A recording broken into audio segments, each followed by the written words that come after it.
Chapter 50. That night, the 4 city gates of Eternal Star City were not closed. Order from the king. Make way. Make way. A dozen knights held the 9-pointed star flag and the double-cross star flag at the same time and ran out of the city gate with solemn expressions. Are these all the messengers? At the North City Gate, the captain of the city defense team watched the messengers leave with a solemn expression. Not just that. The city defense officer who rushed over shook his head. There are still 3 other city gates. The messengers held Renaissance Palace's order and rushed to where the important people were. The city defense officer who knew the inside story thought. That's not all. Most of the messengers were messenger crows, nobles who were sent further away by their factions. The city defense officer, who was nearing his 50s, patted the captain's shoulder and said softly, "Something big has happened. Hopefully it won't be another bloody year." Thales, who firmly refused Gilbert and Gines' company. "I'm sorry, Sir Gilbert, Madame Gines, but this is an alliance between me and her. I must face it alone. I promised to tell you the content of your conversation." Thales, who shook his head firmly, silently walked beside Yodel. For the first few minutes, neither of them said anything. Only when they turned a corner and isolated the nearest guard behind the wall did Thales stand still and look at the masked protector. Yodel's footsteps stopped as well. "We have to talk in private." Thales exhaled deeply. Yodel walked in front of him and quietly squatted down.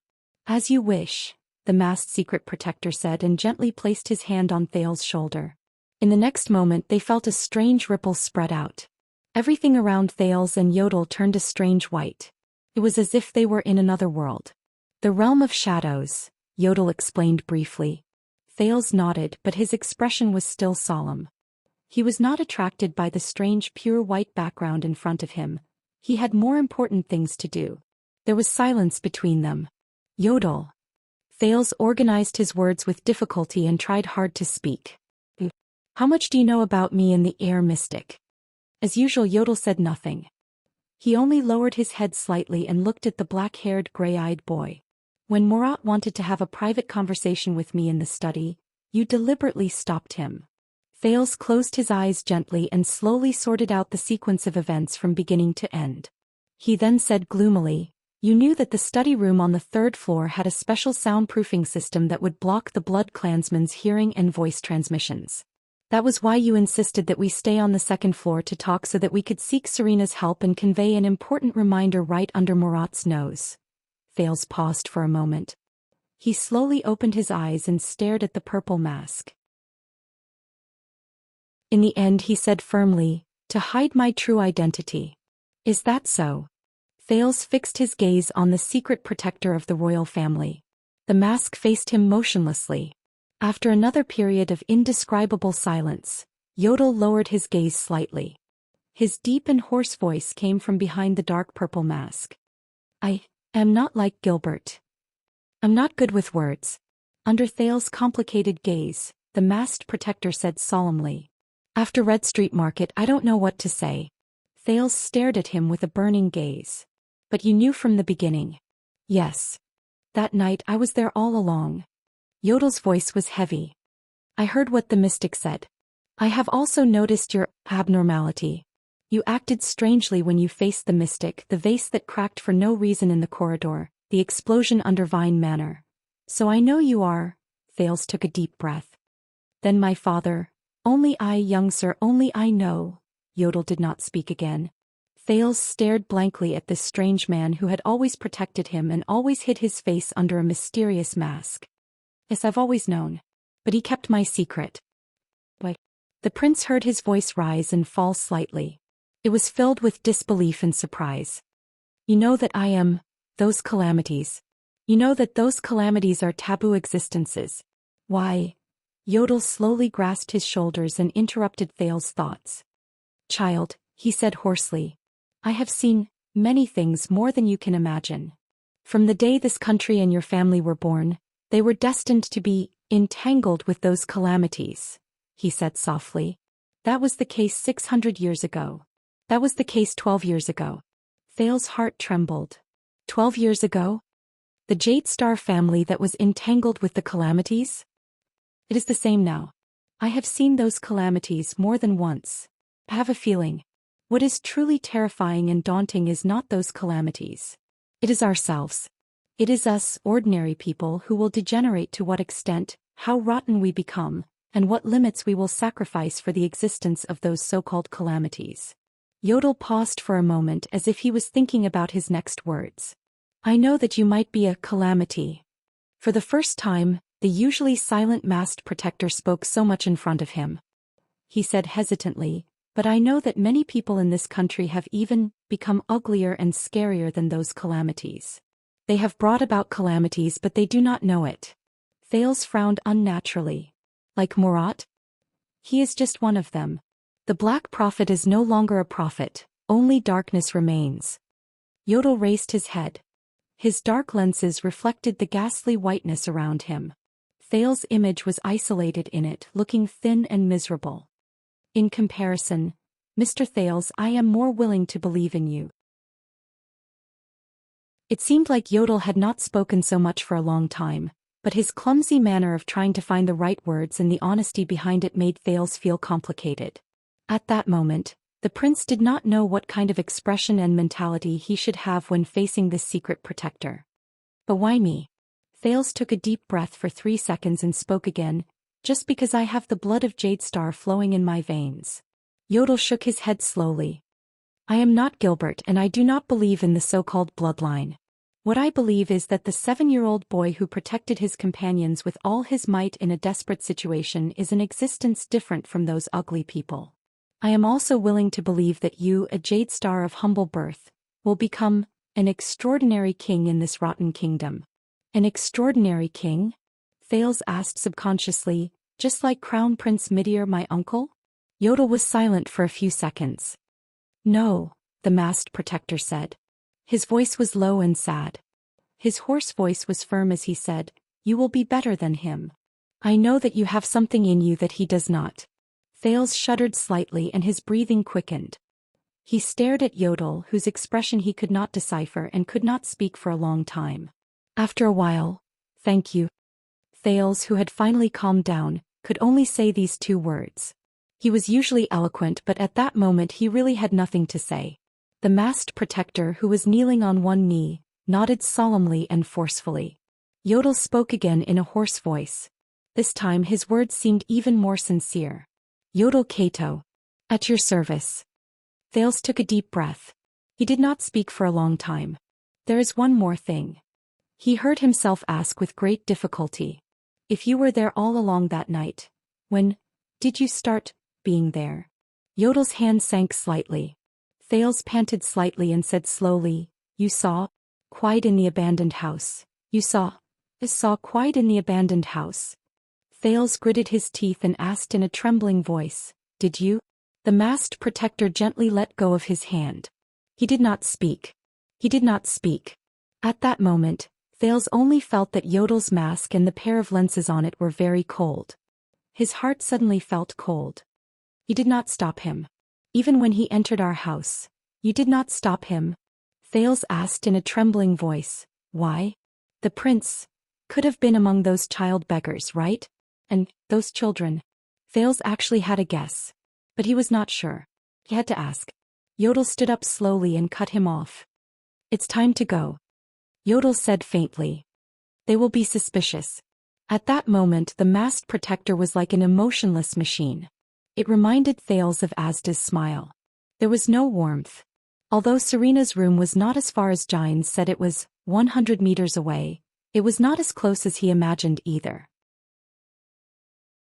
The Blood Clansman's guest room was set up in the wide storage cellar of Mindy's hall. It was far away from the sunlight, the crowd and Thales. Good evening, Mr. Thales. The pale-faced Blood Clansman, the old butler who had lived for an unknown number of years, Chris Corleone, bowed slightly at the door, and flashed a dead smile at Yodel. Welcome back, Mr. Mask. When you suddenly appeared just now you gave us quite a fright. Yodel did not reply. Chris turned to Thales indifferently and nodded slightly. His Highness is waiting for your arrival. Thales, who was feeling perturbed and complicated, raised his head and looked at Yodel beside him. The latter's mask nodded in a barely noticeable manner. He walked to the other side of the door and stood at the door with Chris like 2 guards. The prince also nodded slightly. After taking a deep breath, he pushed the door open and walked towards Serena Corleone, who had been waiting inside for a long time. His savior just now. She was also the next problem after Murat. Ah, the long-awaited ally of mine. The red-eyed lowly had a profound expression. With her black dress as a foil, she lifted her dress and bowed to him. It seems that with my help, Serena, whose teeth were missing, emphasized the word help, and continued with an unsettling smile. Seems like with my help, you have gotten rid of your troubles. Then it is time to talk about our salary and the issue of the fat report. Whether you believe it or not, I really have 2 shifts today. By Swordless with a serious expression. Chapter 51. Serena had been waiting in her so-called room for a long time. Other than the 2 everlasting lamps, it was pitch black. Thales suspected that the 2 lamps were also lit for him. Rolana and Istrone were nowhere to be seen. Behind the crimson-eyed lowly was still that ridiculously large black coffin. If he had not seen with his own eyes how the blood clansman fiddled with a mechanism and then folded it back into the size of a normal coffin, Thales would have doubted whether the blood clansman had so-called magicians to move it. But at this moment, as he looked at the black coffin, Thales furrowed his brows. What's the end? Serena asked curiously. Nothing, Thales said flatly. His expression returned to normal and he swallowed back the question. Why did you put a toilet bowl in the middle of the room? I came to thank my ally for her support, Serena. Can I call you that? Serena raised her eyebrows imperceptibly and pouted with her baby fat face. Just support, just an ally's duty and not help that I need you to repay me? What a cunning and wordy brat. Serena thought in dissatisfaction. I'm just conveying a few words that I don't understand. Let's just call me Madam Serena in English. I also got hold of some dirty little secrets in English. Serena tilted her head and flashed a cute lowly smile. In Maine Knox's words, why not? Right? Especially my dear ally who has an unclear relationship with the mystic?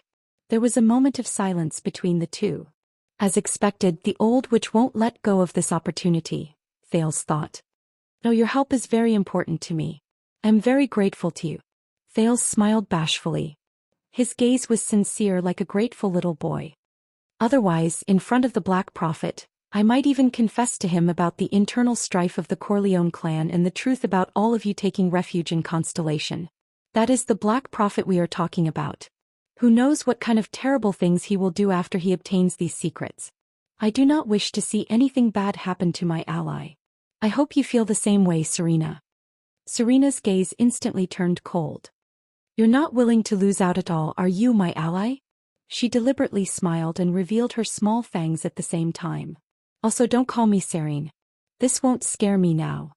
Thales watched in amusement as Serena, who looked like she was 5 or 6 years old, curled her lips in front of him. I thought allies should trust each other, not threaten each other back and forth. Thales' smile grew brighter. He took a step forward. Our interests are aligned, my dear Serene. Since our interests are aligned, please call me Madam Serena. Please show more sincerity. For example, my subordinates and I need more blood, fresh blood. Serena's red pupils were focused. She took a step forward and looked at Thales. Sure enough, a dog can't change its ways. Cough, cough. Thales took a deep breath and took a step forward. He looked straight into the pair of red eyes and tried his best to chase the image of the mummy out of his mind.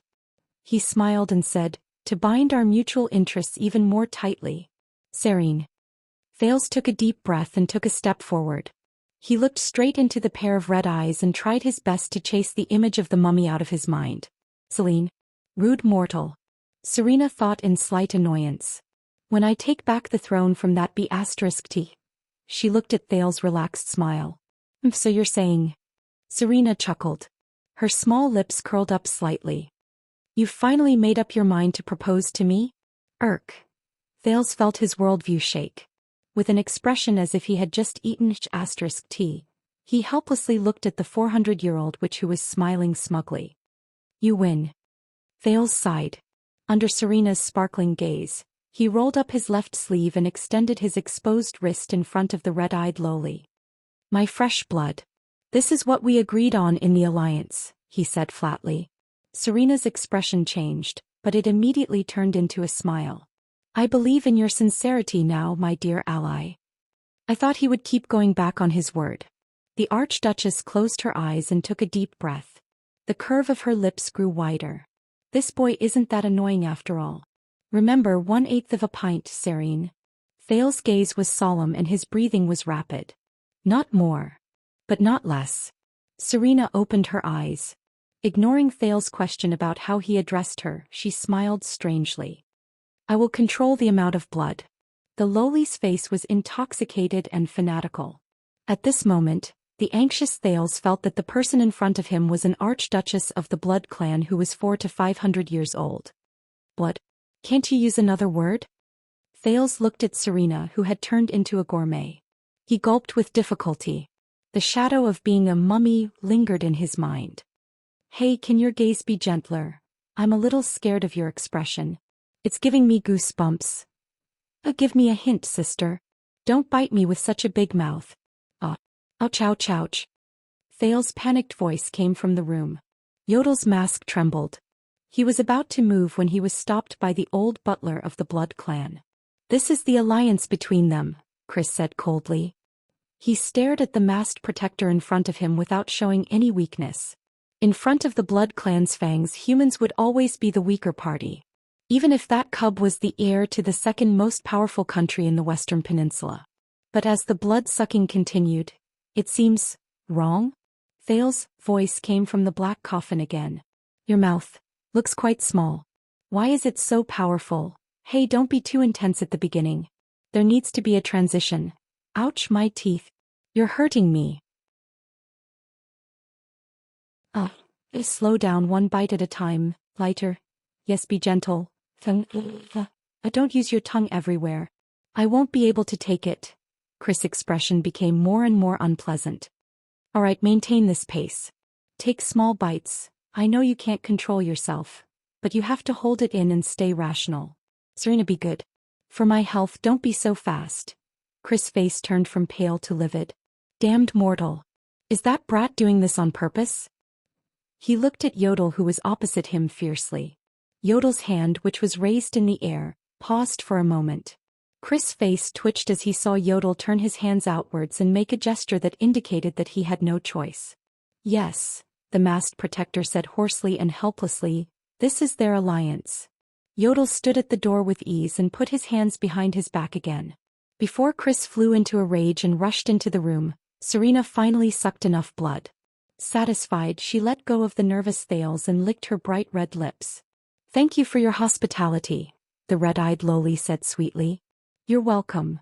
Thales, whose face was ashen, sat on the floor with a displeased expression.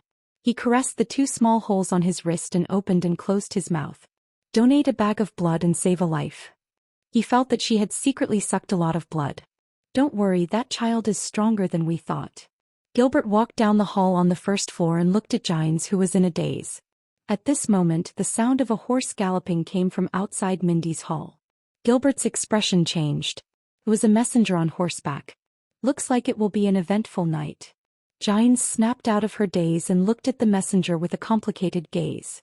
She respectfully handed over a 9-pointed star seal's wax scroll. Gilbert broke the wax and opened the scroll. The more he read, the darker his expression became. Something big has happened. Gilbert put down the scroll and frowned deeply. His Majesty has urgently summoned us to the palace. Of course, you are, after all, his most trusted attendant and former foreign affairs minister. Gines sighed and turned around nonchalantly to walk upstairs. As for me, forget it. I would rather stay here and look after that child. No.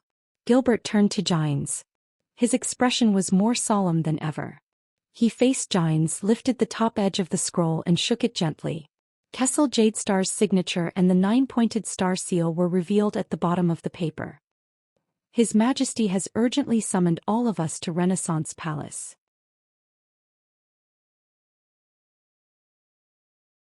Chapter 52.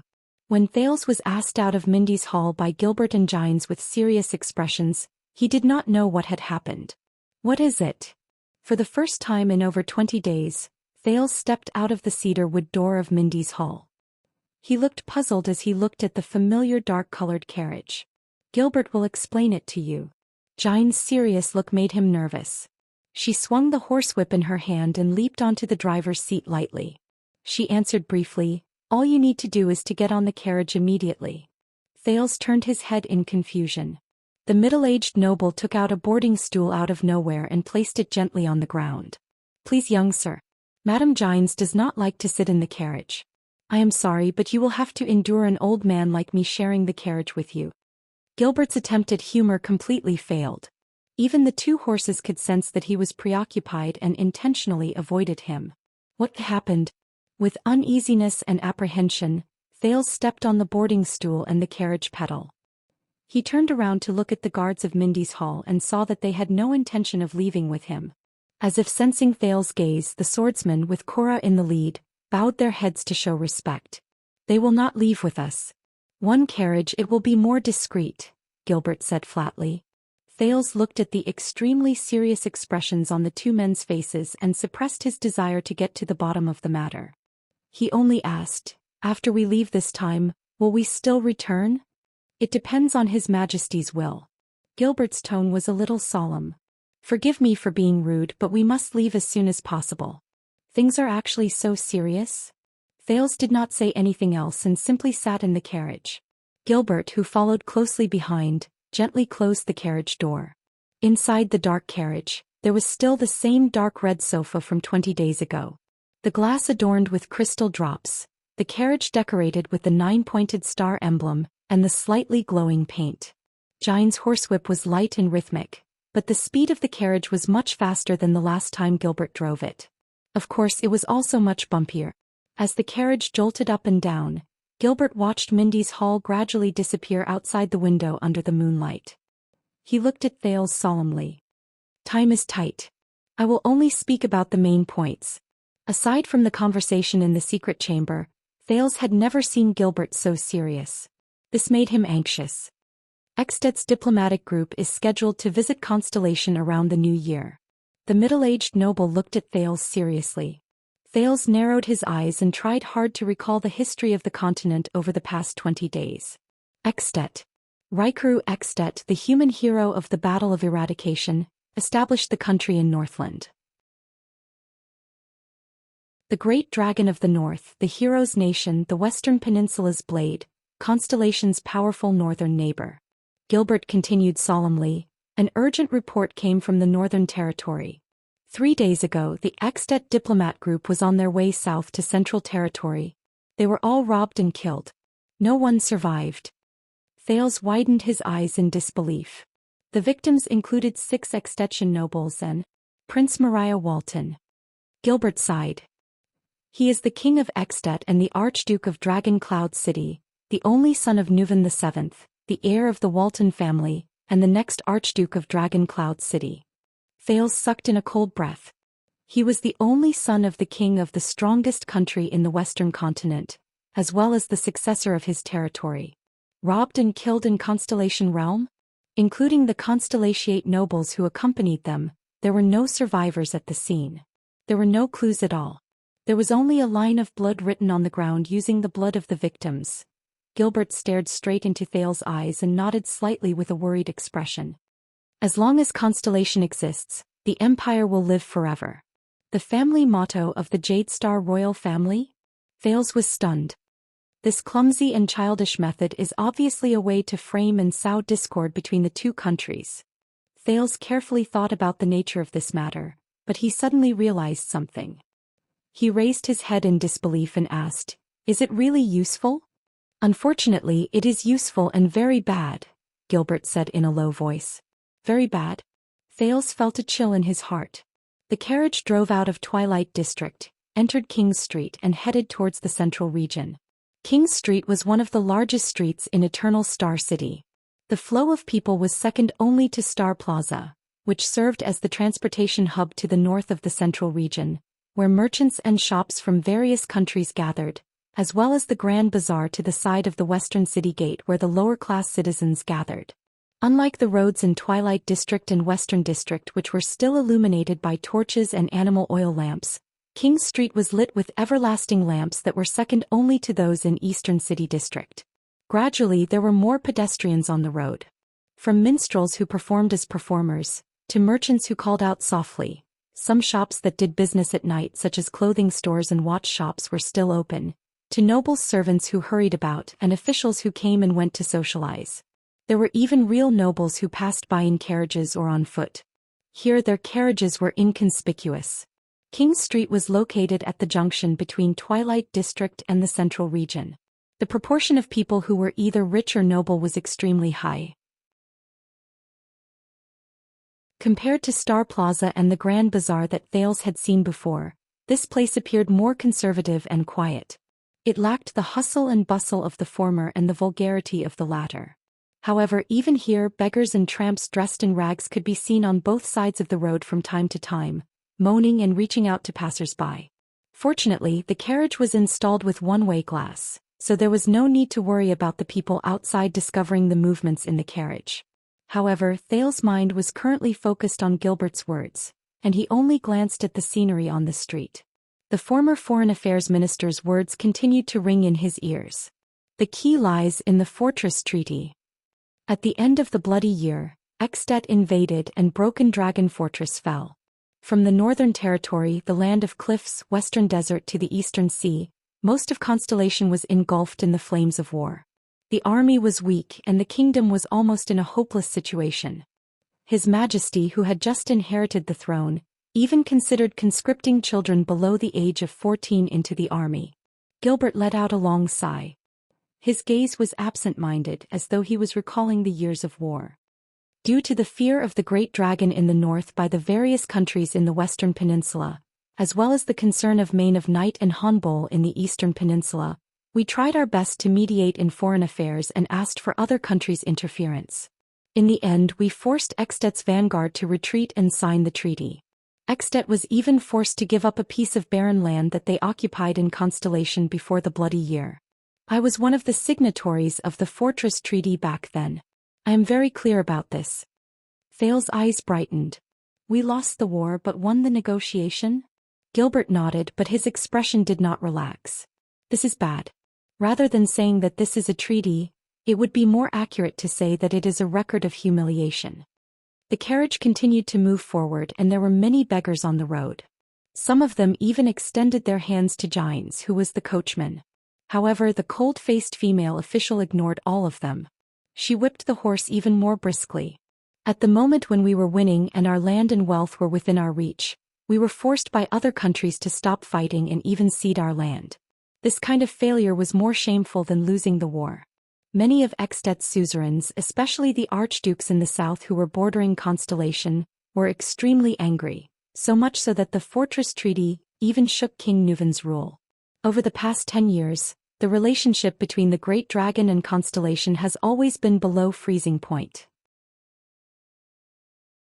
In addition, a large number of crystal drop mineral deposits have been discovered in the Northern Territory, and the Eastern Sea has a deep-sea whale pod that is rich in oil. Gilbert sighed. Extet, a country and a nation that is still forming, Thales said in his heart. We need war to grind out the unity of the entire country. Extet's suzerains, or at least the 3 archdukes who are bordering us, are all eagerly anticipating the war. They long for the large amount of land, resources and wealth that they could have easily obtained 12 years ago, but in the end they missed it. Gilbert shook his head and looked outside the window. There was sadness in his eyes. That is why the Extet diplomat group came to visit. They are determined to get their hands on the Fortress Treaty, and even more so they want to redraw the borders between the two countries. And now, before the diplomat group could reach Eternal Star City, they were robbed and killed on the way. Can you imagine the scene when the news reaches Extet? The carriage bumped over an uneven surface of the road, and the entire carriage trembled. Thales furrowed his brows. You think that the suzerains of Extet planned this robbery and murder? Just to start a war and fight for territory and resources? Gilbert raised his head. At that moment his gaze was very frightening. It is worse than that. The former Foreign Affairs Minister said coldly, Extet adopts a king selection system. The suzerains vote and elect a king by consensus. In recent decades, the Walton family has sat on the throne for 2 whole generations. And Nuven VII is definitely not a beauty who is loved by everyone. Thales came to a sudden realization and said, So, This is the common demand of some of the suzerains of Extet to demand resources from the outside and to fight for a change of king? It is close, young sir. Just one more step forward, one more step forward. Gilbert carefully guided the kingdom's only Jade Star bloodline. He said calmly, during the period of time from the assassination of the diplomat group to the aftermath, the pressure of this matter will be entirely on King Kessel's shoulders.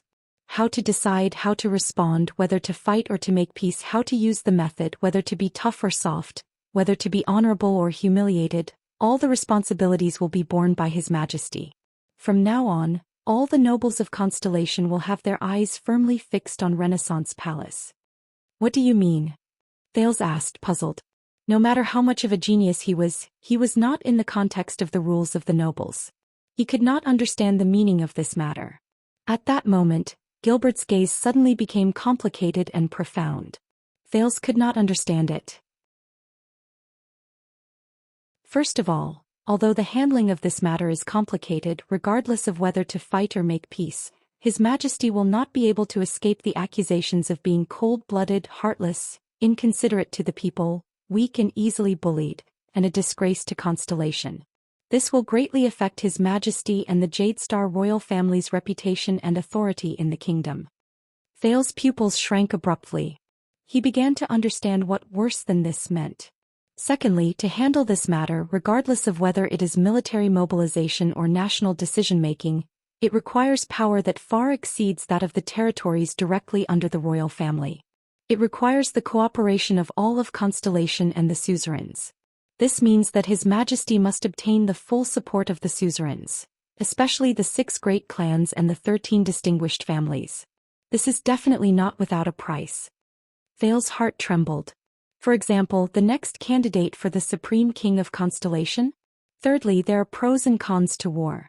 Not only does it bring about a crisis, it also brings about a reshuffling of power in Constellation. After the baptism of war, the weak will be eliminated, the old will lose their positions, the strong will be reborn, and the living will become stronger. Some of the suzerains will face their doom while the others will be reborn. Under Gilbert's burning gaze, Thales sat in the carriage in a daze, feeling the bumps and tremors. Lastly, the royal family has no heirs. Constellation has not had an heir for 12 years. Gilbert's voice suddenly rose. What else could force His Majesty to choose an heir earlier than the imminent crisis of the kingdom, and leave a way out for a possible war? In fact, if a noble family makes a move to submit to the people's wishes during this crisis and gather the support of the middle and small nobles, who knows whether they will become the next Jade Star royal family? Silence. Thales stared outside the window with a blank gaze. He understood what Gilbert meant. However, he was shocked by the fact that his brain was burning and he was thinking about it in detail. He could not get over it even after a long time. Gilbert looked at his expression and shook his head slightly. Hopefully, this cruel and bloody game, which has been going on for thousands of years, will not scare this smart and talented young man away. After a long while, Thales spoke in a dumbfounded manner. So this is not just the will of Extet, war and a change of king. This is also the wish of many people in Constellation, to fight for the throne of the royal family. Thales added his final conclusion with great difficulty. Thales added the final conclusion with great difficulty. The assassination of the diplomat group is the result of many political factors working together. It is something that will inevitably happen under the tacit agreement of the ambitious people from both countries. I guess so. Thales uttered the last 2 words, and it was an affirmative sentence. Gilbert looked at Thales' condition worriedly. He blinked hesitantly, but in the end he still opened his mouth and said, "In view of the current situation of the royal family, your existence and appearance will make you the target of all the suzerains in the country and Extet internationally. For the sake of your safety, I will suggest to His Majesty to postpone the recognition of you." Thales did not mind Gilbert's words. He spoke softly and interrupted the middle-aged noble. "Is it worth it?" Gilbert raised his eyebrows. Thales asked weakly, "Just what kind of person would look forward to the arrival of war?" Thales slowly closed his eyes and clenched his fists. "This is not a game of counting chess pieces on a chessboard." Thales slowly closed his eyes and clenched his fists. "This is war. It is 2 groups of living people standing face to face, taking each other's lives in a reasonable and lawful manner, until one side is completely taken away. Or, they have experienced the disaster of the bloody year. Why are there still people who look forward to war? Just for the sake of a crown? To enjoy authority and power in a broken and decaying kingdom, on a barren and hungry land and among the numb people? Then they will rule for more than 20 years in a difficult, miserable, fearful and paranoid manner, and then impose the same misfortune on their descendants? Is it worth it? Gilbert wanted to answer, but he was momentarily speechless. Thales, who did not have an answer, shook his head with a dejected expression. However, this was probably history. The history of human behavior. There was another period of silence in the carriage. The carriage drove away from the bustling King's Street. The number of beggars outside the carriage increased, and Gines had to use her horsewhip to scare them away. This is not just war. Gilbert looked at his student with a worried expression and said softly, "This is politics. We are all gamblers whose goal is power.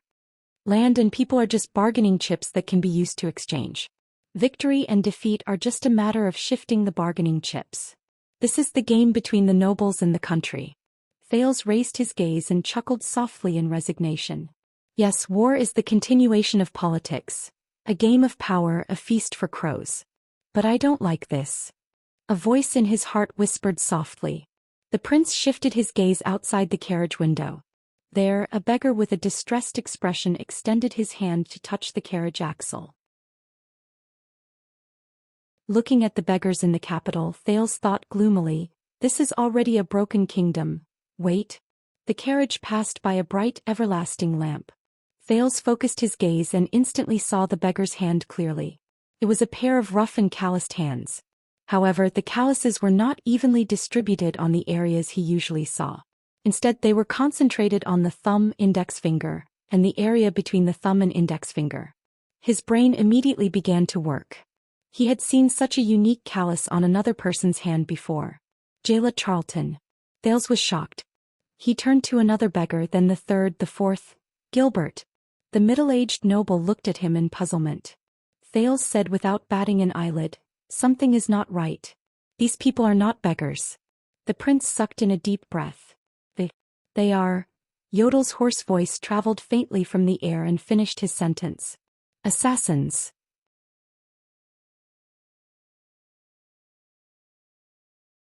Chapter 53. The White Eagle family reacted faster than we expected. The Iron Eagles arrived in Eternal Star 2 hours ago. This will give His Majesty a lot of time to prepare before the news spreads. Xian sat elegantly on a carriage without a coat of arms driven by the Knight Seychelles. He said those words with a cold expression and looked out of the carriage window.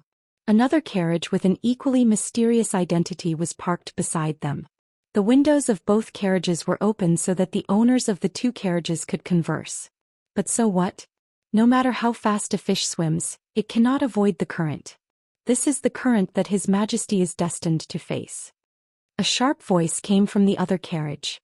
"But there's a problem with our intelligence," Xian said coldly. "There's an unexpected big shot in the diplomat group. The consequences are more serious than we thought." "You want to give up?" Xian paused for a moment and took a deep breath. "No, not at all. The plan remains the same.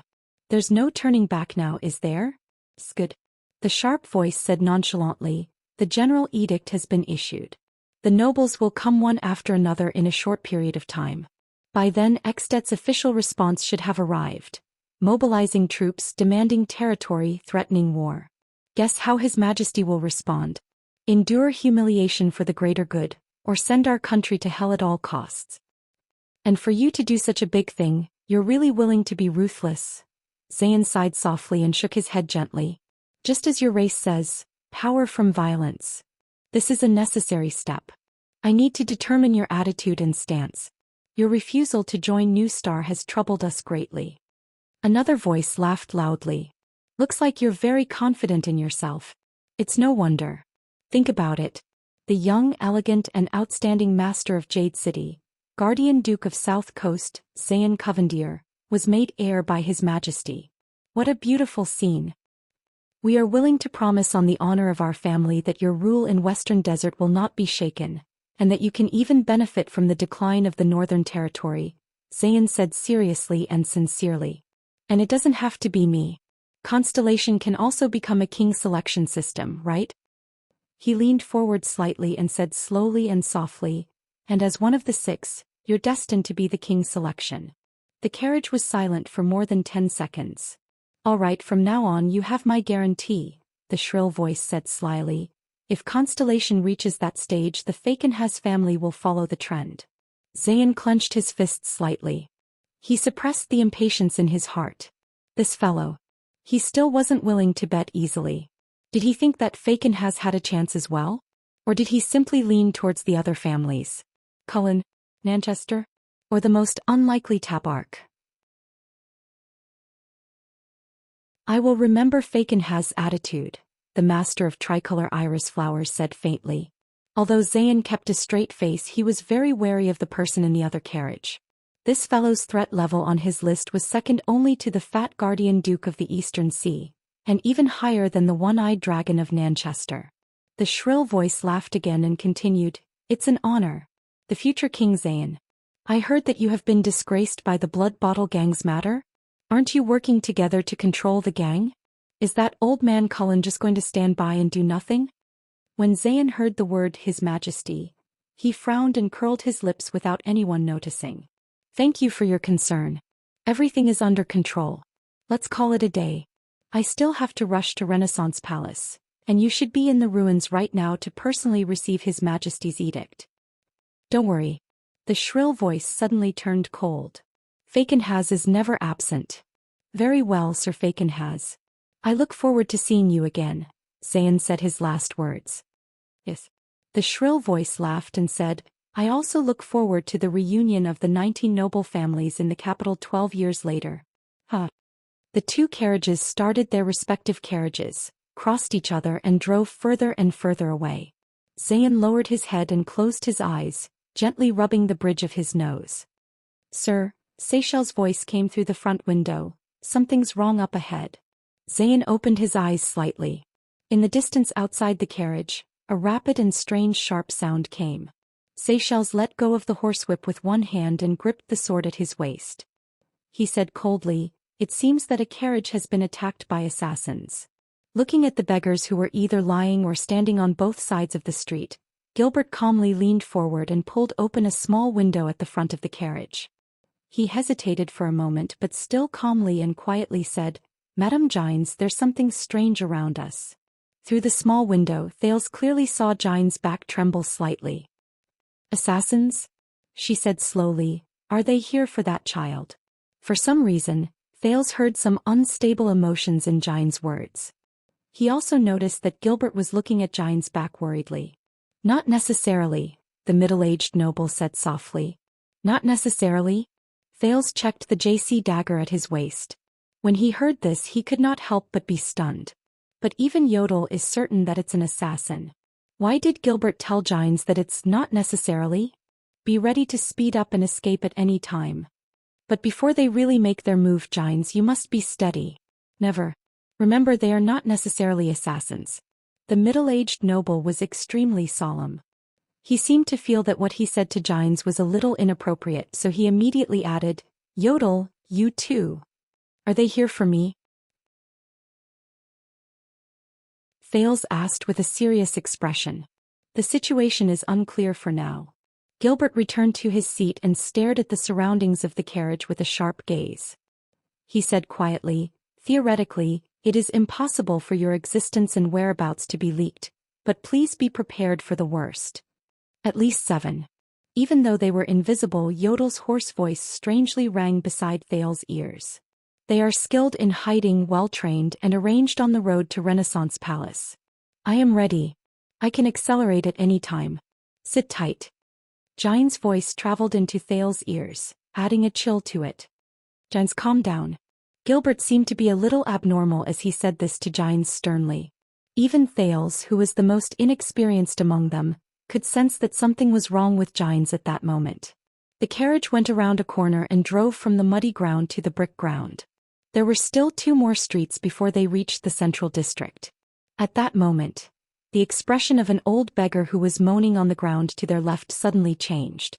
Using his hands and feet, he chased after one of the horses and extended his hand towards Gines, asking for money as an alms.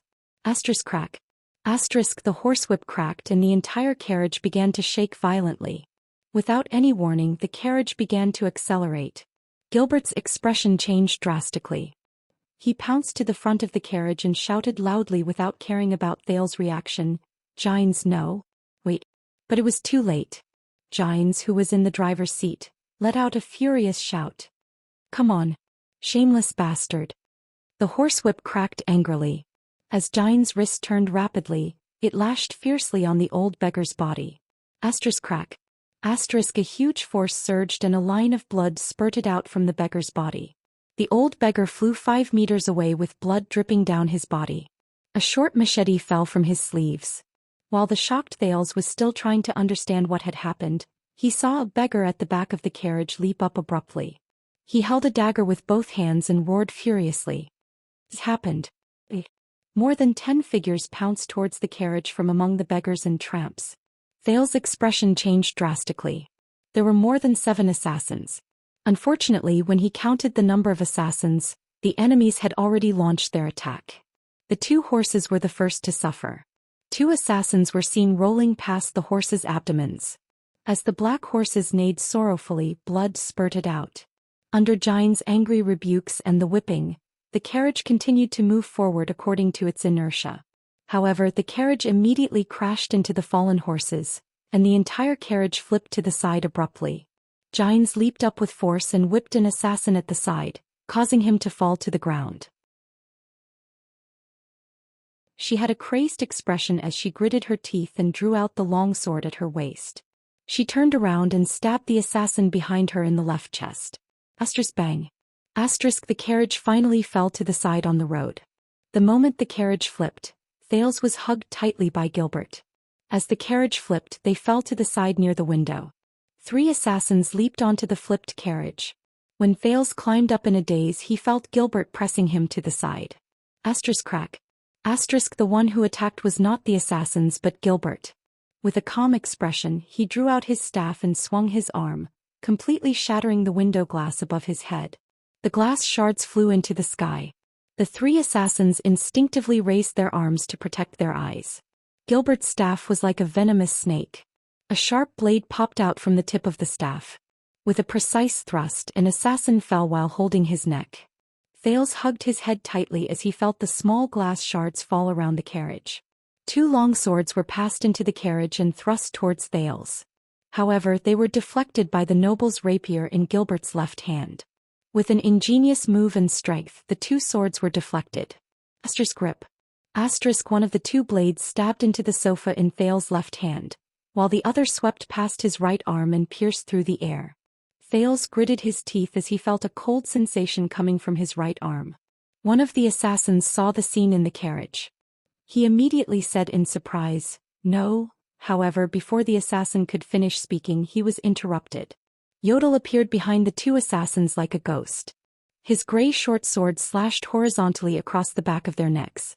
The 2 assassins, who were dressed in rags, immediately fell limp. "Send him away." Gilbert roared furiously. He blocked the glass shards that filled the sky, pressed on the carriage and flipped out of the carriage. Yodel grabbed Thales' belt and fished him out of the carriage. As Gines roared furiously, Thales saw the situation around him clearly.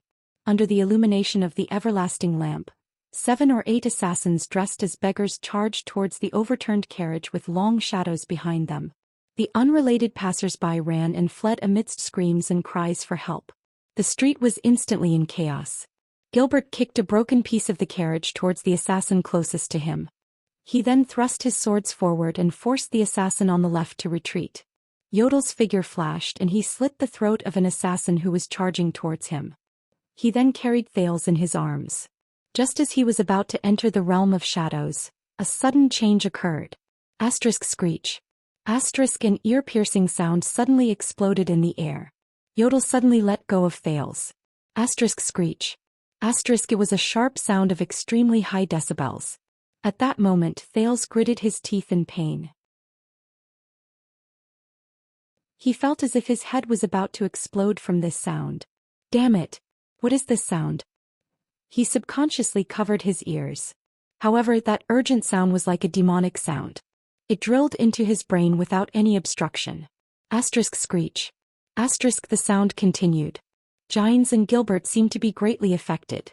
Their expressions were distorted and their movements changed. Gine's left arm was even cut by a knife while she was swaying. Asterisk hiss. Asterisk the demonic sound became more and more urgent. Yodel trembled as he resisted the invasion of the demonic sound. He lowered his head. Thales knew that he was speaking, but his mind was filled with the piercing sound. He could not hear it at all. Thales narrowed his eyes and endured the pain in his eardrums. He used all his strength to cover his ears. He raised his head and was shocked to see that 5 of the assassins, who had pained expressions but could move freely, had reached behind their backs and pulled out a weapon. They aimed it at him and the masked protector. Crossbows. Or crossbows. Thales felt a chill in his heart. He no longer doubted that this was a meticulously planned assassination. The crossbow mechanisms trembled simultaneously. The sound of the mechanisms could not be heard in the demonic sound, but 5 long black shadows appeared in Thales' vision. In the next moment, Thales was thrown a few meters away by Yodel. Asterisk hiss. Asterisk amid the tormenting demonic sound and the strong wind in the air, Thales watched in despair as the black shadows shot towards the masked protector. Yodel's figure trembled violently as he spun rapidly. No, Yodel Kato. He thought in fear. Thales fell to the ground and rolled a couple of times. Asterisk hiss. Asterisk the demonic sound was getting closer. He covered his ears and struggled to get up while trembling in pain. But he ran into a ragged figure. It was a sloppy young beggar. His face was delicate and young and he was not much older than Thales. His lips were open and trembling at a high frequency. As he got closer, the tormenting demonic sound was getting closer as well. The beggar's gaze was cold as he pulled out a dagger from his waist. Thales, who was gritting his teeth and enduring the demonic sound, understood something. Following the instincts he had developed over the past month, he subconsciously pulled his right foot back, raised his left arm, shifted his center of gravity, and posed in a standard Northland military sword style. One of the 3 defensive styles, Iron Body style. Amidst the demonic sound, the dagger pierced his left arm at high speed. Pain assaulted him, but Thales gritted his teeth and knew that he had made the right choice. The young beggar was a little surprised, but he immediately opened his mouth wide at Thales. As his mouth and tongue trembled, the demonic sound became even louder. Asterisk hiss. Asterisk at that moment the feeling made Thales close his eyes. He screamed in a frenzy and futile manner, almost wanting to dig his eardrums out from his ears. In the violently vibrating air, every cell in Thales' body seemed to start trembling. He felt himself starting to heat up just like food being irradiated by a microwave. Stop. He jerked his arms and instinctively covered his ears. Stop. The dagger was pulled out of his left arm and a trail of blood gushed out. Stop. Thales' face was drawn in pain, and he fell to his knees in the terrifying demonic sound. Stop. The dagger stabbed at his throat again. Stop. At the last moment, Thales opened his eyes in despair. He saw the young assassin's cold-blooded face gradually distort into another blurry face. It was a girl with long eyelashes. Her bright eyes were staring at him curiously. Huh. Your name is Wuxia? What a strange name. My name? Take a guess. The boy trembled and reached out to the blurry face. Excitement and boiling heat assaulted his heart at the same time. He felt pain in his left shoulder, and the demonic sound by his ears suddenly rose, covering the girl's next words. He only saw her blurry lips open and close. Stop. He mumbled subconsciously. Stop. I can't hear her. Stop. He reached out and grabbed something as if he had grabbed something out of thin air. Stop. He mumbled. The demonic sound really stopped. His mind was no longer in a mess. His eardrums no longer hurt. The scene in front of him returned to normal. Thales trembled and opened his eyes. The dagger that was aimed at his throat was now stuck in his left shoulder. The owner of the dagger, the young assassin, grabbed the hilt of the dagger and knelt down weakly. The young assassin fell into Thales' arms face to face. The corners of his mouth twitched and his body trembled. Thales looked at him in confusion. The young assassin's face gradually turned pale. He looked into Thales' eyes, and his gaze was also filled with confusion and puzzlement. Why? Thales could read this message from his gaze. Thales panted heavily, endured the pain in his shoulder, and looked at him in shock and bewilderment. The boy also wanted to know why there was a murderous psionic assassin just a moment ago. Wait. This is... Thales supported the young man, panted and lowered his head. In the space created by their bodies and arms, the boy raised his warm right hand. He trembled and looked at the warm and moist thing in his hand. It was an irregular red sphere. There were many tubes in it. It seemed to be vibrating. Thales focused his gaze. He saw it clearly. His gray pupils shrank abruptly. In Thales' previous life he did not do well in his high school biology class. When he went to university and became a postgraduate, his biochemical knowledge improved by leaps and bounds. But this did not stop him from recognizing what the thing in his hand was. It was a blazing heart that was still pulsating unceasingly. It was bright red and had a hint of liquid in it. Heart. The blood vessels between its two chambers could not absorb blood, and they twitched forcefully. Thales subconsciously looked at his chest and then at the young assassin's chest. But their chests were intact without a single drop of blood. Asterisk thump. Thump. Thump. Asterisk the beating of the heart became slower and slower. It became slower and slower. Thales was stunned for a few seconds before he trembled violently. The fresh, bloody heart slid from his hand to the young assassin's knees. The young assassin's breathing became weaker and weaker. With a pale face he seemed to realize his fate. Lucy. He moaned beside Thales' ear, listless and powerless. These were his last words. Until he stopped moving. The sounds of fighting finally returned to Thales' ears. The trembling prince extended his right hand, which was covered in warm blood, and pulled out the dagger from his left shoulder while enduring the pain. He threw it away without looking and scrambled away from the young assassin. The young assassin's corpse fell face down powerlessly, pressing down on that heart. His own heart.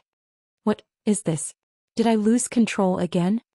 Thales shuddered and thought of Yodel, who was surrounded and killed by arrows.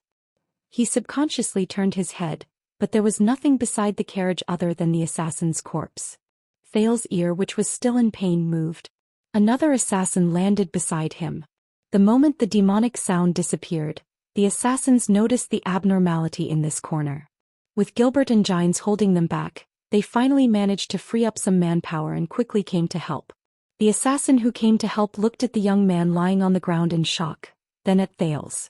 Without hesitation he swung his right hand and a hidden blade appeared under his wrist. Thales extended his hand towards JC, thinking about the possibilities of defense and escape. Or... He glanced at the young assassin's corpse. With that power, at this moment, Thales' entire body erupted with intense pain from inside out. Thales clenched his teeth and suddenly fell limp. It was as if someone was tearing his soul apart. No. But the assassin did not care about his movements. He only coldly thrust his hidden blade at him. But at this moment, Thales did not even care about the danger to his life. He had never experienced such pain. It was as if every single molecule in his body was roaring in protest. But Thales finally could not stand the torturous pain anymore. He screamed and twitched as he watched the enemy's hidden blade attack him. Is this the end? It hurts. It hurts. That power is indeed not without a price. However, rip. Just as the assassin was about to succeed, a tall and slender figure appeared behind him. Before the assassin could turn around, a long sword came from the back of his head and pierced through it. Thales, who fell limply on the ground, raised his head as he breathed his last. A well-dressed and elegant young nobleman with a round face walked out from behind the assassin. The young nobleman frowned and wiped the liquid on his sword on the latter's clothes. The pain receded like the tide. Feeling the pain in his body temporarily subside, Thales struggled to take a breath like a drowning man. He looked at the nobleman's shoulder and his gaze immediately trembled. There was a complicated coat of arms embroidered there. Thales recognized this coat of arms. Red, blue, green, 3 petals. A tricolored iris flower. In the distance, the fanatical Seychelles knight waved his saber and stood beside Gilbert, who was lying limply on the ground. He beheaded an assassin. Come behind me, child, Zayn Covendier, the master of Jade City, guardian duke of South Coast, said indifferently and elegantly. Eternal Star City does not welcome murder.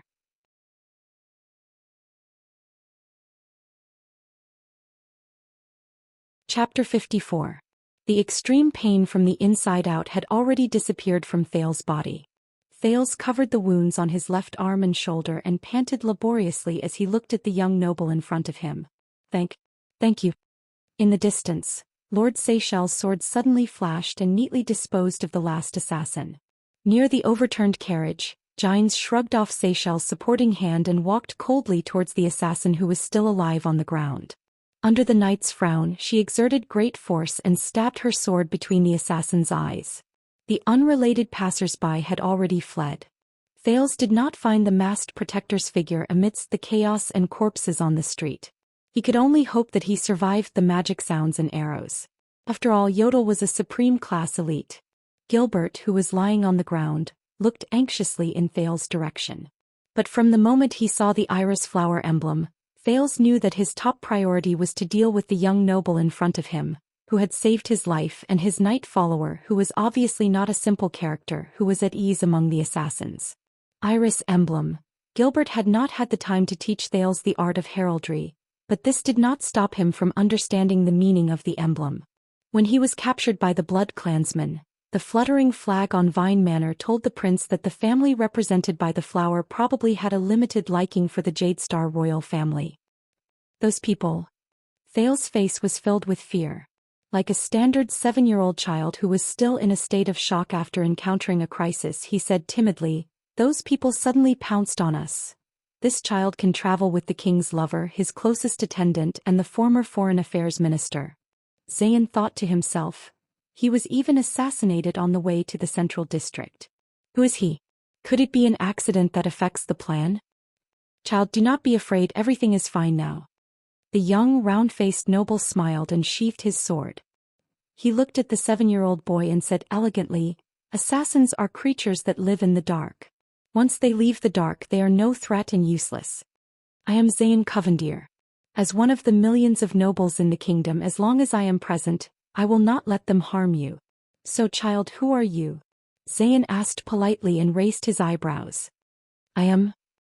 Thales took a deep breath under his trembling exterior and thought about the current situation. "I have yet to make my official debut and have yet to be acknowledged as a Jade Star, but I will definitely be a thorn in the side of the nobles who have the potential to be crowned." Before reaching the palace, he could not reveal his identity. Thales looked at Gilbert. Gilbert saw Zayn, who had even dropped his top hat. The former foreign affairs minister was covered in wounds and swaying, but he still managed to support himself with the help of his cane as he limped over from afar. "He's still a distance away. He can't help me explain," Thales thought quietly. And in front of them, he looked at Zayn, who was waiting for his answer with hesitation in his eyes. Looking at the silent Thales, Zayn's suspicions grew. The young duke swept his gaze and saw Gilbert in the distance. Was he hesitating? Or was there really something fishy about his identity, and he was waiting for Casso to come and help him out? "Are you waiting for Count Casso?" Zayn smiled. "To be personally escorted by the most outstanding diplomat in the history of the kingdom, it seems like you have quite a story behind you, child." Sensing Zayn's suspicions, the prince knew that he could no longer bluff his way through. Otherwise, even if Gilbert helped him conceal his identity, the nobles with the iris emblem would not easily believe him. I am Thales."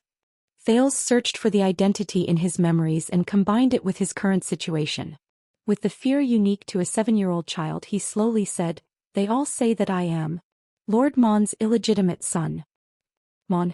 Zayn raised his eyebrows. "The hero of the kingdom in the Desert War, Lord Sauron Mon, who died at the Western Front Line a year ago? The illegitimate son of the Stormer Mon?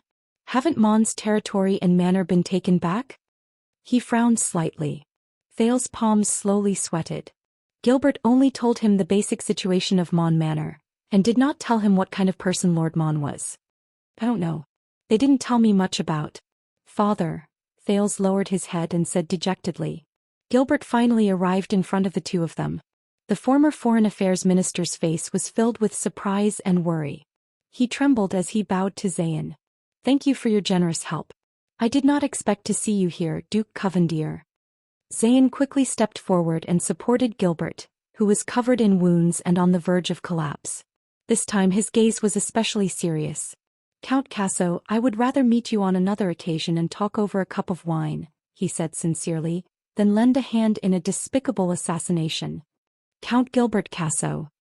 Xian silently recalled this person's identity. The cunning fox of Constellation. This was how the various countries led by Extet addressed Count Casso after the Fortress Treaty. At that time he was still Viscount Casso, who had just inherited his father's title. It was enough to prove this person's wisdom and means. 12 years ago, it was he who acted as Constellation's negotiator and maneuvered through the various countries' negotiation tables. He almost single-handedly defeated the great dragon of the North's ambition to invade the South. He was also the first noble in Constellation's history to be promoted from a viscount to a count just based on his diplomatic achievements.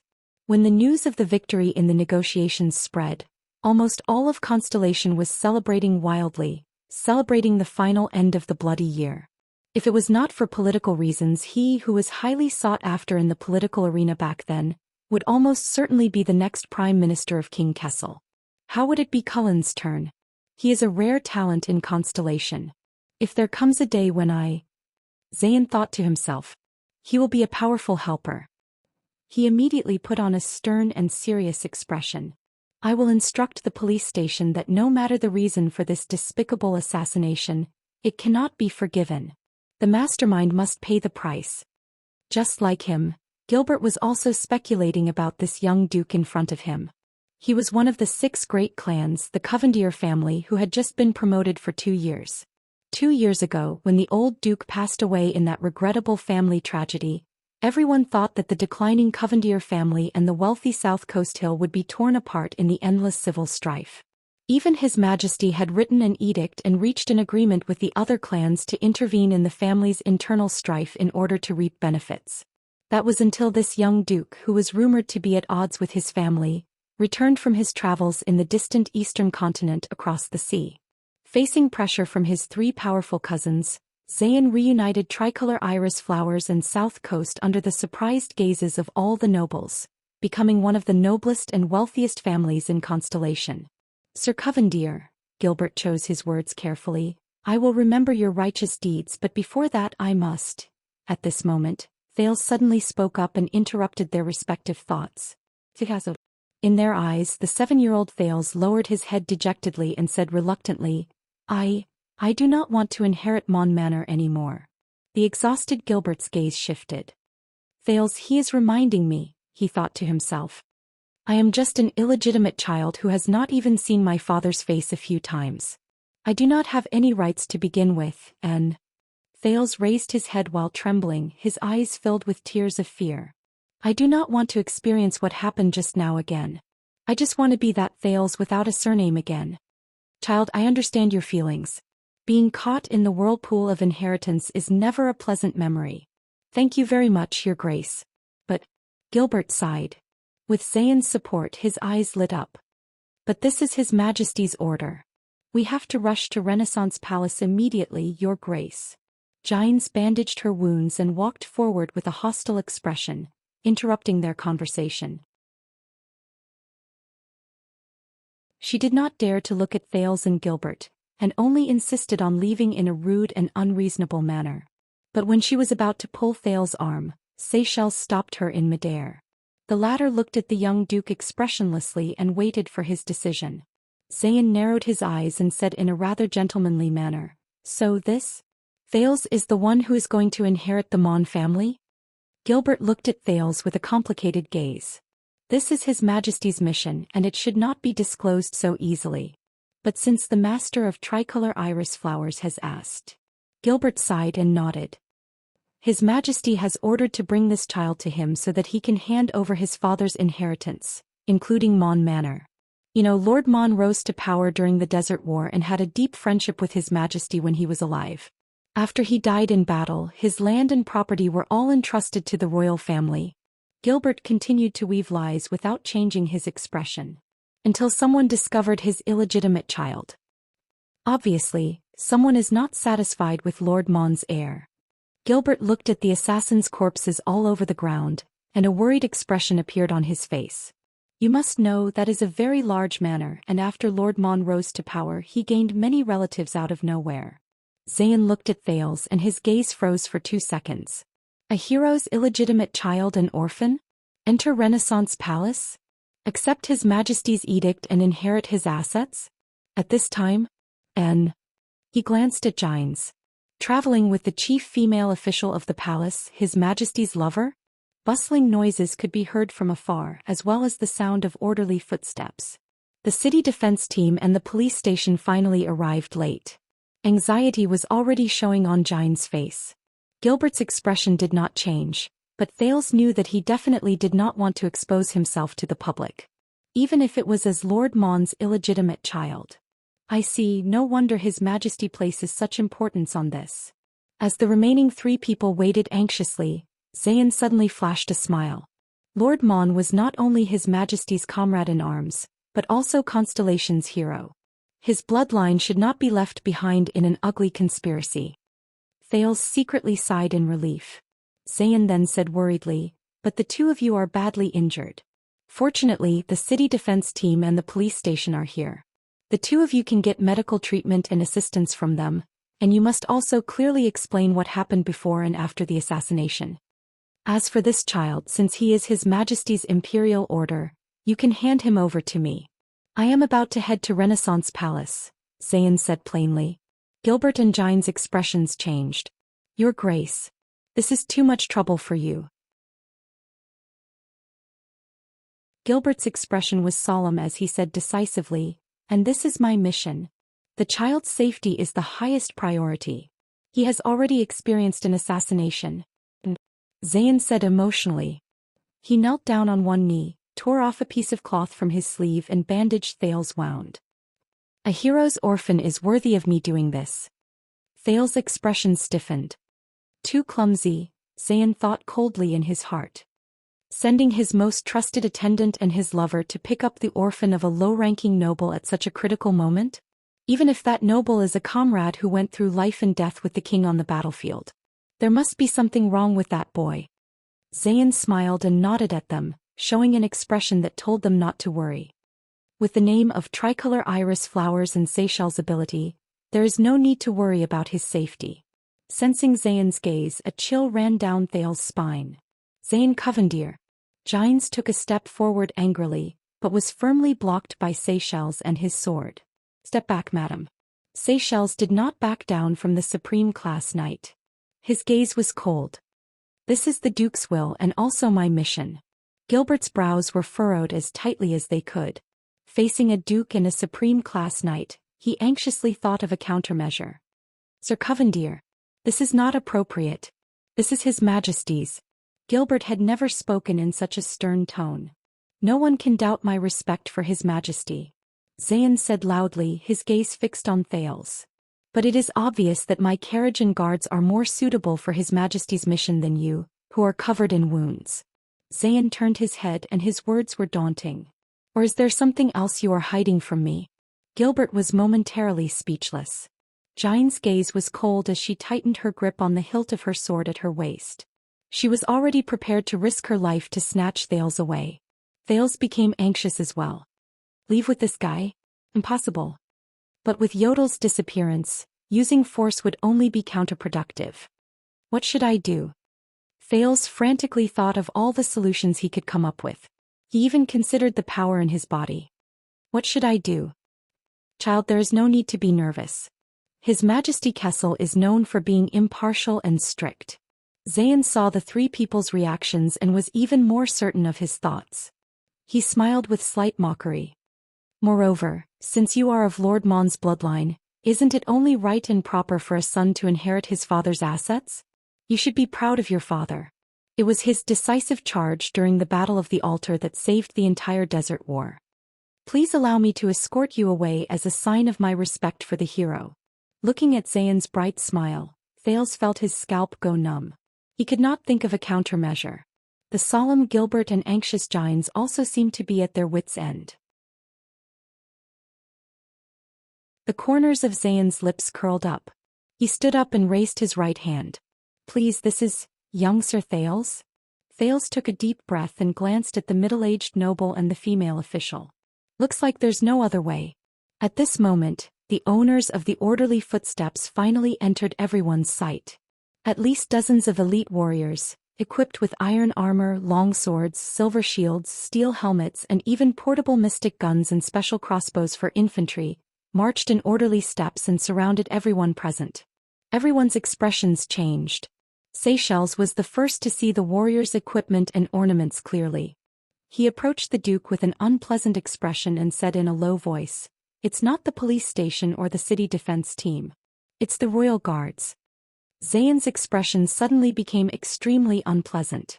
Gilbert and Gines saw clearly the leader of this group of murderous elite warriors. Both of their expressions relaxed. It was a short and small figure wearing a cloak. His head and face were tightly covered. With consternation, Thales suddenly realized that the voice under the cloak was that of a young woman. The short and small figure took a step forward and scratched her head. With that supreme king, however, the voice seemed to be a little confused and out of practice. She continued to shout, Fessel, that's a mouthful. Anyway, in the name of your king. Under Thales' dumbfounded gaze, the short figure placed his hands on his hips, raised a hand and pointed at the people in the hall one by one. Get Madame Gines, that gray-haired uncle and that brat, send them all to his palace.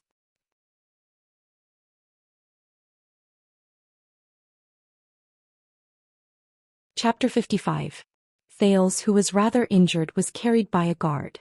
He was dizzy from the swaying, but his speed did not decrease as he followed the group. The pain in his left shoulder and left arm snapped him back to consciousness. Where am I? He shook his head hard. The prince only realized after a while that he was being escorted by the elite royal guards, led by the cloaked woman in a daze. They were marching forward at a steady pace. Gilbert and Gines were walking together with the cloaked woman. They seemed to be whispering to each other. Thales took a deep breath. Dragging his tired spirit, he raised his head to look. They passed through a thick grayish-black palace wall that seemed to have no end. The wall was mottled and occasionally damaged as if it had been through a long time. The guards marched in orderly steps, arriving in front of a giant steel gate controlled by complicated ropes. Under the dozen or so city guarding giant crossbows at the top of the palace walls, the guards exchanged commands with the sentries who were on strict guard duty before they were allowed to pass. Thales opened his mouth in a daze and stared at the starry sky and the moonlight in a daze. The ground under his feet changed from muddy wasteland to coarse stone to exquisite tiles made of an unknown material. The everlasting lamps on both sides grew larger, more exquisite and more dazzling. When a magnificent pyramid-like building, which looked like a huge slope, rose from the ground and appeared before his eyes, he saw the royal guard standing guard every 10 steps, teams of patrolling soldiers, and the servants who came and went nodding at them to greet them. Thales suddenly came to a realization. They had arrived. It was the tallest, largest, most magnificent and most honorable building in Eternal Star City. Thales relaxed and lowered his head again. When he woke up again, it was already the morning of the next day. Thales found himself wearing a set of coarse pajamas and lying on a cushioned stone bed. He was slightly stunned. He moved his bandaged left hand and left shoulder. When he felt that he was fine, he nimbly jumped off the stone bed and stepped on the ground, which was also made of cold stone. The cold temperature and coarse touch came from the soles of his feet. Thales furrowed his eyebrows. He took a step forward and touched the stone wall, which was also cold. He sized up the place. The ceiling wasn't high, but it was made of the same stone material as the walls, floor, and bed, emitting a faint chill. He walked to the windowsill and opened the wooden window. The cold wind poured in, making him shiver. Fortunately, the winter sun shone into the room made of pure stone from the tall stone windowsill. But unlike the warm Mindy's hall, even daytime and sunlight could not dispel the uncomfortable feeling of coldness and dampness in this room. Just like the abandoned house. A thought struck Thales and he remembered the place where he had stayed for 4 years. He glanced out of the window. The prince instantly sucked in a breath of cold air. The moment he stuck his head out, he saw a crowd as small as ants, a carriage the size of a fingernail, a house the size of a chessboard, and a street with fine lines. Without a doubt, this room was at an extremely high place, overlooking the various scenery of the king's city below. Just like in another life, he told himself. At this moment, the only door in the room made of thick wood was pushed open. Xian's Bachkovic, the first lady of the court, appeared at the door of the room. Madame Xian's. When Thales saw a familiar face, he instantly felt a lot more at ease. Looks like you have recovered quite well. Xian's face was a little pale, and she did not seem to be in a good state of mind, but she still forced herself to stay upright. It's more than quite well. Xian's thought. I was hit by a dagger the day before and the next day. Even orcs do not have this kind of recovery ability. She sighed. Right, Xian's. Madame Xian's. Thales was so anxious that he even forgot to use honorifics.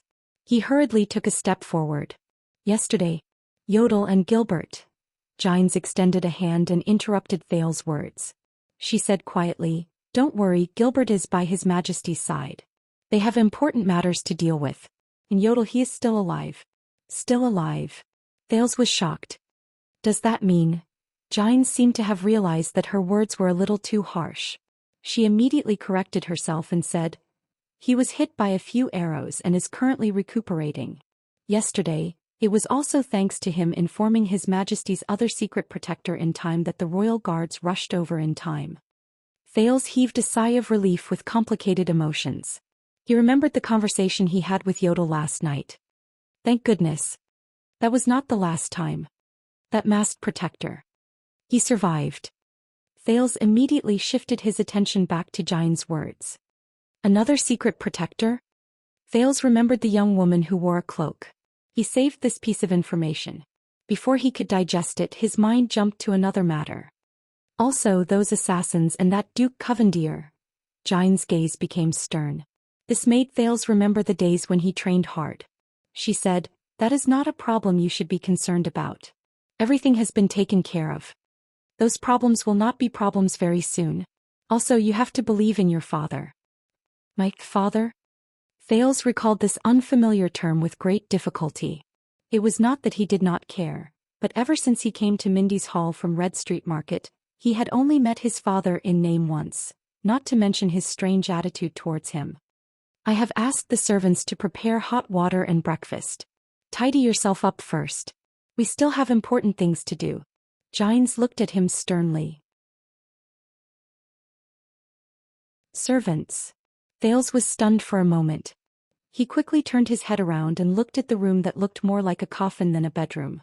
So we are, Xian's nodded tiredly.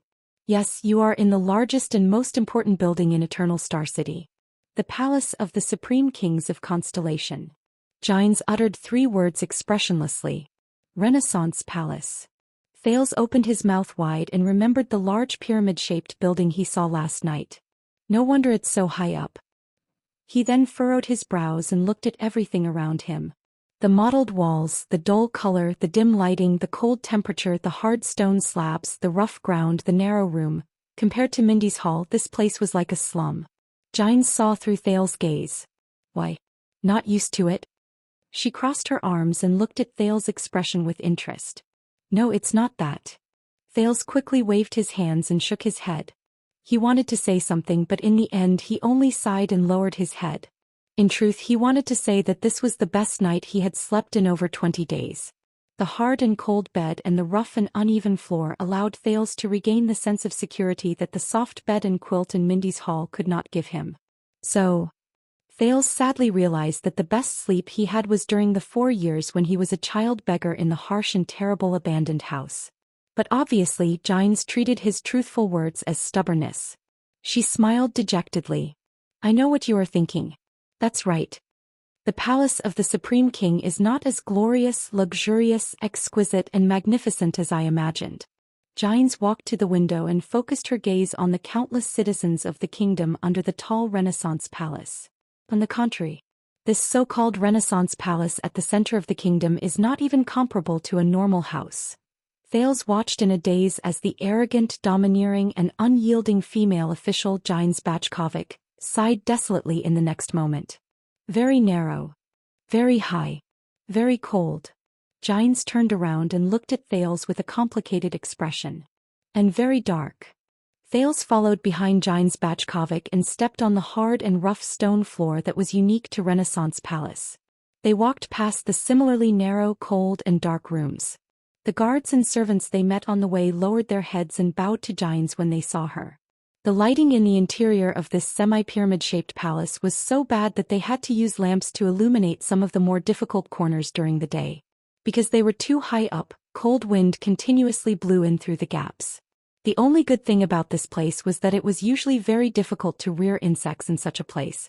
The narrow walkways and low ceilings made the atmosphere in the palace feel oppressive and uncomfortable. Sometimes it even seemed lifeless.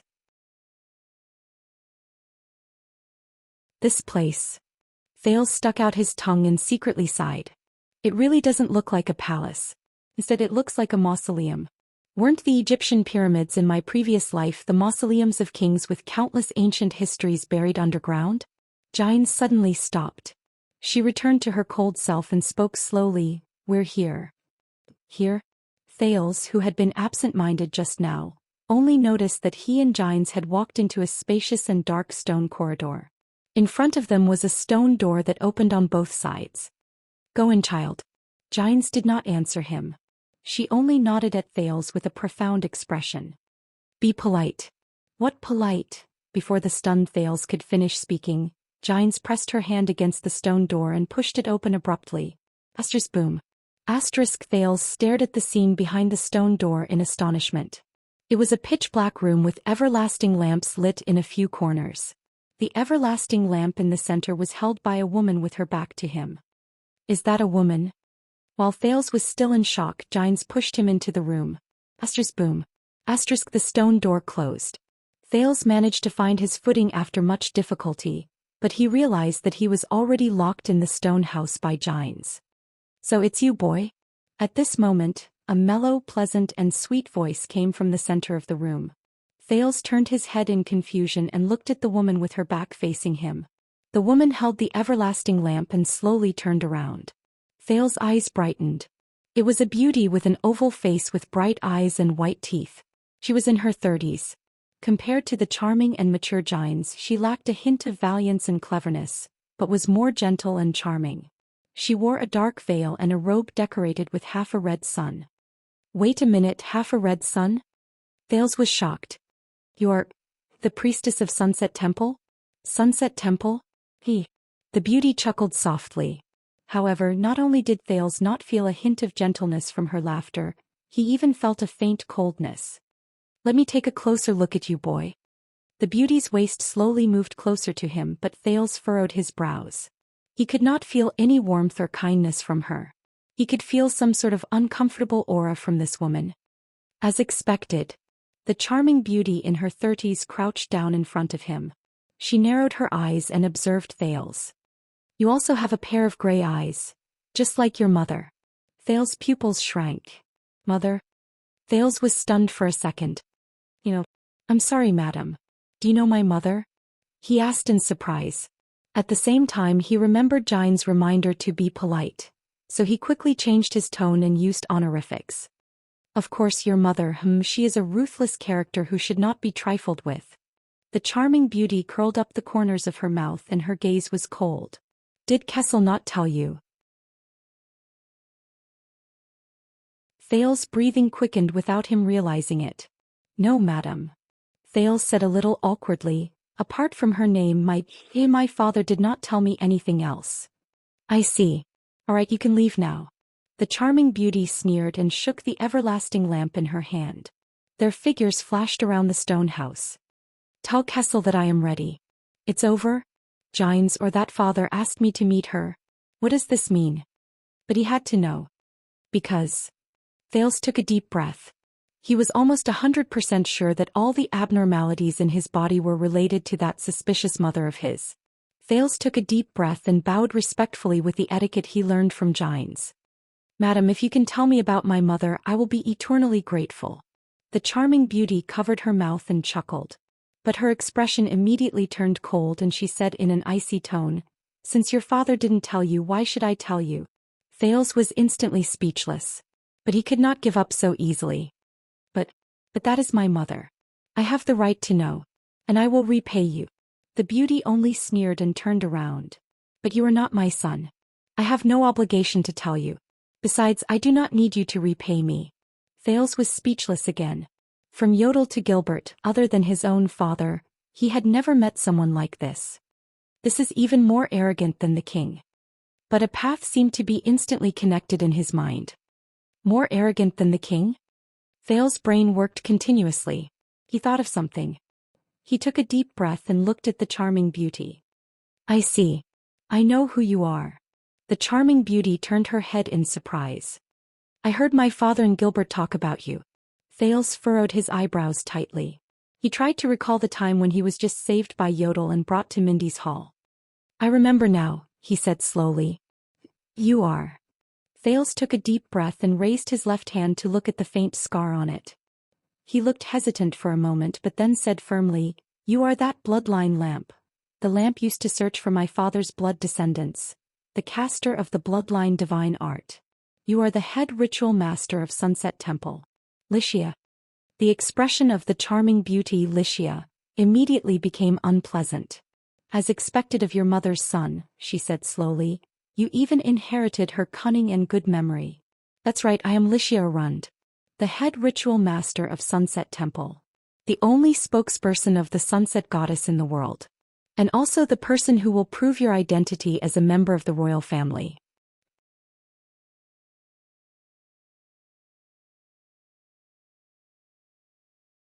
Chapter 56. It seems that my mother once troubled you. Thales' expression was resolute. He was determined to find out the identity of his mysterious mother. Xianxia chuckled in disdain. Troubled. The coquettish priestess walked in front of him. Her gaze was terrifying. More than that, she was a nightmare. Nightmare? Thales recalled Kessel V's coldness and disregard towards him. He could not help but be stunned. You should leave, bloodline of the kingdom. Xianxia looked down at Thales coldly. I have seen you. Your mission is complete. Thales snapped out of his daze. He gritted his teeth and took a step forward. Theron Jarana. Upon hearing this name, Xianxia suddenly paused. The color in her eyes changed. Thales took a deep breath and continued, This is my mother's name. I do not know what this name means to you. But no matter what kind of person she is, I need to know. Xianxia lowered her head slightly and narrowed her eyes. In a split second, Thales was shocked to find that all the everlasting lamps in the room had become brighter. They lit up the dark stone house. The originally quiet and gentle flames in the lamps even started to crackle. Is this divine art? He clenched his left hand tightly. Xianxia looked at Thales' gray eyes. Her frown deepened. Finally, she flung her sleeves in disgust. You are really a continuation of that nightmare. Let me give you a piece of advice. Don't ask about your damned mother. I will not tell you anything. Thales stared at Xianxia in a daze. But he still suppressed his displeasure and hurriedly said, But you have already told me. You told a son that his mother was a nightmare. Thales raised his head and stared at Xianxia's cold black eyes without showing any signs of weakness. I'm curious. Whose nightmare is she? Father's? Thales gritted his teeth and asked, Or your nightmare? Xianxia's eyes suddenly shone with a fierce light. It was not a description. It was a real golden light. It was so bright that Thales could not open his eyes. Thales was so shocked that he took a step back. He raised his left hand to shield his eyes and touched JC's dagger with his right hand. He felt very uncomfortable under that golden light. Is this the power of the so-called sunset goddess? Watch your words, mortal. Xianxia's eyes were shining so brightly that even her pupils and expression could not be seen clearly. She had a dignified expression on her face, but she spoke in an incomparably calm tone. In this mortal world, no one knows better than me how hateful your mother is. Thales stared at her blankly. She is a cold, cruel, cunning and crazy bitch who is obsessed with power and strength. Every move she makes has an ugly motive that she can't tell anyone. Remember my words. Completely forget her or you'll regret it one day. Thales absent-mindedly went up and down a few flights of stairs. He followed Gines down a path in Renaissance Palace that he did not know which floor it was. He could not let go of Lixia's words for a long time. Cold, cruel, sinister and cunning? Crazy obsession with power and strength?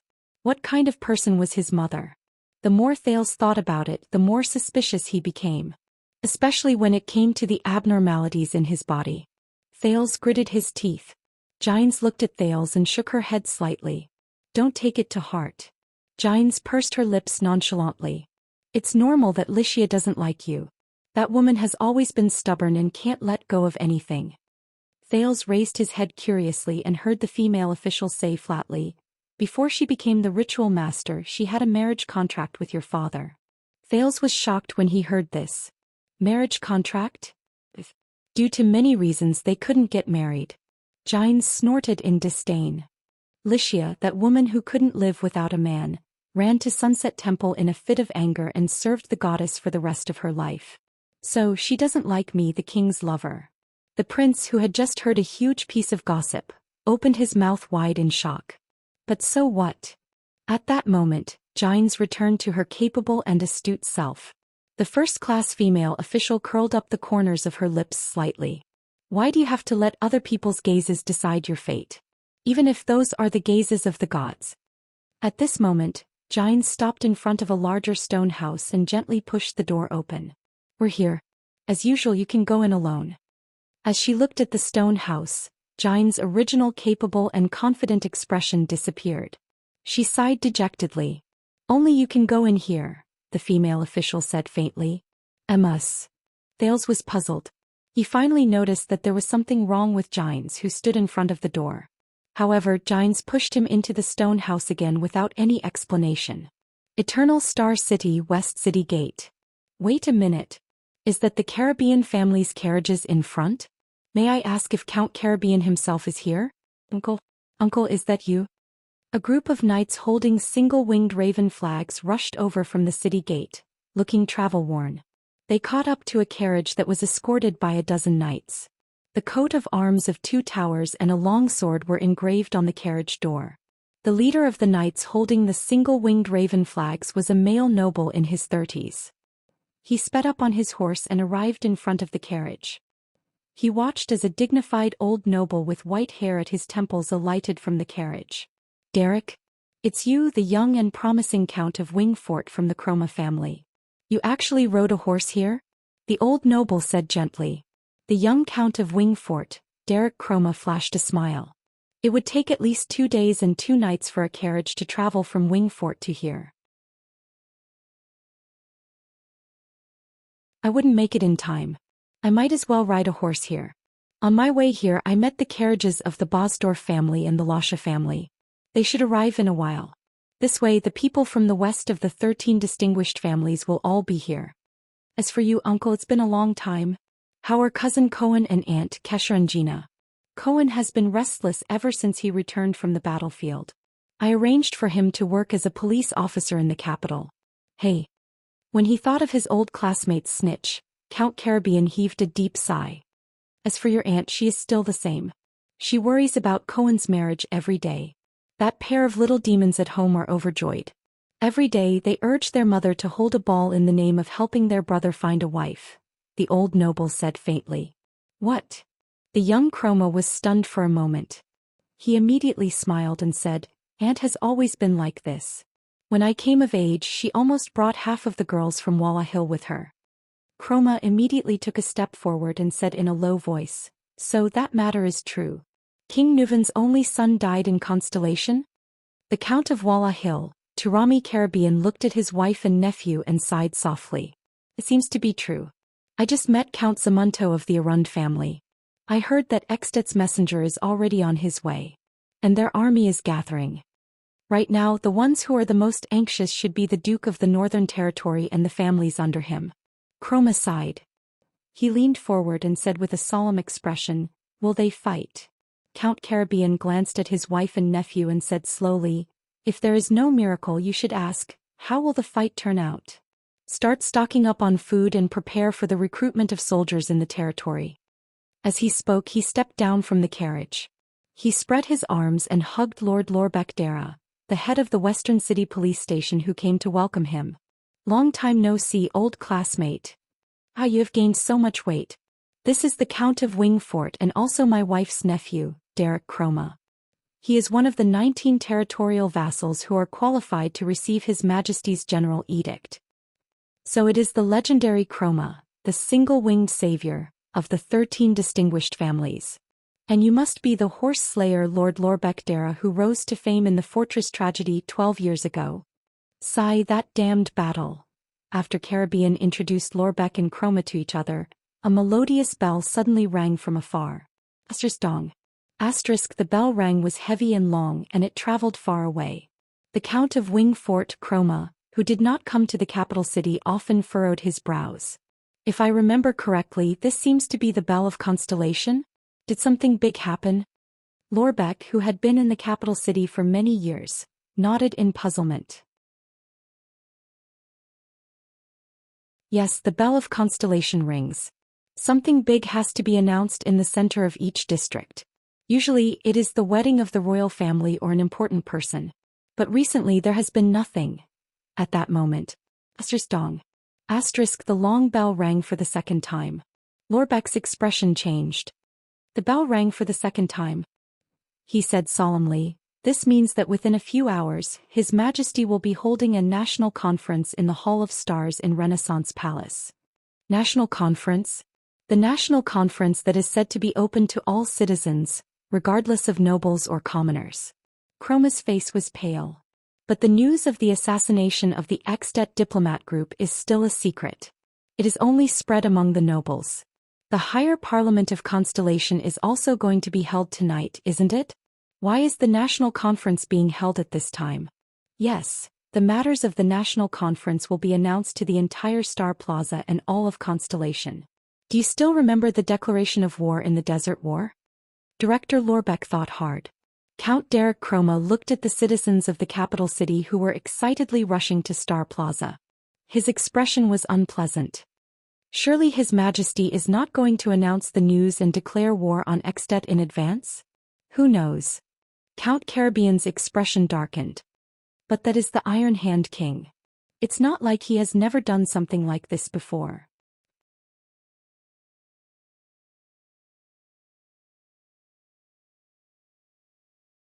Chapter 57.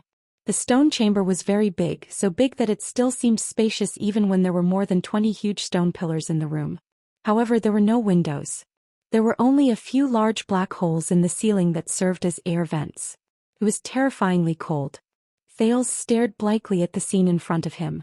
A sturdy figure draped in a starry blue cloak stood in front of a stone pillar with his back facing Thales. The side of the stone pillar that the sturdy figure was facing had a stone cave dug out. Inside the cave were 2 large stone jars and 6 small stone jars. Your grandfather, A.D. Jadestar, is buried here, the figure said in a solemn and dignified voice. To be honest, I did not like being in the same room with him. The way he looked at me was always full of disappointment and accusation. After my mother passed away, I tried to avoid him even more. Thales was not too unfamiliar with this voice, but he was not too familiar with it either. Come here. Thales took a deep breath and adjusted his emotions. He walked towards his father in name, the Supreme King of Constellation Kessel Jadestar. The Iron Hand King Kessel V wore a crown with 9 stars. He held an everlasting lamp in his right hand and a scepter inlaid with crystals in his left hand. He turned his head and glanced at Thales. This sharp gaze made Thales feel a little breathless. Starting from the second king, John I, every Supreme King and Queen of Constellation will be buried in this stone chamber after they pass away and are cremated. Kessel's voice was very deep. It was as if he was afraid of waking something up. Kessel extended his hand and placed it on the large stone jar on the left. There was a name carved on it. King of Eternal Rule, King ADL. Hitstar 595 to 660. Kessel looked at the second large stone jar on the right. There was another name on it. This is my mother. She passed away when I was 15. Queen Natalie J.F. Jadestar, 604 to 642. He, the Supreme King, touched the small stone jars again. His expression was complicated and difficult to understand. And the children of the kings who did not inherit the throne and did not change their surnames are in these small stone jars. Thales was stunned. He turned his head slightly and as expected, he saw a grotto on each of the 4 sides of each stone pillar. There were 2 large stone jars in each of them, and a few small stone jars would occasionally appear beside them. This is the royal burial ground? Kessel lowered his head and looked at a small stone urn. Thales also looked at it. Starlight God of War, Liberator of Zodra, Duke of Star Lake John L. Kate Star, 613 to 660. This is Uncle John, the only one in the family who has traveled the world. He was my father's younger brother and was practically raised by my mother, so I insisted on putting him in my father's grotto. Kessel touched the stone urn. Thales was shocked to see that there was a smile on his face. He is knowledgeable, skilled, humorous and witty. His jokes are unparalleled. When we were young, whenever he came back, my twin brothers and I loved to pester him and listen to his love story with Princess Main Knox, until my mother exposed him with a cold expression. At that time I thought he was the most powerful person in the world. John's marriage almost angered my father to death. My God, he actually married a supreme-class female knight. I think John should have completed the hugging and kissing part of the wedding with his feet off the ground. After John was conferred the title of nobility, he would often return to the capital to visit us, and occasionally bring small gifts for Constance. But ever since his wife passed away, I haven't seen John smile much. Thales felt the atmosphere in the stone chamber and did not dare to breathe loudly. Kessel was immersed in the past. He only turned his head around after a minute. This is Meteor's brother. Kessel looked at another stone jar and frowned slightly. The one who should have inherited the throne. Thales heard a familiar name and quickly looked at the stone jar. Eldest son of the king, Crown Prince, Meteor Star, 622 to 660. He had the best relationship with my father. He was the only one who could be on par with my father in a game of chess. He did not usually speak much and always watched us brothers play with a smile. He was very smart and popular. Everyone said that he was the best crown prince and also my best brother. But when I was 16, one night when I came back from the maid's room in the middle of the night, I accidentally saw him sitting dispiritedly in the courtyard, drinking alone with a gloomy expression. At that time I only found it strange that he also had times when he was depressed. Now I finally understand him. Thales looked at the stone jar and thought about the rumors about Meteor Jade Star. Is this the person Gine's rescuer, Gilbert's admirer, and Yodel wants me to be better than him? The next stone jar. Sword of Reversing Light, Second Prince, Horus M. Jade Star, 623 to 660. This is Horus. The Tower of Eradication still has the record of his fastest sword speed when he was a student. From what I heard last time, no one has been able to break it. Kessel flicked the stone jar and snorted. He was the only supreme class elite in the family. He even had an awe-inspiring nickname. My father often lamented that after the Oathkeeper Meteor IV and the enemy of the wolves Prince Kira, the Jade Star royal family finally had a third supreme class elite. His relationship with brother Meteor was very poor. When he played chess with Meteor, he always liked to use his power of eradication to send his opponent's chess pieces flying in the dark. But even so, he could not win against the smiling brother Meteor. He often told us that if he had not been born a year later than Meteor, he would have been the one to become the crown prince. A month before his death, he received an invitation from the Scions of the Tower of Eradication. If he had passed, he would have become one of the 8 Scions of the Tower of Eradication. This is Bancroft and Herman, my twin elder brothers. Kessel looked at the 2 stone jars that were placed side by side. His gaze was complicated. It was said that a careless maid mixed up the order of birth. My father could not stand the 2 doctors arguing about which baby had a bigger head, so my mother simply tossed a gold coin and used Tormund the First's portrait to decide that Bancroft was the 3rd prince and Herman was the 4th. That gold coin is now placed in my mother's stone jar together with Meteor's first full marks political homework, Horus's first swordsman trophy, and the baby wrapping cloth that Constance and I wore when we were born. Thales took a step closer and saw the 2 small stone jars clearly. The 3rd prince, Bancroft and Jade Star, 624 to 660. The 4th prince, Herman and Jade Star, 624 to 660. When we were young, they argued endlessly and endlessly at the dining table. It was practically a nightmare for our entire family. Meteor joked that Herman was probably frightened by the two of them and went to the Tower of Eradication to learn martial arts. Bancroft loved painting and sculpture. He donated half of the funds for the Arts and Culture Department of the National Academy of Sciences. But he was also quite vain, probably second only to his love of money. When we were young, we often said that he should marry into the Sukater family. The dowry alone would be enough for him to eat for the rest of his life. In the end, when he went to the Southern Isles, he proposed with a sketch and really married a lady Sukater. And Herman was the most handsome among the 5 brothers. He was also good at music and good at writing poems.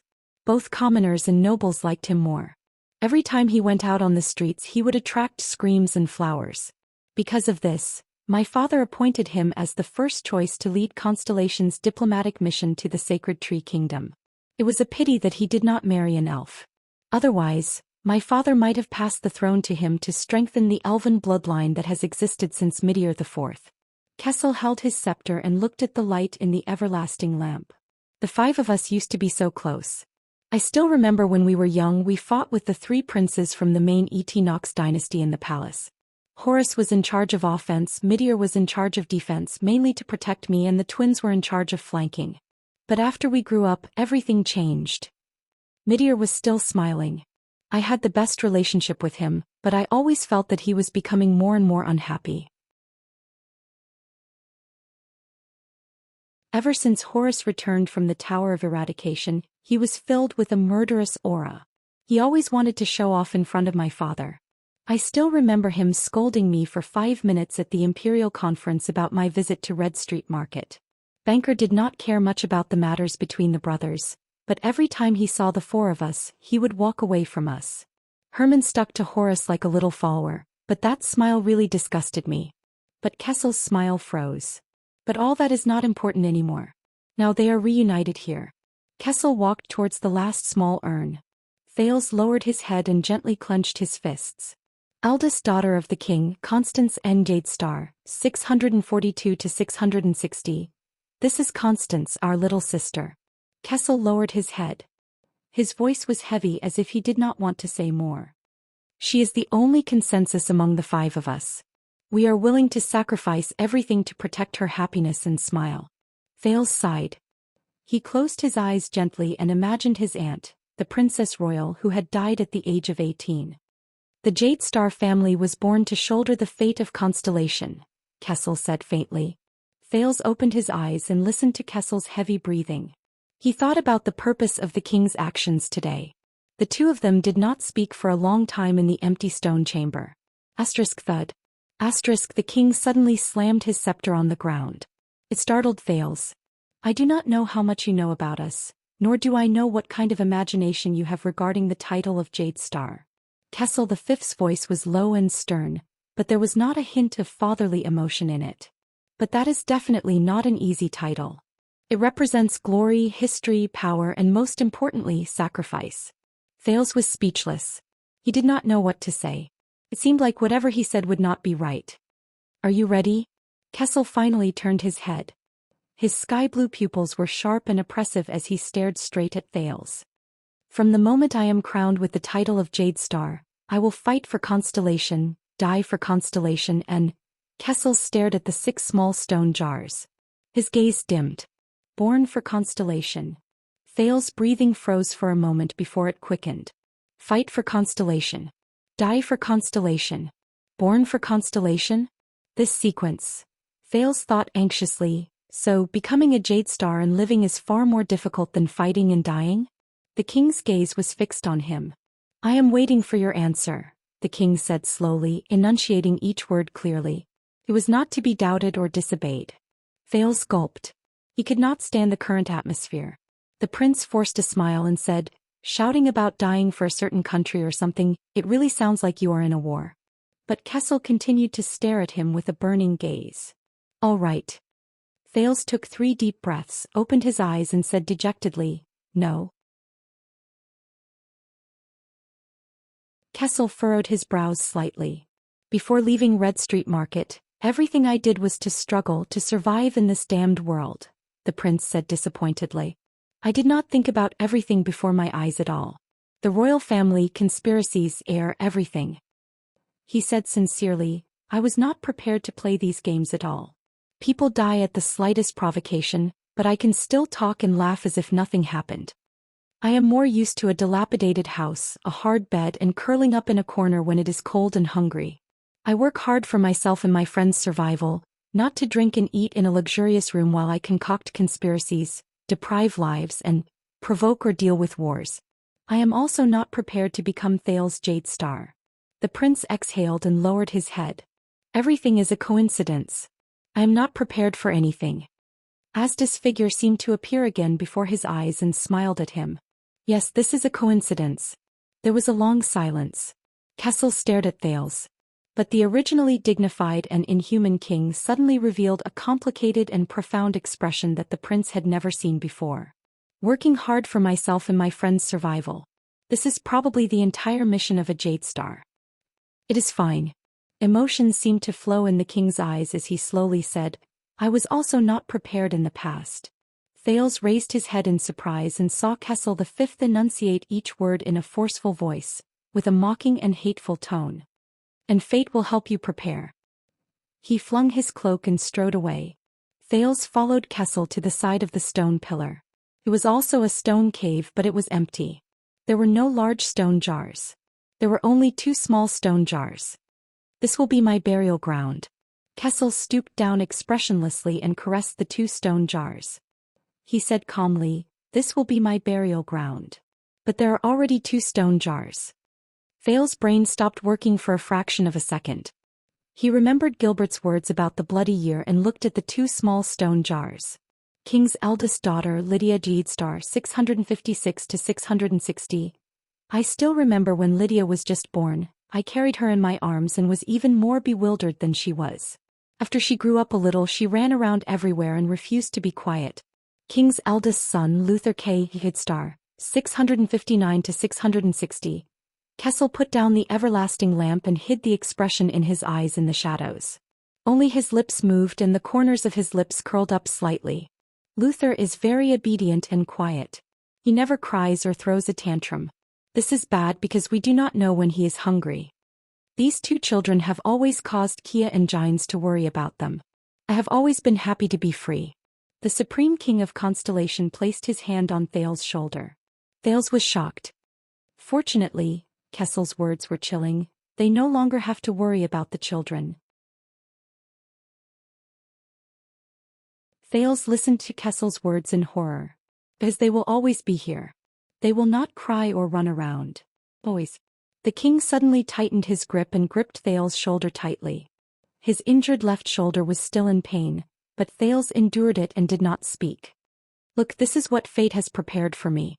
Looking at the 2 small stone jars, Thales gritted his teeth and clenched his fists lightly. These are my sister and brother? At this moment outside the stone room where the kings of Constellation were buried, a long and heavy bell suddenly rang. Go. King Kessel Jade Star let go of Thales. Gilbert and Gines are waiting for you outside the door. The king stood up and regained his dignified and oppressive aura. With a cold expression he said, they will prepare everything for you. Just like how fate has already prepared everything for you. Thank you for the 588 Chidian coins reward from my beloved minister Don't Go. Thank you for the 100 Chidian coins reward from Book Wasteland 1.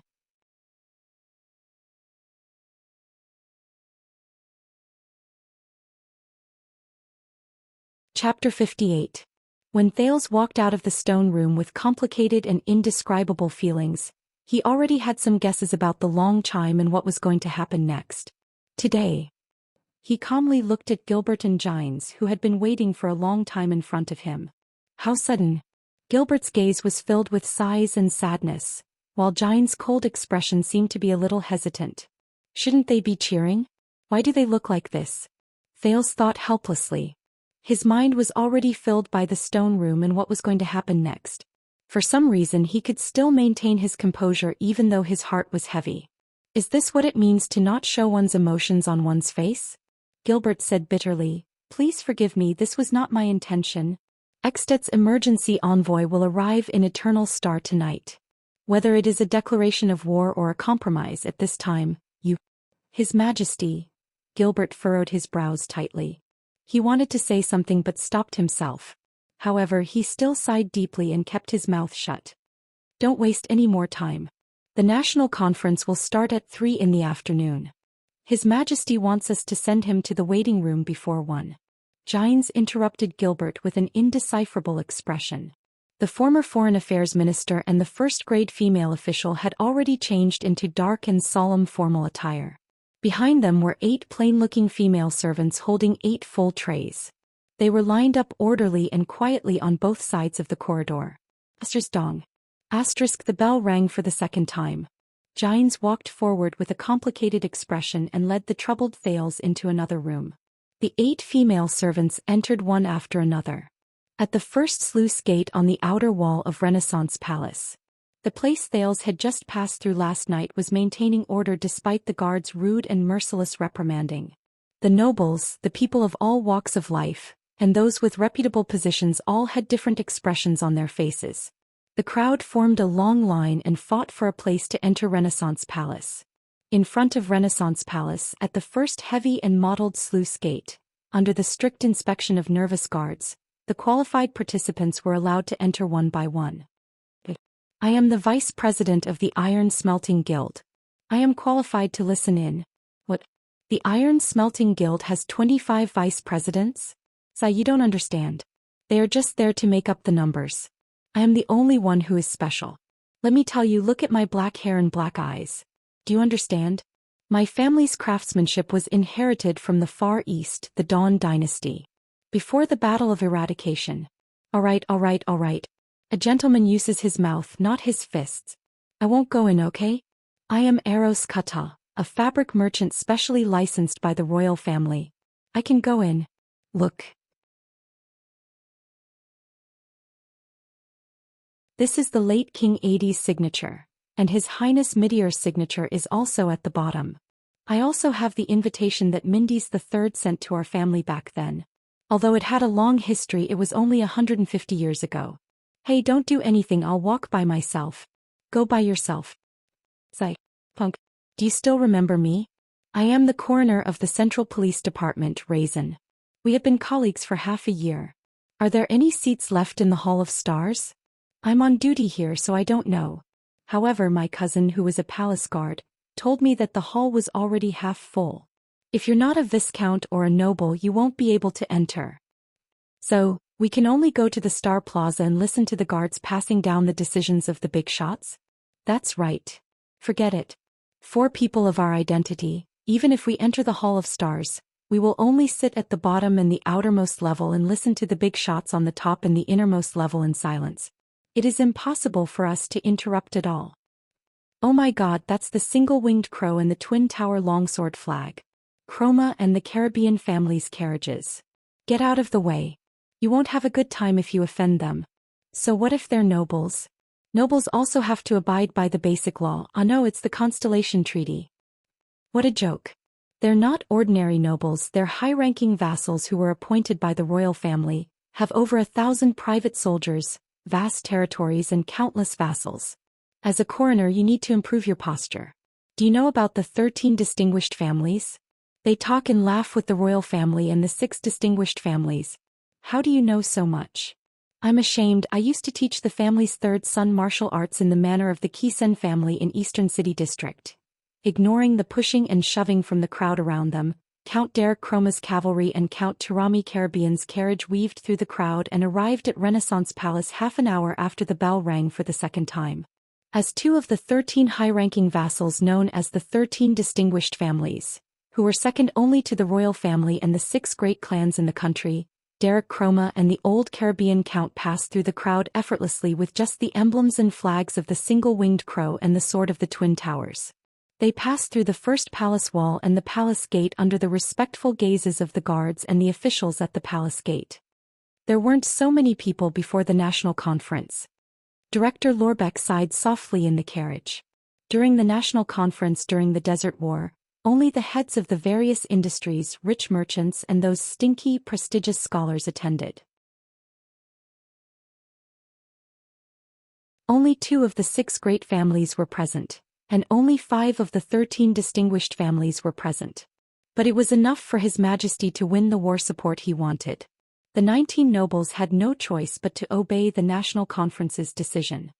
Caribbean stared solemnly at the growing crowd outside the carriage window. The few nobles who refused to carry out the decision were besieged by the angry citizens. They even suffered in various industries. Even though they were just vassals of the great families, this was not a good sign. The young Count of Wingfort, Derek Chroma, rode close to the carriage window. His expression was unpleasant. Sirs, we should hurry up. Even though the 19 nobles have their own designated seats for the conference and won't be driven to the Star Plaza below the palace to listen to the conference, we might have to fight with those nouveau riche nobles and commoners for a while. Northwest of Renaissance Palace, Star Plaza, diagonally below the Hall of Stars, was currently bustling with noise. The Virtuous King's Initiative, known as the National Conference for All Citizens, was the only national conference where commoners and minor nobles could listen to the supreme power struggle of Constellation. It was about to begin in the afternoon. Every topic, every discussion, and every decision in the conference would be conveyed to the entire Star Plaza by someone specially assigned to inform all the citizens of the capital. Jennard frowned as he looked at the bustling crowd in the plaza. He and his city defense team had just been seconded from Eastern City District in the morning to maintain order in Star Plaza together with the people from the police station. God have mercy on us. How is this possible? The Star Plaza could accommodate tens of thousands of people. Even Duke John's Starlight Brigade in the past could not maintain such order with just over 1,000 people. The people's gazes were all focused on the conference venue above their heads. It was the hall that faced the Star Plaza, the Hall of Stars. The crowd pushed and shoved against each other. Indifferently, under the loud berating of the thousands of guards in the plaza and the giant city-guarding crossbows on the walls of Renaissance Palace that were on standby, the people passed back and forth the news of the king's sudden national conference. I guess it's because of the Red Street Market explosion a month ago. Hey, could it be that the Blood Bottle Gang was beaten up so badly by the Blackstreet Brotherhood that they became so anxious that they started to go crazy? How can a small gang fight alarm the big shots up there? Where did you get this news from? What do you mean by orderly? What Blood Bottle Gang? What Blackstreet Brotherhood? How can there be gangs in the capital? We are a civilized society. Our lives now are so blissful. Why do you want to spread these words that will destroy the environment? Huh. You look shifty-eyed. You must be a spy from a foreign power, right? You can't go wrong if you listen to me. The Baron Bone people must have rebelled again. The ones behind this must be the merchants from Kemu Union who are greedier than vampires. They seized my family's merchant group last month. They want to collect tithe. Do you believe it? 50% out of 10.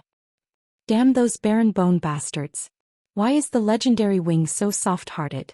You should learn from His Majesty and capture them all like the orcs and bury them alive at the desert god's altar. Do not insult the legendary wing. He is so handsome, but he is an existence who can unify the Western Peninsula with just his face. My aunt is a maid in a viscount's house in Morning Star District. She told me that something happened to Exted in the north. Oh, why hasn't their diplomat group arrived yet? How is that possible? The Fortress Treaty is valid for 20 years. Besides, we have the Fortress Flower guarding Broken Dragon Fortress. We also have a Rund in the Northern Territory as well as powerful families like Zamunto and Fries. How can it be like 12 years ago? Don't forget that the kingdom's wrath is still in the capital. He alone, with that bow, can destroy 200,000 extensions. Extet doesn't even have 200,000 soldiers, right? Anyway, that's what I mean. I think it's most likely Sarah Dukedom in the southwest. A relative of mine who came to seek refuge with me said that evil witches have been spreading a plague there recently. The neighboring Anlenzo Dukedom and Norton Dukedom have sealed their borders. Wait, did the plague spread to Constellation? Did the nobles in the southwest not come? What about the Tabark family? What about Caribbean and Lasia? Did they all die from the plague? So the price of herbs will rise? I have to hurry and stock up. You're all talking nonsense. My secret source told me that His Majesty wants to choose one of the 6 great clans to be the next king. What? What about the Jade Star royal family? Our family has the royal family's furniture franchise. What else can we do? Can you even force His Majesty to give birth to another son? I think Duke Covendier is a good choice. Last year he came to the Grand Bazaar for an inspection and even held my hand. With a duke like this, our country will never have to worry about not doing well. But I think the young lady from the Tabark family is also not bad. Let's learn from Alumbia Kingdom. Think about it, a beautiful young queen. Oh my god, my heart is about to melt. Stop joking around. That's a countryside like Alumbia. Our great constellation is the successor of the empire. How can we let a woman be the king? I'm not discriminating against women, but we have to acknowledge the objective differences. Young man, stop making wild guesses. I'm concerned about politics. I think you're a keyboard. Ahem, no, a verbal warrior. You have to believe in the country, believe in His Majesty, believe in the Imperial Conference. How can they not know something that even you know? Thales stood up slowly and looked at the young noble in the mirror, who was dressed luxuriously and had a cold expression. His hair was no longer messy. Instead, it was neatly trimmed and combed into a simple but pleasing style, making him look spirited and handsome. Gines did not even care about his expression and pinned a slightly reflective crystal earring on his left ear.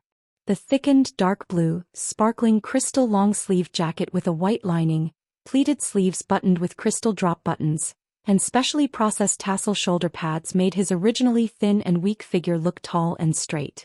He raised his hands. His pure white leather gloves were tight and shiny. His every move seemed to be more convincing. The black, tight-fitting aristocratic trousers with a belt buckle in the shape of a star, and the expensive leather boots that made him 2 inches taller made him look like a noble when he walked. The 9-pointed star emblem that represented the Jade Star family was embroidered on Thales' back. There was also a gold and silver 9-pointed star pin on his chest, which shone under the light. The maid sprayed some men's perfume on him. It was almost undetectable, but it made his aura more similar to that of the upper class. Hey! Thales laughed bitterly and sighed. Fashionable adornments, elegant mannerisms, established etiquette and limited knowledge. These are the best tools to separate and categorize people of different social classes. This is the circle of nobles. This damned, evil cultural capital. Even Gines and Gilbert, who were watching from the side, could not help but nod slightly. It's about time. Gines sighed and said in a bitter tone, Kessel. His Majesty hopes that you will go in as soon as possible. Thales knew that their emotions were a little off, but since they had already come to this, he cleared all thoughts in his mind and slowly left with Gilbert and Gines. I need to confirm some things with you. Thales raised his head and looked at Gilbert. His Majesty originally planned to give you a name that is more in line with the Jade Star tradition, such as John and Midier or Kessel and Tormund. After all, the name Thales is used by the commoners.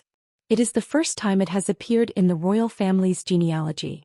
It will also allow people with intentions to investigate your past. Thales turned his head back and walked forward step by step. Without changing his expression, he said, Thales. What? Just call me Thales. I will not change my name. Those are the past. I will not forget them at all. I cannot give up on them at all. Thales looked at the endless corridor and clenched his fists. He did not care about Gilbert's hesitant gaze. I will obey your will.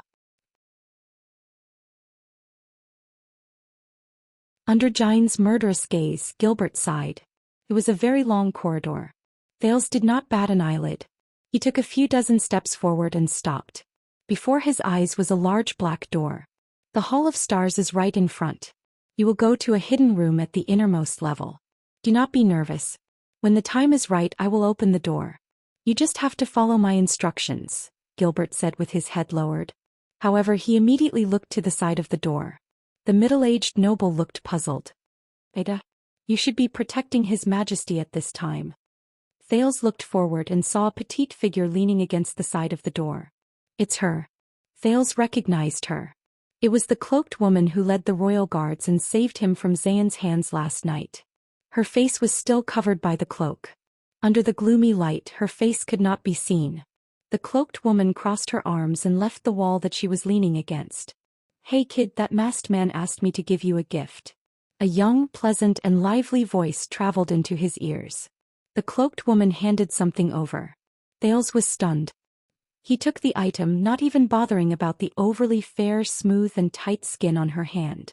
It was a black dagger sheath with a buckled belt. A row of words was carved on one side. A king is not respected by his bloodline. Thales resisted the urge to subconsciously touch his chest.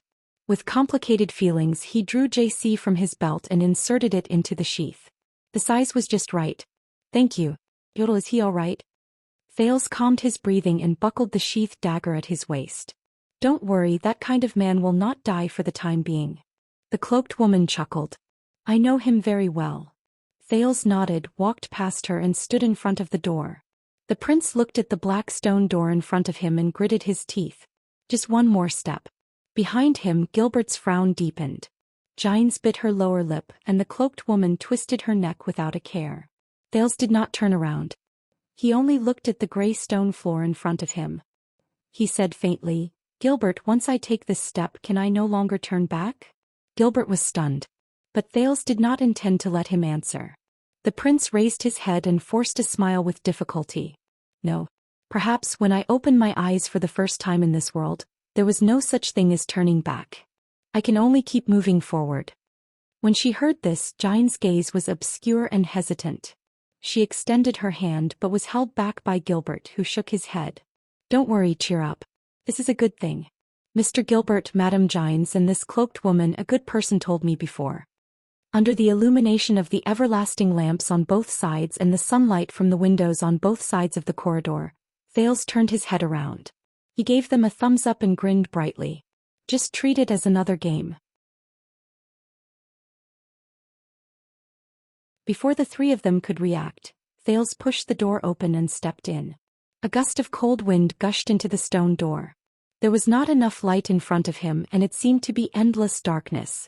Thales' figure disappeared into the darkness. Gilbert sighed and lowered his head. Gines turned her head around and did not say a word.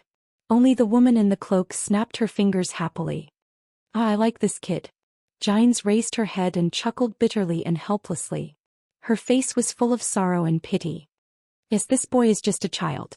How can he bear such a heavy burden and future? There was a moment of silence. Then a hoarse voice suddenly rose. He can. The cloaked woman tilted her chin.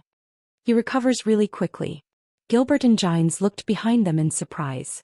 There, the masked protector's figure appeared in the air. However, the strange thing was that Yodel's figure was erratic and extremely blurry, as if he was covered by a veil made of air. He can bear that kind of responsibility, the blurry Yodel said with determination. I understand him.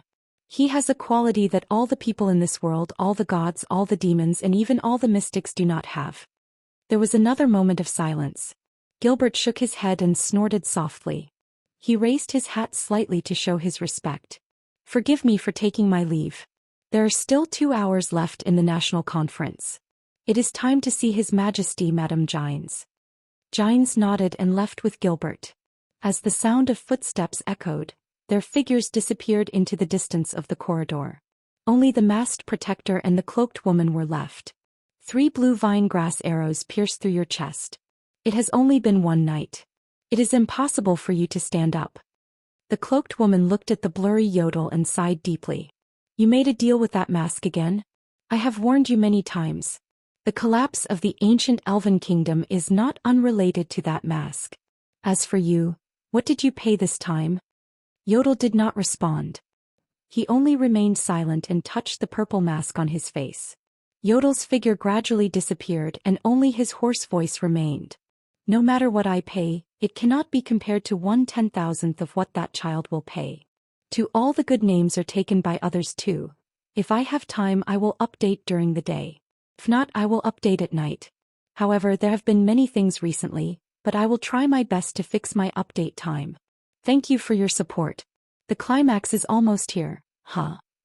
All kinds of requests for my collection and recommendation.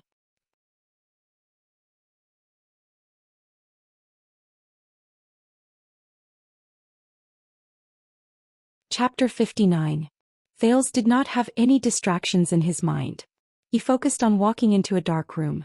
Outside the hidden room, there was a buzzing sound that was unique when a crowd gathered. It was noisy and disturbing.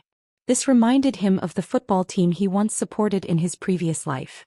It was probably the same feeling when he first entered the stadium.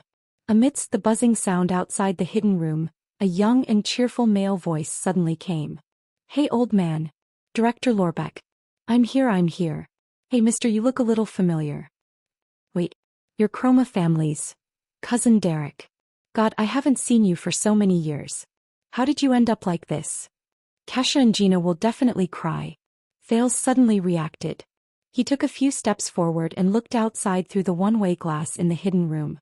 Indeed, diagonally below him was the entire Hall of Stars. The Hall of Stars was a semi-open-air oval hall. It was at least a dozen meters tall and could accommodate at least 1,000 people. There were no walls in the direction of Star Plaza. There was only a protruding balcony, which made the hall look like an irregular wide cylinder with one side cut diagonally from the top to the bottom. Or rather, it looked like a half-covered oval trash shovel. When he thought of this, Thales could not help but smile. At that moment the hall was already half filled with people. They were either sitting or standing. There were at least a few hundred of them. The closer it was to the center, the sparser the crowd. They were dressed in expensive clothes, quiet and composed, and basically all had seats. These were the nobles. In the center of the hall was a spacious round platform. Around it were 7 stone seats of different sizes. The unique stone seat was the throne, and the 6 seats around it belonged to the 6 guardian dukes. Surrounding the 6 stone seats were another 13 stone seats, which belonged to the 13 distinguished families. They formed a semicircle. The 6 stone seats were still empty, but the 13 stone seats were already occupied. They were all men between the ages of 20 to 60. They wore different emblems and had different expressions. Behind each seat stood a few attendants with tense expressions. The voice he heard just now came from the 13 stone seats. Behind one of the stone seats stood a handsome blonde man dressed in an astral blue police uniform. He was handsome and had a defined face. Compared to the feminine mystic Asda and the pretty boy, Istrone, he appeared more energetic and masculine. However, this handsome man was viciously hit on the head with his cane by an exasperated middle-aged noble with grizzled hair who was walking towards him. The middle-aged noble's clothes were embroidered with the symbol of 2 towers and a long sword. "Cohen Caribbean, where is your noble upbringing? Do you know how to speak human language?" "Derek is not only your cousin, he is also the master of the Chroma family, one of the 13 distinguished families. The Lord of Wing Castle, a count of the kingdom. Show some respect." The stunned Thales looked at the kingdom's police officer, Cohen Caribbean. Gritting his teeth, he covered his head and roared at his father. "Old man, the stage of eradication is right in front of us anyway. Knock one more time and we'll fight on the stage." Many people turned their heads in that direction, but when they saw that it was the seats of the 13 distinguished families, they shook their heads and ignored them. Why is this noble family so weird? Cohen and I are familiar with each other. This is the best way to show our closeness. Derek, who was standing at the side, seemed to know about his uncle and cousin's daily life. He quickly waved his hand to smooth things over. On the other side, Lorbeck was busy holding back the old Count Caribbean, who was about to swing his staff angrily a second time. "By the way, Cohen, although you are the eldest son of the Caribbean family, your father is not here yet. How did you get in?" Lord Lorbeck Dara, the head of the Western City Police Department, quickly changed the topic. "I'm not too sure either." Cohen scratched his head and frowned. "I just recovered from the injuries I received in Red Street Market a few days ago." "Old man, put down your cane. We'll talk about this when we get home. I received the order to be on duty. When I arrived at the gates of Renaissance Palace, the city defense team and the police saw that I was one of them, so they let me in. When the palace guards heard that I was Caribbean, they led me into the Hall of Stars." His father, the suzerain of Walla, the old Count Caribbean, was stunned when he heard this. The old count did not ask any more questions. He and Count Derek Chroma sat down on 2 stone seats respectively. A few attendants, knights, Cohen and Lorbeck stood behind him. Thales listened to their conversation and roughly guessed that these 2 families were members of the 13 distinguished families. At this moment the noisy crowd suddenly fell silent. Thales shifted his gaze in another direction. In the distance, 2 unforgettable figures walked into the Hall of Stars on the blue star-patterned carpet, escorted by 2 groups of attendants. The people on the road naturally made way for them. They either bowed to greet them or whispered to each other. Among the two figures, a plump and noble-looking old man smiled honestly and occasionally responded to the people on both sides. A sword and a shield were embroidered on his back, intersecting against the background of the red sun. That was the Prime Minister of the kingdom, the suzerain of splendid port city, and the guardian duke of the Eastern Sea, Bob Cullen. Beside him was a middle-aged noble dressed in martial attire and exuding a murderous aura. He did not even look at his surroundings. He only strode forward with a cold expression. On the middle-aged noble's chainmail shirt, a sharp-eyed falcon could be seen clearly. It held a branch in its beak and spread its wings against the white background. This was the suzerain of Cold Castle, the guardian duke of the Northern Territory Valarund, who had arrived at the capital a day ago. The sun sword and shield and the white falcon, their emblems respectively represented the two most powerful families among the 6 great clans. National Conference? This is child's play. The Duke of the Northern Territory Val, who had a scar on his chin, had an indignant expression. He did not bother to hide his volume. He said angrily to the plump old man beside him, "He personally signed the general edict. But he suddenly let those people get involved. This is a betrayal. As the Prime Minister, you should stop him." Around them, the middle and small nobles who heard the conversation between the two dukes quickly lowered their heads or turned to leave. What a joke. Who would dare listen to the 6 great guardian dukes criticize the supreme king of Constellation? The white-haired, broad-minded and plump Duke of the Eastern Sea, Bob Cullen, puffed up his red cheeks. He wore an expensive mink fur shawl and had a protruding belly. He said in resignation, "Although I also feel that it is inappropriate, I am powerless to stop His Majesty's will." Val snorted in dissatisfaction. He was very dissatisfied with the Prime Minister's evasions. The fat old man who rode on the fence and swayed with the wind, how did he become known as the Sword of the Bay when he was young? They walked past the 13 stone seats. Every noble sitting there stood up and bowed to show their respect. Even the old Caribbean and the young Chroma were no exception. Even if he is the king we swore to serve, he cannot humiliate us like this. Val landed on the ground and flung his cloak down. He tossed it to the attendant behind him who was obviously a warrior. Then he sat down on the seat with a flourish. This was a man with a scar on his chin who had gone through the vicissitudes of life. The white eagle on his chest exuded a chilling aura. Dressed in a chainmail military uniform, he propped up his left hand in a grand manner. His entire body exuded a sharp and unapproachable aura unique to Northlanders. He did not hide his disgust towards the king. "I really want to knock that bastard's front teeth out. Just like 40 years ago." Cohen whispered behind his father's seat. "Even if he is the Duke of the Northern Territory, how can he speak of His Majesty like this without hiding it?" Count Caribbean replied in a low voice, "If you grew up with His Majesty and almost married your sister to him, you would be able to speak of His Majesty like this. Be careful with your words. The guards will soon start passing down the message. At that time, every word from the 20 stone seats will be passed down to Star Plaza." The old Duke Cullen watched and sighed softly. With the help of his attendant, he sat on one of the 6 stone seats. After all, he is our king. We can only hope that our remonstrations will be effective. These Northlanders. It has been 50 years and they have not improved at all. The old Duke shook his head in his heart. At this moment there was an uproar in the crowd. The noise formed by the gathering of whispers grew louder and louder. Gilbert's familiar voice rang out. "In the name of the Supreme King of Constellation, Kessel Jadestar, subjects of the kingdom, pay your respects to His Majesty." Thales raised his eyebrows. A group of people walked in from the other side door of the Hall of Stars. Like a rolling wave, the crowd knelt down on one knee and only stood up after the king was far away. The robust Kessel V still held on to his scepter with one hand. His expression was cold and dignified as he stepped into the Hall of Stars. 8 members of the royal guards guarded closely behind him. The king instantly became the center of attention. Even though he was kneeling on one knee, the whispers in the crowd did not decrease. Instead, it became more intense. The Duke of Eastern Sea patted his plump face and said with a smile, "His Majesty is here. Why don't you raise your suggestion to him in person?" "Humph," the Duke of the Northern Territory snorted in disdain, as if he will listen to me as long as I speak. King Kessel strode towards the stone seat. At this moment he suddenly raised his head and glanced at the secret room, intentionally or unintentionally. Thales clenched his fists lightly. He adjusted his breathing and calmed his mood. Calm down, Thales. The main show has not started yet. Behind the Iron Hand King's cape, a group of people led by Gilbert entered.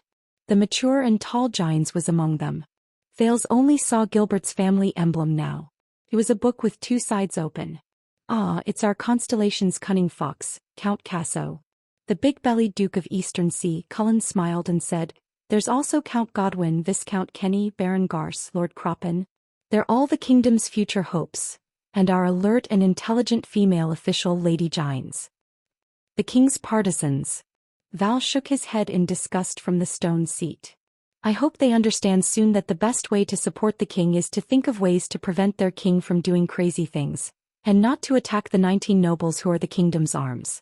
As for that B*T, every second she's in the palace is an insult to the Arund family. King. At this moment, an even louder cheer surged into the Hall of Stars from the open air outside. The hall was instantly filled with deafening cheers that came from afar. Many of the nobles' expressions changed.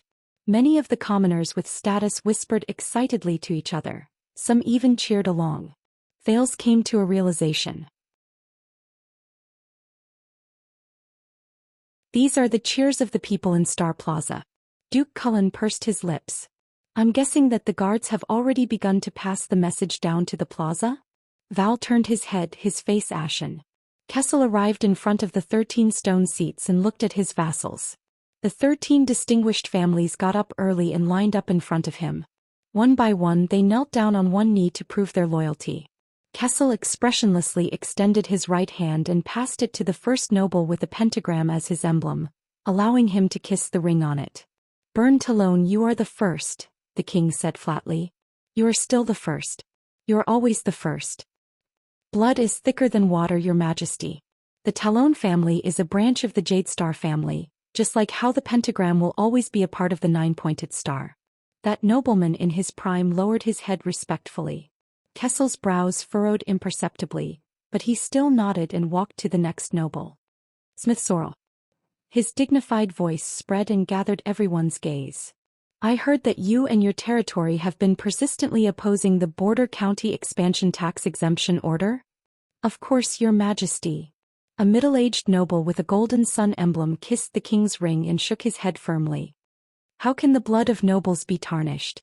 Kessel snorted softly. Louis Bosdorf. The king extended his hand to a noble who had a black lion on his chest, baring its fangs and brandishing its claws. Will the warlike black lion still fight for the pride?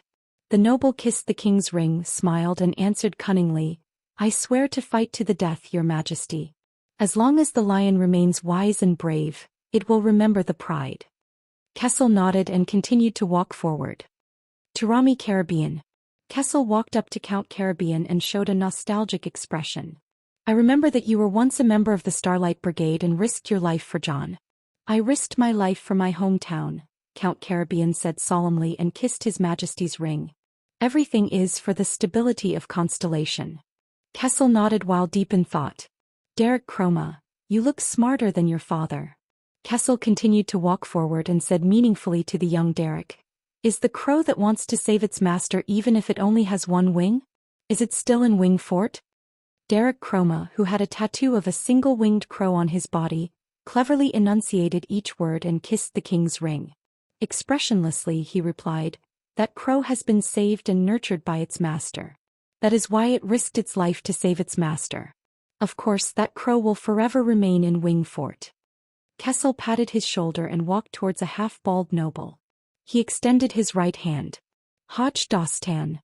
This time the noble had two long swords embroidered on his body, forming a cross. Kessel said coldly, I still remember that your clan's motto is forward or backward, survive or fall. Have you chosen the direction you should take this time? The direction has always been there. The half-bald Hajj Dostan lowered his head and kissed the king's ring so that no one could see his expression clearly.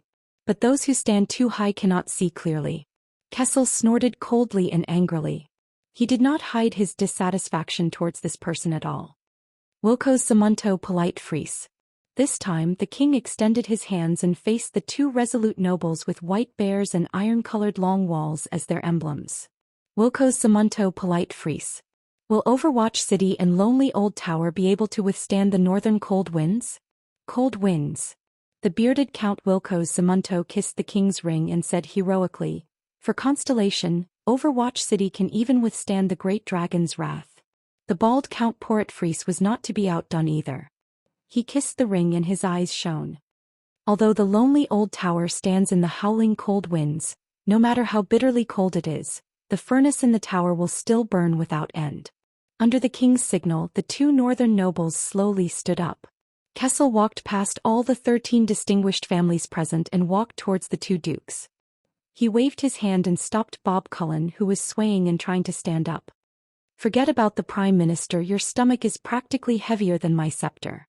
The Duke of the Eastern Sea was all smiles, as if he did not understand the hidden meaning in Kessel's words. He only nodded and thanked him. Gines, who was beside him, took off Kessel's cloak and let the king sit on the highest stone seat. Kessel glanced at Val and shook his head nonchalantly. "As for you, I guess that you have a strange disease that prevents you from bending your knees?" "Yes," Valerun said carelessly. His eyes were burning with anger. "Regardless of whether I am facing Extet or Constellation's royalty, I have this strange disease." Kessel shook his head. "It has been 40 years, but your sense of humor is still as bad as ever." After greeting each other with a slightly deeper meaning of their allegiance, the nobles of the 13 distinguished families returned to their seats. 2 of the 6 guardian dukes are present, while 8 of the 13 distinguished families are present, Gilbert reported with a solemn expression. "Your Majesty?" "Wait for a while more," Kessel said calmly. Once again deafening cheers rose from Star Plaza. Amid the cheers, Val said disdainfully, suddenly announcing that the higher parliament will be changed into a national conference and convening it ahead of schedule. "Do you think those nobles who are too far away will be able to make it in time? At the very least we can forget about Blade City's Tabark family."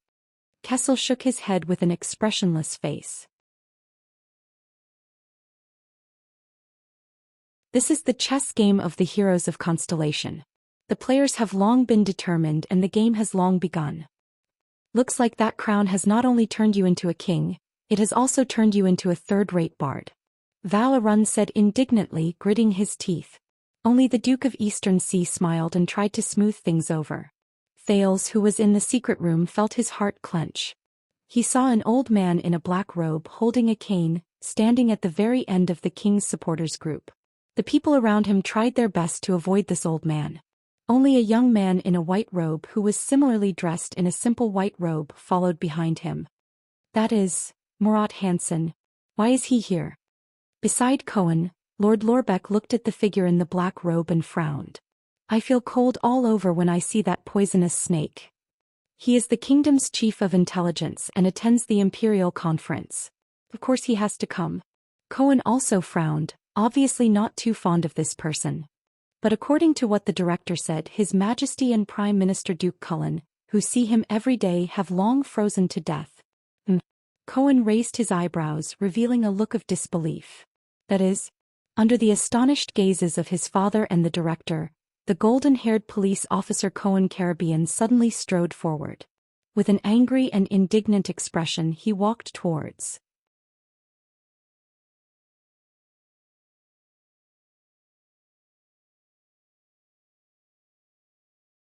Chapter 60. Under the watchful eyes of the crowd, Cohen strode towards the young man behind the Black Prophet. Raphael. The nobles around the 13 stone seats all turned to look at him. Cohen held back his emotions and called out to the young man, Raphael Lindbergh. The young man in the white robe also saw Cohen striding towards him. He flashed a frivolous smile, whispered something in Murat's ear, then walked towards Cohen. "You've been missing for 3 whole years." Even the king and the 2 dukes on the high seats noticed Cohen's anger. "Cohen." The young man's voice was brisk and bright, just like his appearance. He opened his arms towards Cohen. "You're still so energetic." Cohen unceremoniously slapped the young man's arm away. "Why did you leave without saying goodbye?" He looked at the king's supporters in the distance as well as Lord Murat Hansen, who stood alone at the side. No one dared to approach him. He said in disbelief, "You're now with the Black Prophet? Do you know how much blood and sin he has on his hands?" "That's a misunderstanding of the world," Raphael said with a smile. "Lord Hansen's contributions to constellation and sacrifices are far greater than any of the lords here." Cohen was stunned. For a moment he could not find the words to refute. He could only say, "We'll talk about this later. For the past 3 years, what exactly?" "I've been by Lord Hansen's side, listening to and following his teachings." Raphael's expression was still as calm as ever. "Teachings?" Cohen was stunned for a moment. His expression changed from surprise to anger. "Is that the reason? You abandoned Miranda for 3 whole years for no reason at all. The reason was to listen to that poisonous snake's teachings?" "Lady Miranda?" Raphael gently crossed his arms and suddenly became cold. "She never belonged to me. How could you say I abandoned her?" Cohen looked at his old friend in disbelief as if he was seeing him for the first time. "Are you crazy? Miranda is still waiting for you to find. For her own good, ask her to give up those unrealistic thoughts."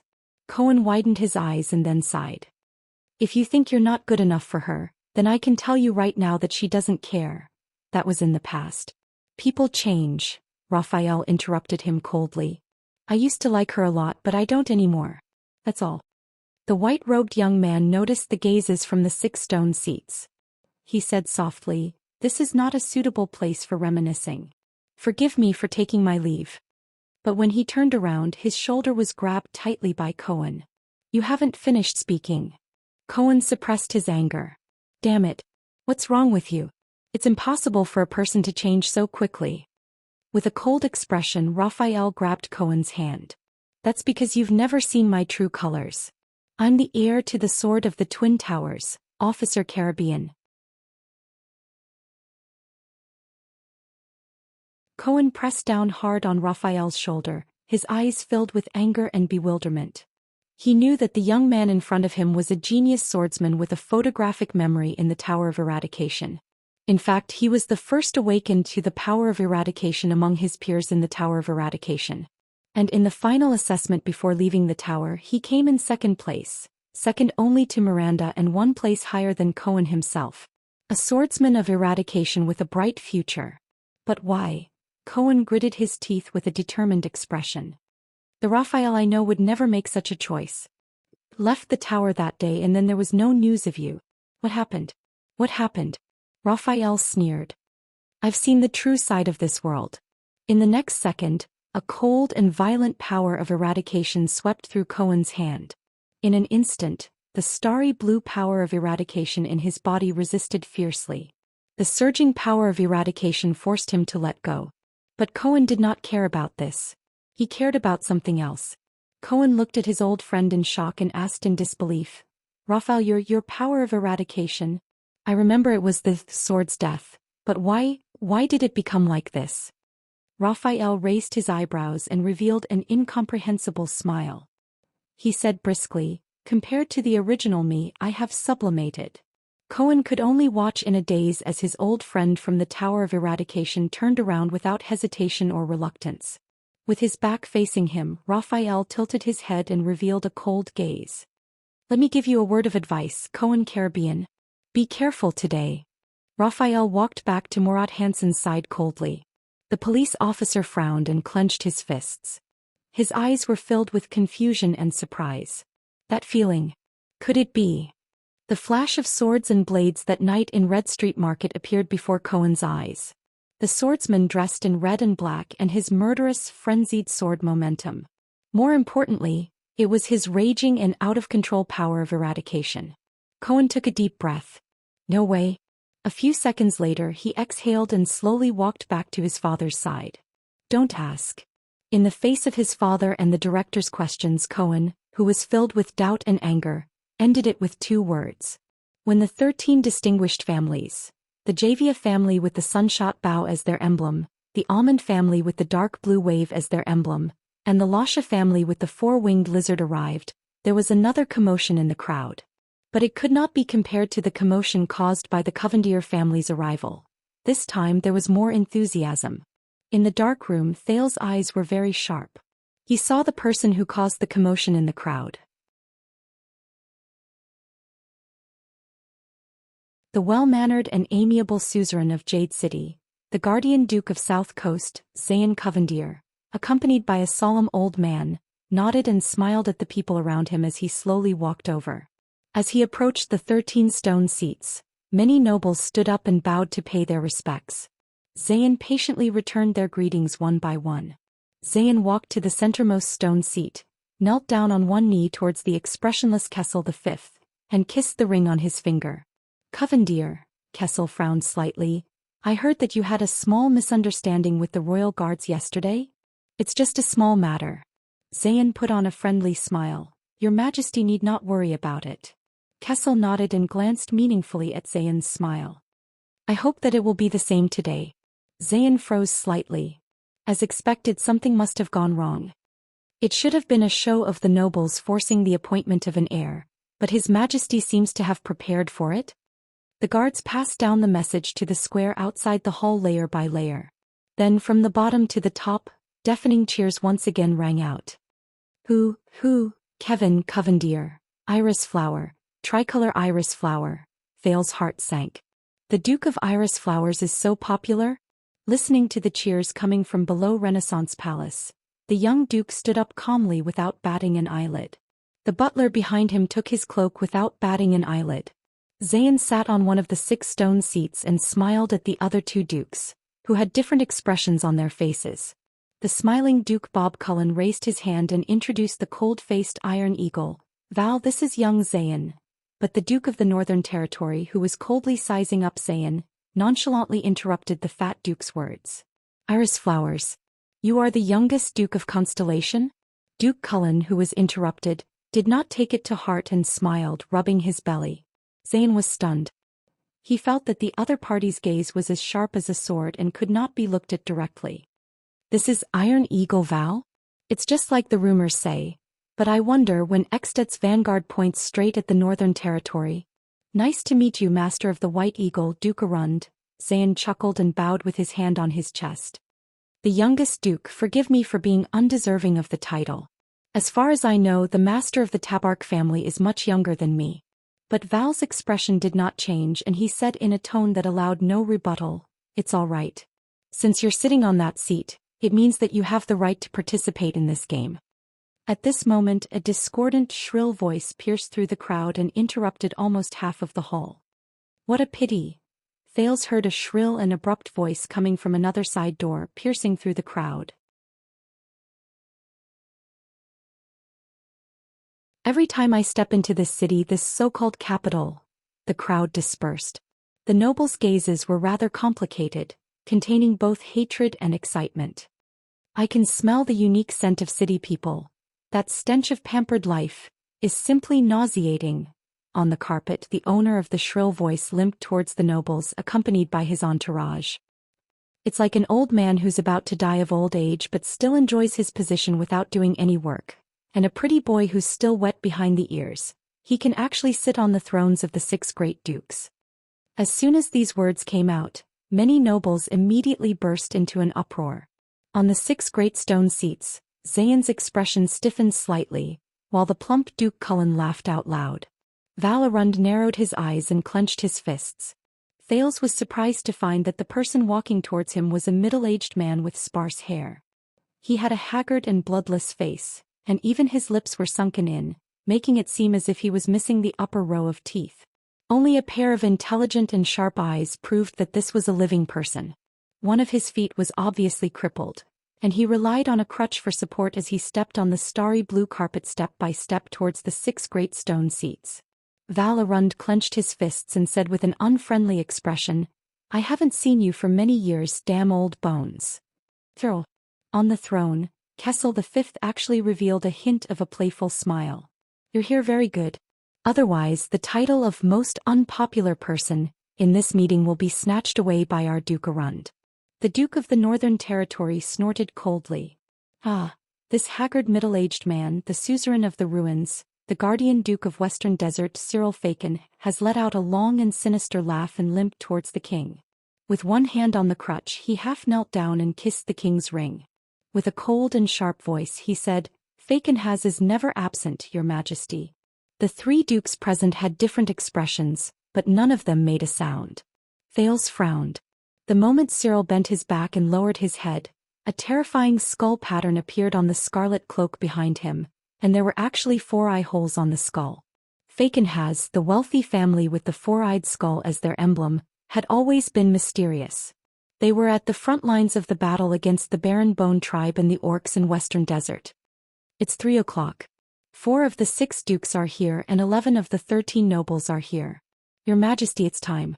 Gilbert looked around the entire hall and nodded solemnly towards Kessel. Kessel nodded slightly and did not speak. He flipped the scepter in his hand in the air and smashed it hard on the ground. Asterisk thud. Asterisk for some reason in Thales' eyes, this smashing sound actually spread throughout the entire hall, as if a heavy hammer had been struck in everyone's hearts. The voices in the hall gradually became softer. Everyone, it's time. With the ingenious design of the Hall of Stars, Kessel's deep and dignified voice spread clearly and unmistakably. Constellation, year 672 of the calendar of eradication, National Conference. It shall begin now. The noisy Hall of Stars immediately quietened down. Everyone's gazes were directed towards the center. There, the king, 4 dukes and 11 counts were in a strange silence, until the guards transmitted the king's words out of the hall. Hence, under Renaissance Palace, the cheers and commotion in Star Plaza exploded once again. However, it was completely different from what the citizens of the capital had imagined. The National Conference was started by a noble who questioned the National Conference itself, as well as the 13 distinguished families' mutual attacks against each other. Sorrel, what do you mean by this? Bern Talon, a noble in his prime from the Pentagram Star, asked furiously. Are you questioning His Majesty's authority to convene the National Conference? I am not questioning His Majesty's authority. He is the king, of course he can do whatever he wants. The person who questioned the legitimacy of the National Conference, Smith Sorrel, who had a golden sun as his emblem, replied rudely, "What I am questioning is whether he maintains the most basic respect for us, the 19 noble families." King Kessel stroked his own scepter and did not say a word, as if he did not hear what Smith said. Sorrel snorted coldly and continued, "What we have received is Constellation's general edict. It is the place where the wise nobles gather together in the higher parliament to control Constellation's future. Not this messy, crappy national conference where anyone can come and go."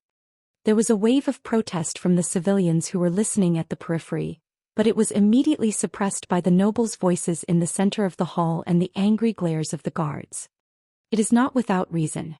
Louis Bosdorf of the Black Lion stroked his stubbled chin and said thoughtfully, "In this situation, no matter what we discuss, there will not be a good result, not to mention that important matter. It is more appropriate for the higher parliament. We should immediately move to the small meeting room." Bosdorf, do you mean that we should disperse and have a small meeting of 19 people? Count Zamunto, the Count of the North, who had a white bear as his emblem, the Castellan of Overwatch City, said coldly, "Things have already come to this, and you are still dwelling on this matter. Did your mother not give you a brain?" In the hall, the crowd burst into an uproar because of this undisguised insult and attack. Even Duke Cullen and Zayn, who were sitting on the 6 stone seats, frowned. Only the Duke of the Northern Territory sneered. "My mother has a very good memory. She should not have forgotten this." Bosdorf was not provoked at all. He chuckled and replied, "But Count Zamunto, you—" But his words were interrupted by another noble of the Northern Territory. "Shut up, Black Lion. We are not really concerned about your mother or whether you have a brain." The suzerain of the lonely old tower, Fries, who had the iron-colored long wall as his emblem, knocked on the stone seat again and again. With an ashen face he said coldly, "We came to the south to deal with that important matter. We are concerned about Constellation's safety. And you southerners, you sons of B** cheese, are still concerned about whether the invitation you received was written with the correct title? Constellation's safety?" Hodge Dostan, the nobleman with crossed swords, interrupted. He shook his head. Don't be arrogant. All of you are only concerned about your own safety. But I do not want to blame you for this because I am not nobler than all of you. He leaned forward and swept his sharp gaze across every noble. But this is not about the title of the invitation. It is about whether His Majesty is using the National Conference to kidnap the will of the people and coerce the suzerains. This concerns the safety of all of us, not just the northern noblemen. The audience burst into an uproar again.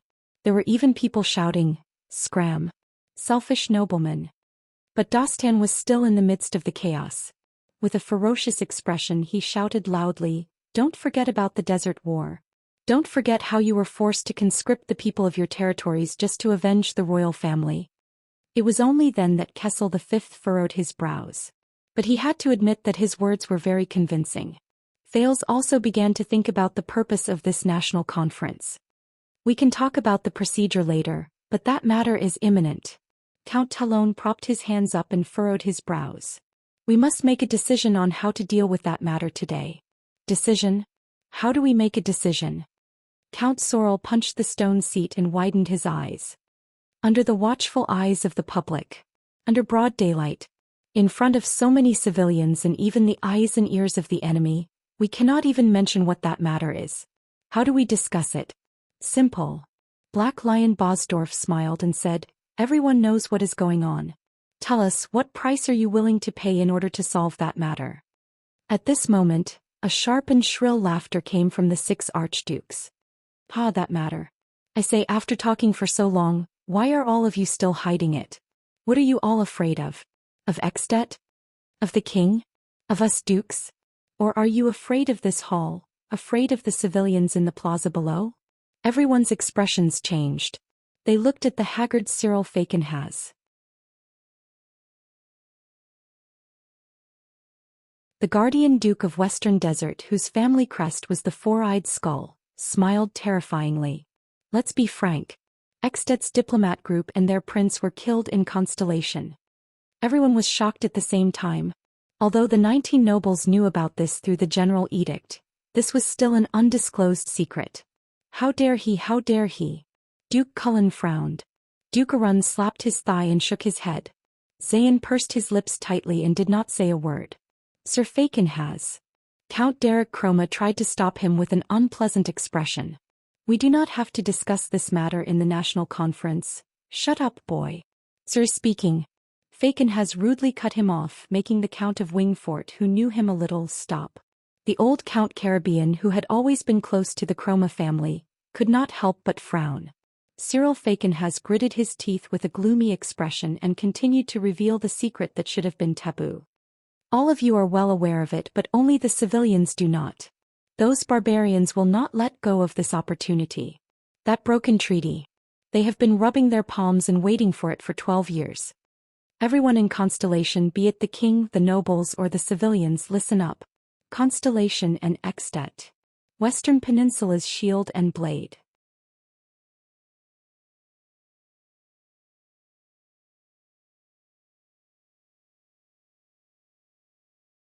Chapter 61. The commoners and minor nobles in the Hall of Stars immediately became restless in fear. The guards could not help but berate them loudly. You really have the guts to say that, Cyril? Val, the Duke of the Northern Territory, gave Cyril a profound look. Thanks to you, no one should be talking about returning to the closed, small meeting room now, right? The appointed counts on the stone seats responded in silence. It will happen sooner or later. Duke Falkenhaz's gaze was dark. Even as he laughed, his shrill voice was still audible. I merely removed your hopes and fears. Duke Cullen sighed. The unwelcome guest, at the banquet, really lives up to his name. Zayn, like most of the counts from the 13 distinguished families, wore a gloomy expression and did not say a word. More than 10 seconds later, from Star Plaza to the Hall of Stars, the crowd's panicked buzzing noises became louder and louder.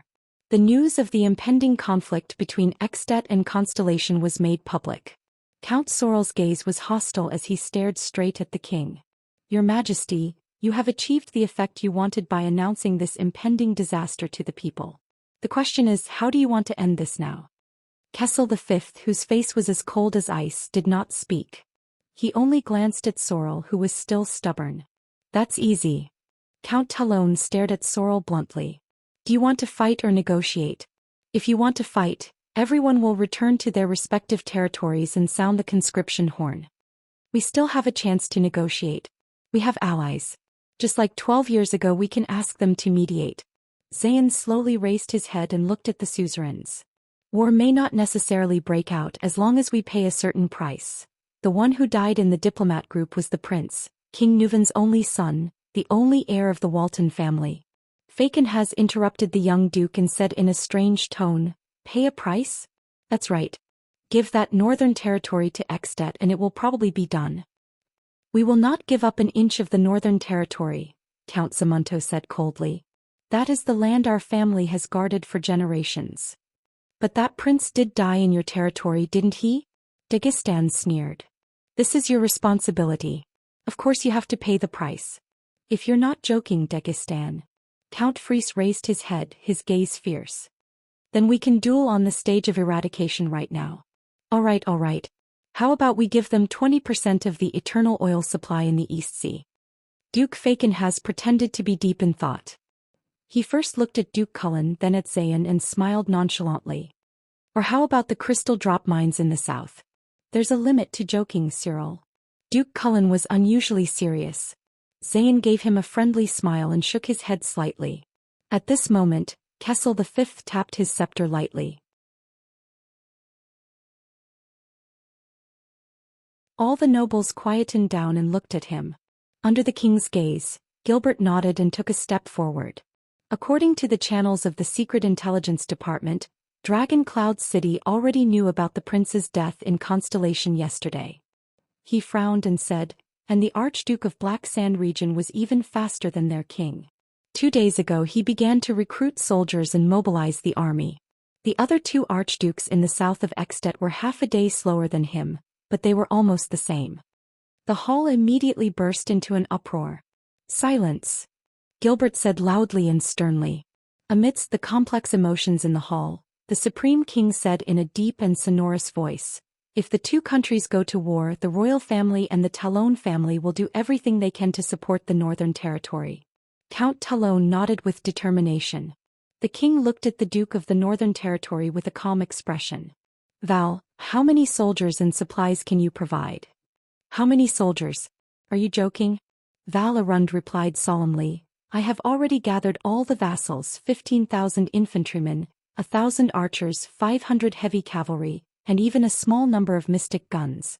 They will reinforce Broken Dragon Fortress in the shortest time possible and listen to Lady Sonia Sasir's orders.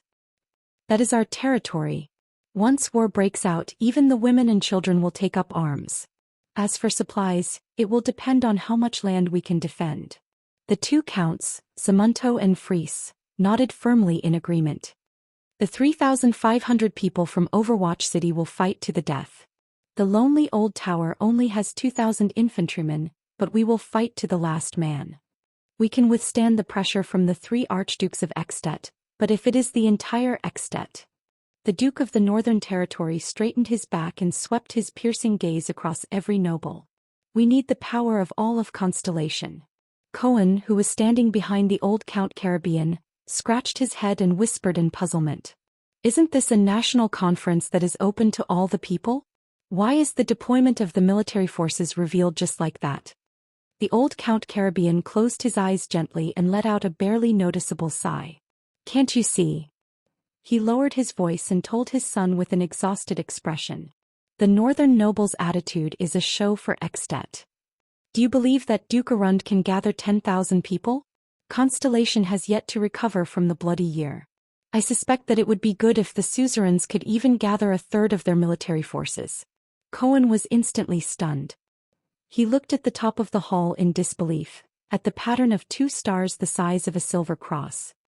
As the descendant of the Empire and the shield of the Western Peninsula, has Constellation become so weak?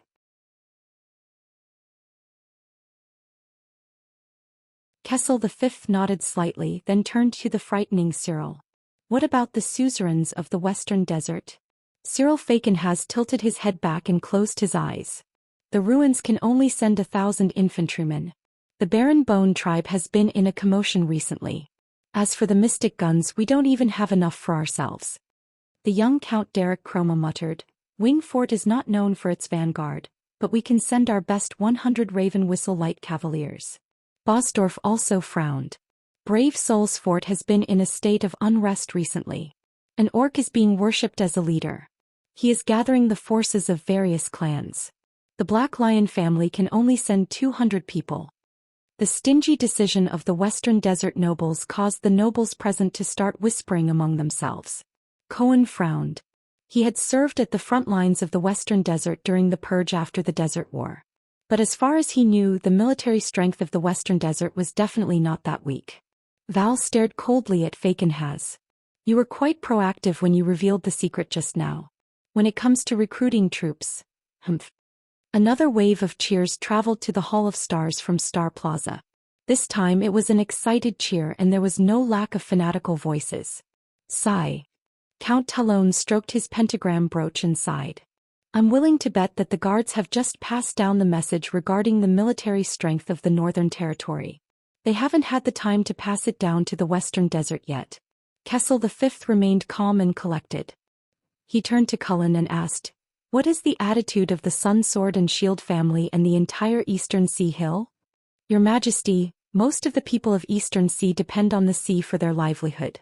We do not have enough military strength, but we can fork out money and summon mercenaries to battle. The plump Duke grinned. If a full-scale war breaks out, as long as it is not winter and the coastal waters are not frozen, our fleet can still harass Extet's east coast. On the stone seats beside the Duke of Eastern Sea, Count Noah Hawea and Count Clark Almond exchanged glances and nodded in unison. Duke Fakenhaz said darkly, Thank you for reminding us. It is December now and winter has arrived.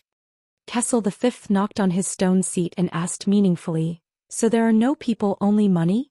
I remember during the Desert War the Prime Minister told me that there was no money but there were people. It was just that it was a little far to transport troops from Eastern Sea to Western Desert. 5 years ago people didn't know how to go out and earn money, so there were people. But now people have all gone out to earn money, so there are no people who have money, Duke Cullen answered with a straight face and a smile. The king snorted softly, while the Duke of the Northern Territory's expression was extremely unpleasant.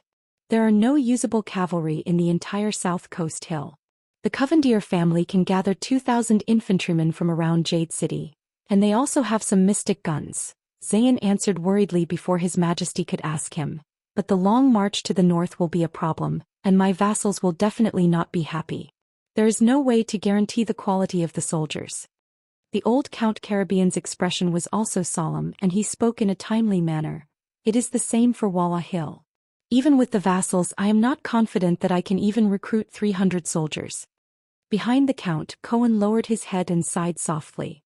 He still remembered that the last time his two sisters went out to visit friends, his father directly sent 500 soldiers to escort them. Count Lasha was even more straightforward. The soldiers from the swamp are not suitable for fighting in the north at all. Kessel V did not speak again. He only exhaled softly. The Guardian Duke of the Land of Cliffs and the Guardian Duke of Blade Edge Hill have not arrived yet, but I reckon that they, as well as the remaining 4 families, probably have the same attitude? As nobles of the Land of Cliffs Hill, Count Sorrel and Count Dagistan both turned their heads and did not speak. Instead, the chiefs and merchants who were listening by the side started whispering to each other. They were more worried about the impending war. Is this how you report to Constellation? The Duke of the Northern Territory's face was ashen. He stood up abruptly, pointed at the double-cross star above his head and said angrily, This is the country you swore allegiance to, and it was once the greatest country in the history of mankind. Even though the Northern Territory is not your territory, the double-cross star flag is still flying above it. It is the same as your land. Your Grace, I also fought for Constellation 5 years ago, Count Dagistan said coldly. In the end, I lost my eldest son forever in the Western Desert. I guess you who do not have a son will not understand. Bullsh *T. Val's eyes widened in anger and he turned his head abruptly. My only daughter, the heir of the White Eagle, is now at the Broken Dragon Fortress at the border between the 2 countries. She is under the command of the Fortress Flower, Lady Sonia Cecere. Her life depends on the outcome of the war between the Great Dragon and Constellation. Upon hearing this, Cohen could not help but lower his head and sigh. He looked at Raphael, who was behind the Black Prophet. Duke Cullen shook his head and sighed. Perhaps there is no need for war. We can choose to negotiate. Even if Exdet sends out troops, it is only for benefits. And then force the Northern Territory to give up its territory?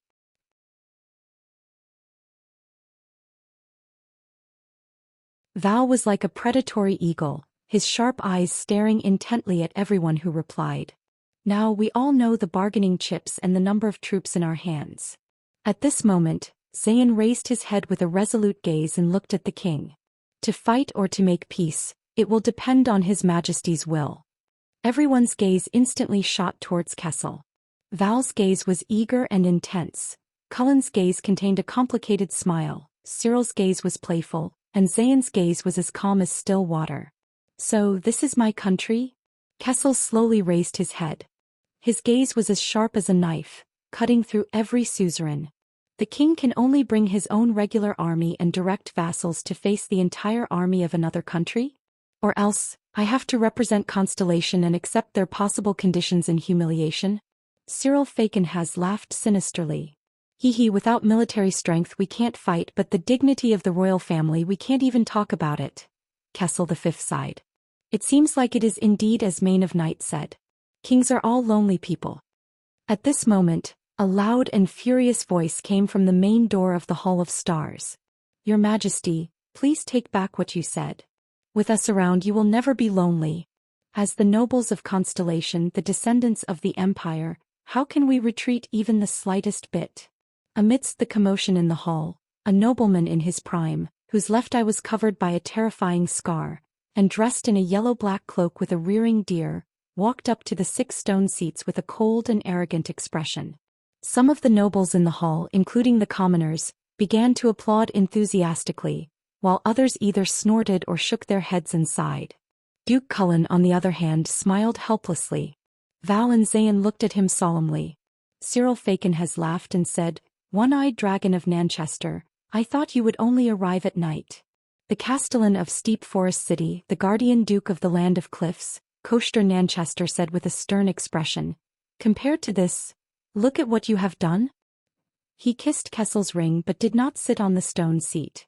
Instead he turned to Val and said, Sir Arund, please do not worry. The entire army of Steep Forest City will be mobilized. North to Broken Dragon Fortress.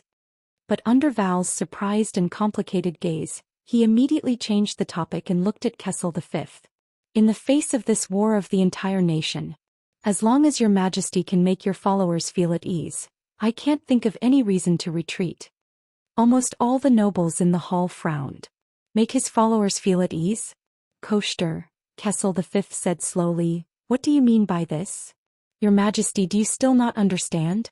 Koster said sternly, an all-out war is imminent, but the nobles are panicking and making excuses.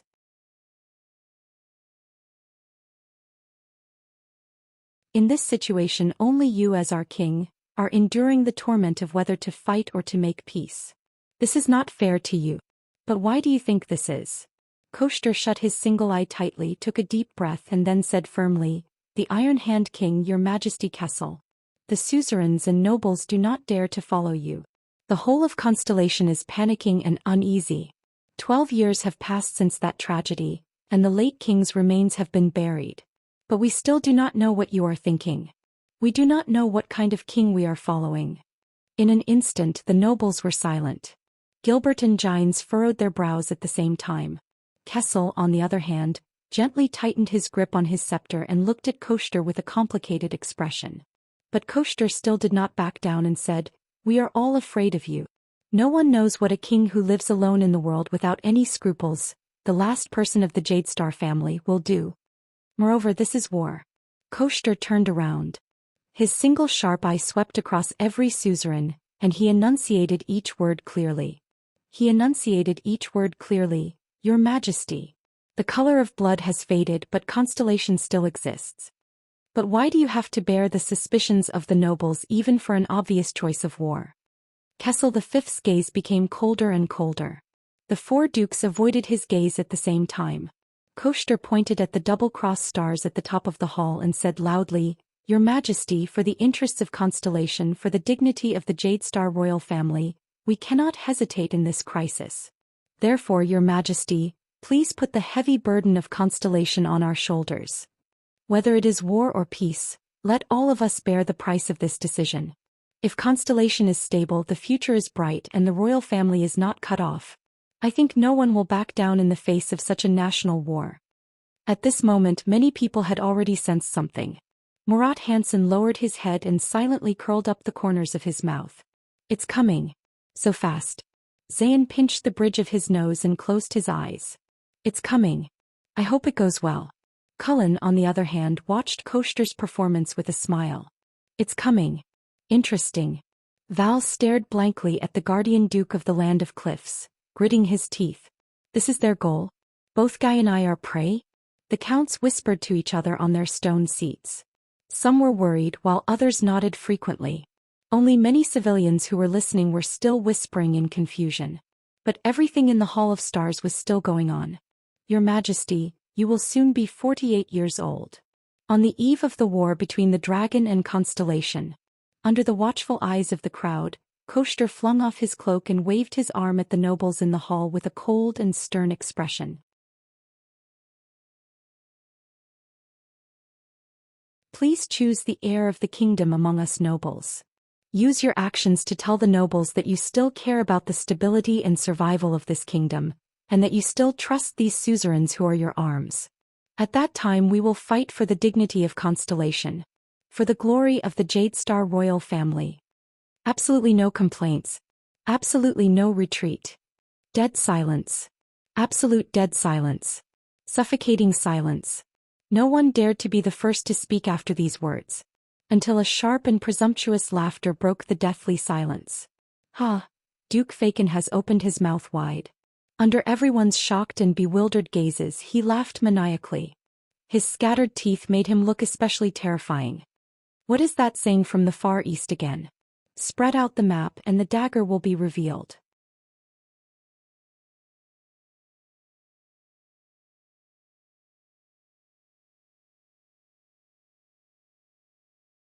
Chapter 62. Thales calmly watched the nobles quarrel openly and covertly, and lowered his head gloomily. Power, procedures, war, military strength, and the throne. He sighed softly. "Is this the future I have to face?" He suddenly felt that the unknown and strange world that had piqued his endless curiosity had become a little boring. "Cyril." Duke Cullen glared at Fakenhaz in dissatisfaction. "Do you have to be so straightforward every time?" In Star Plaza, a deafening roar came from afar. It was noisy, mixed with anger and fanaticism, and could not be heard clearly. In the Hall of Stars, the civilians and minor nobles who were listening immediately erupted in a flood of protests. "Shameless suzerain. This is usurpation. But we need an heir. Something happens to the king at the front line. Die, traitor. Jade Star is our king, that is a sacred oath. This is all for Constellation. We must stand together and fight against Extet." The dukes exchanged glances in silence, while the counts whispered among themselves. "Silence. Silence." Gilbert tried his best to maintain order, but to little effect. Until the eyes of the Supreme King of Constellation, Kessel V, shone brightly. He gripped the mysterious scepter that shone with starlight and stood up from the throne. He shouted angrily in a dignified voice, "Heir?" The Hall of Stars fell silent in an instant. Everyone stared at the king's robust figure. This is a good time. Of all times, when Constellation is in trouble, and we must work together to fight against the enemy. The king rested his hands on his scepter and stared sharply at Koshter Nanchester in front of him. The one-eyed dragon slowly raised his hand to his chest and knelt down on one knee before the king. "Forgive me, Your Majesty, but this is a test," Koshter said steadily and seriously, making others feel the sincerity in his words. "I believe that the originally weak and scattered power of Constellation will once again gather as one in the confrontation between the dragon and Constellation. Everyone knows that the first speaker who forces the appointment of an heir will be blamed by the public. But am I doing this for myself so that Nanchester can ascend the throne?" Koshter raised his head, the gaze in his single eye clear. "Your Majesty, You can exclude Nanchester from the list of candidates. Everything is for Constellation. Please appoint an heir or at least decide on the method of choosing an heir. That way, Constellation will definitely return to the peak of the Western Peninsula, and even the glory of the Empire will be reborn. Kessel slowly walked up to him and sneered. Koester, sometimes even I can't tell if your sense of righteousness is sincere or not. But it is beneficial to Constellation, the one-eyed dragon Duke replied calmly. What is sincerity or hypocrisy? I have also imagined this situation before, but it was during the higher conference and it did not have to be so ugly.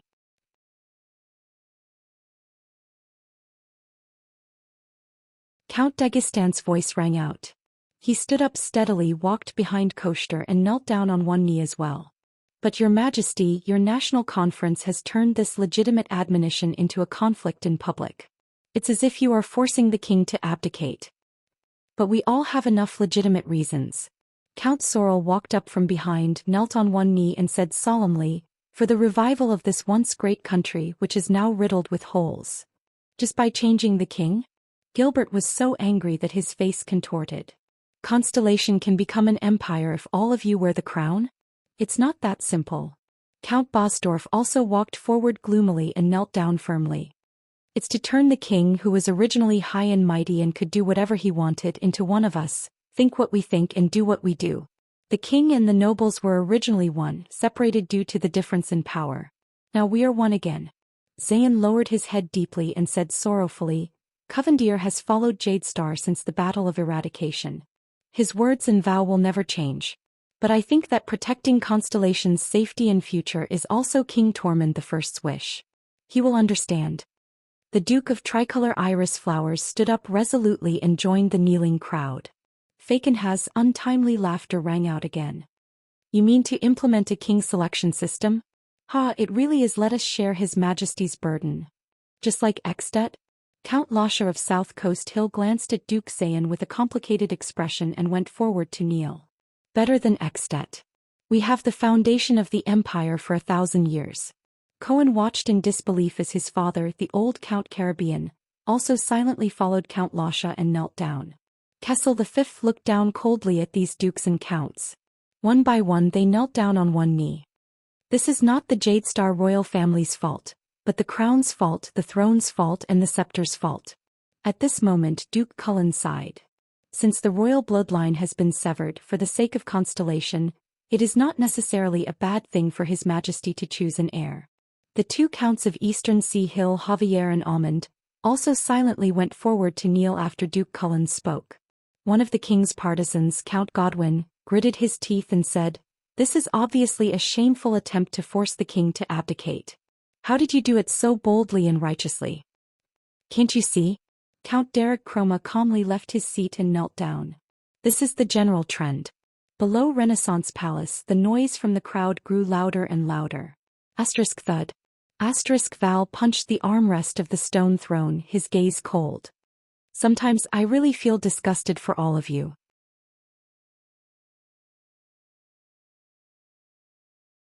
He clenched his fists tightly, lowered his head and said, An unbelievably coincidental war, an unbelievably coincidental admonition, and the Northern Territory that was sacrificed. Kessel V stared straight at him. His gaze was unique and difficult to understand. Under the king's unreadable gaze, the Duke of the Northern Territory shut his eyes tightly and inhaled. His brows furrowed as though he was in a fierce struggle. Finally, as though he had made up his mind, he opened his eyes at Kessel. But Val did not look at the king's eyes. The heroic Duke of the Northern Territory said desolately and disappointedly, But if this can be exchanged for the Northern Territory for the stability and safety of Constellation, Kai, perhaps you should consider it. The two counts of the Northern Territory under him both lowered their heads and remained silent. Kessel V's gaze dimmed. He turned around and no longer looked at his old friend. Seeing Val's hesitation and guilt, Duke Cyril Fakenhaz laughed shrilly again. It seems that your Majesty's only choice is to directly choose an heir or establish a king selection system. Only Kessel V stood expressionlessly above the group of vassals. He only held a scepter tightly in his hand. Thales suddenly felt that his father was so lonely. If he did not find me, what would the situation be like today? Thales, who was watching all this, suddenly felt dizzy. It's happening again. A memory from the past appeared before his eyes. Wuxia sat in an extremely small classroom and reported to a professor and 2 students in front of him. Paji inherited Weber's German academic tradition. It revolved around power and examined the formation of feudal countries. No. Not now. Thales pressed hard against his temples and suppressed the flashback of the memory. But when Thales' attention returned to the Hall of Stars, Kessel V's dignified voice finally reached his ears. It seems that if I do not appoint an heir, I will not even be able to fight a war. All right. Then I will appoint an heir. Xian's brows furrowed slightly. That sense of unease grew stronger. Kessel V did not look at the nobles on the ground and slowly sat down. The words that Thales had been waiting for all this time finally rang. Let him meet everyone, Gilbert. It's here. Thales' mind went blank. He forcefully swallowed a mouthful of saliva.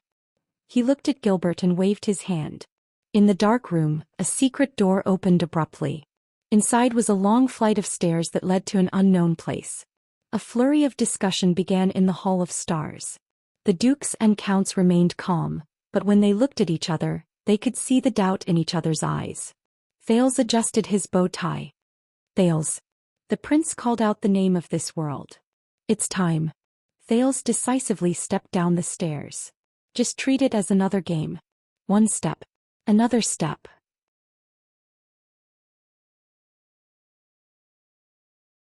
Forgive me for not understanding what you mean, Your Majesty. On the ground, Count Daoist raised his head and looked straight at Kessel. The heir you chose is not among the nobles in this hall? The Supreme King only looked at him coldly and said nothing. In the narrow passageway, Thales clutched his forehead tightly. His memories flashed again. But he still gritted his teeth and walked forward with determination. When he opened his eyes, he was in the Hall of Stars. When he closed his eyes, he saw another version of himself, living in the fragments of his memories. The bond between the lord and his vassals was filled with strong personal feelings and emotions. The struggle for power gradually deteriorated. Order collapsed and the coordination became unstable. Chaos and violence broke out periodically. The unified feudal system was eventually scattered and shattered. But the rise of the feudal system is still a valuable effort for us to try and stabilize public rule. Paji also believes that in this process, the legitimacy of power, the limits of the king's rule, the country's responsibilities and traditions, and even the importance of law have entered the field of vision of history and have been acknowledged. This is the most valuable legacy that the feudal system left to the subsequent countries. But we still have to ask, what exactly did Paji's observations and analysis miss? What exactly did he miss? Your Majesty, have you chosen your heir? The one-eyed dragon, Koster Nanchester, raised his single profound eye and looked around. It seems that the Tabark family and the 2 prominent families in the southwest are not here? The Supreme King still ignored him. Thales came to a side door. He could already see the civilians outside the Hall of Stars. No, not the side door. He realized that the door in front of him led to the center of the hall, the 20 stone seats. It's the main door. The guards' expressions were solemn, but some of them could not help but look at him and the badge on his body. The moment they saw it clearly, many people's breathing quickened. Some even lost their composure and leaned forward. However, a guard who seemed to be the leader sternly rebuked them. He then bowed respectfully to Thales and made way for him to enter the hall. However, just as Thales was about to take a step forward, "Go. You will be better than him." Thales raised his head abruptly. He saw that the guard had already turned and left. He could only see the back of an armored figure in the air. Yodel. Thales clenched his fists. It's you? Similarly, the civilians outside the hall had already seen the little boy outside the door. They began to whisper and gesture to each other. The flashbacks of memories faded away like the tide. The prince felt as if there was an additional force in his body, making him more energetic. Thales took 3 deep breaths. It's just another game. It's just another thesis defense.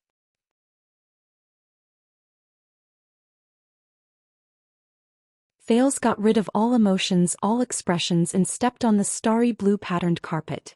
He began his journey. He moved forward and stepped past the ordinary civilians at the outermost area. A suburban squire dressed in a somewhat rustic manner poked a friend beside him who ran errands between the city and the countryside. Who is that? A child can come in too? Maybe a noble. Zhou Xian. Hey, did you see that? That child is dressed so beautifully. He's almost as good as the young lady of the Baron's family. Thales did not look sideways.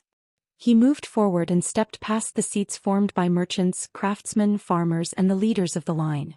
A fat carriage merchant was a little surprised. He pulled the arms of two people in the same trade. Look at that child. Is he a noble who is late? His attire is not as simple as that of a minor noble. Do you recognize the badge on his body? It's a little familiar. I had a group of customers before and the scrolls they were holding had that mark. Why did he come at this time? Thales did not stop walking. He moved forward and stepped past the seats formed by honorary military soldiers and government bureaucrats. An inquisitor from a small village in the suburbs saw him.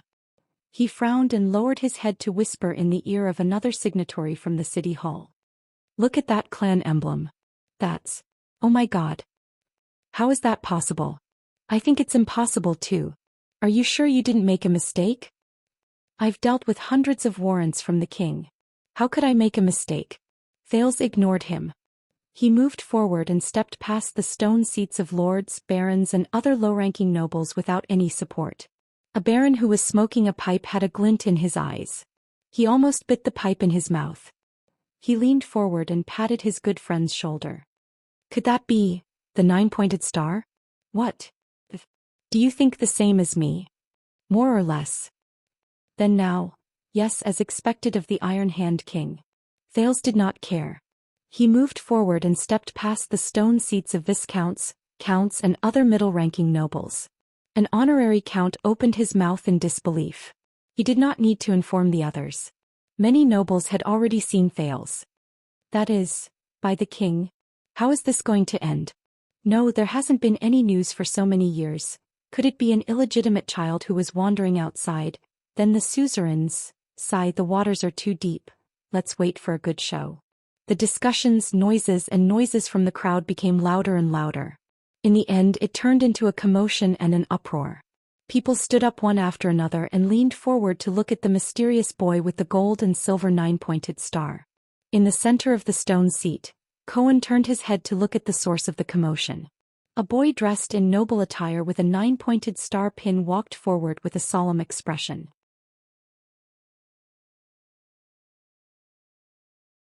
Cohen looked at the 9-pointed star and froze on the spot. That boy. Why does he have the Jade Star clan emblem? The prince stepped onto the 13 stone seats without changing his expression. Gilbert winked at him.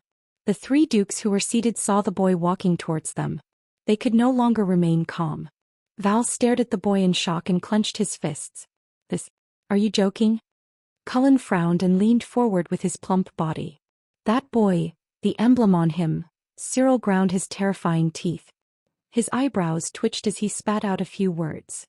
But this is really unexpected. The Supreme King raised his head slightly. His gaze was cold and amused. He chuckled. Everyone come and meet Thales.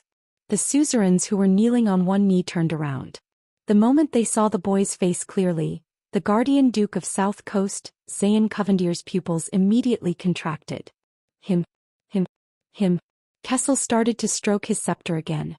Once again he spoke words that were filled with authority and dignity. He's my son. The only blood descendant of the Jade Star royal family. Thales placed his right hand forward and his left hand behind his back. He bowed deeply to the king. He turned to the suzerains on the ground. Good day, my lords. Thales heard himself say so.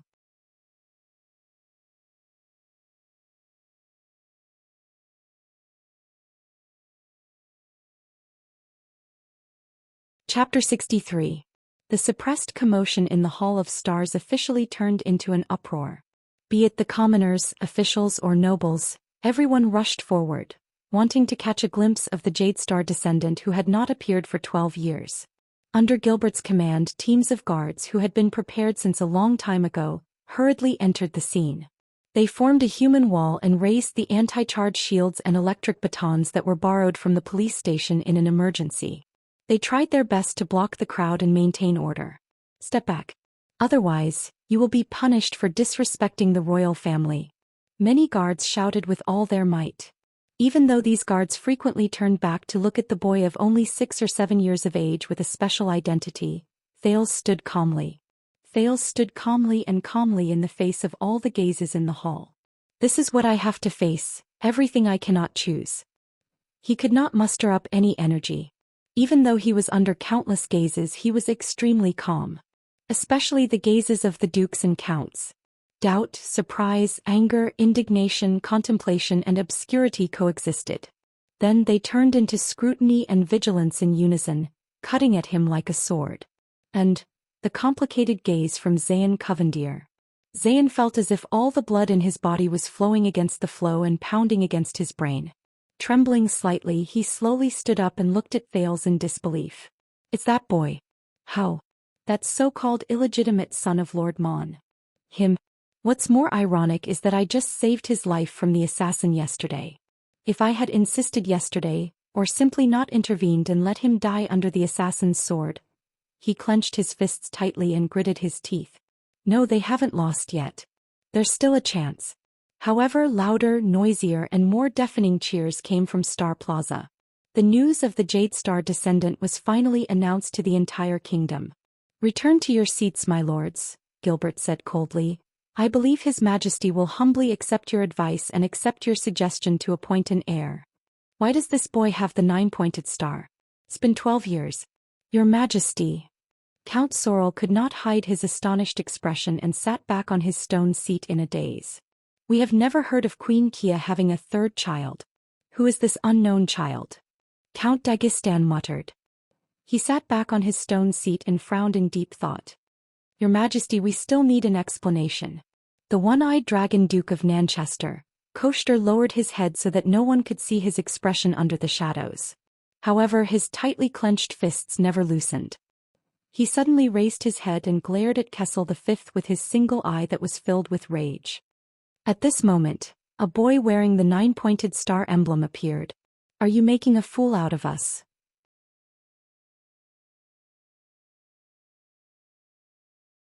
Kessel V did not even spare him a glance.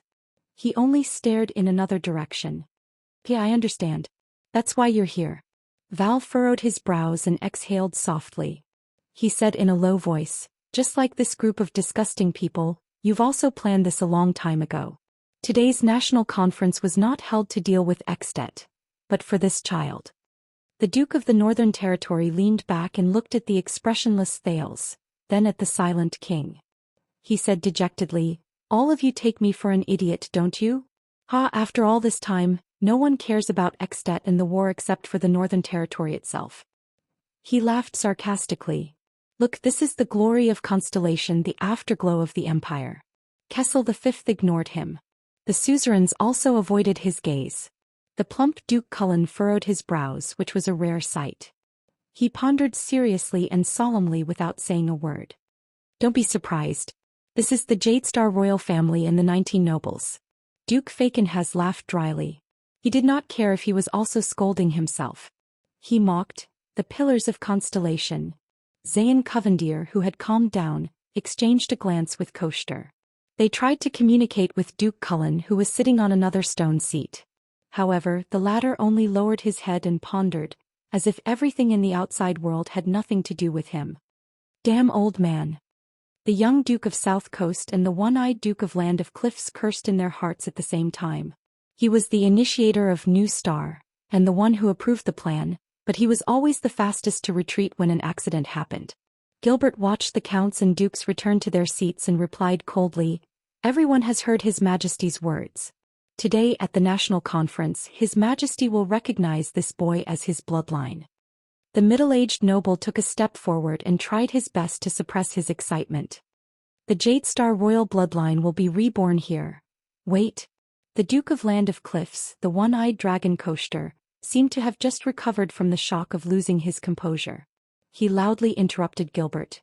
We all know that His Majesty had 2 children who unfortunately died 12 years ago, but we still do not know where this boy came from. Perhaps it will have little effect, but we must stop this no matter what. Otherwise, after planning for so long, Thales sighed and looked at Koester.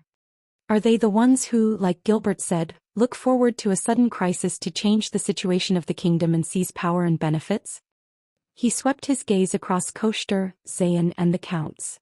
Thales lowered his gaze and shook his head slightly. It's like a farce in a market. But it decides war and peace and the future of countless people in this kingdom.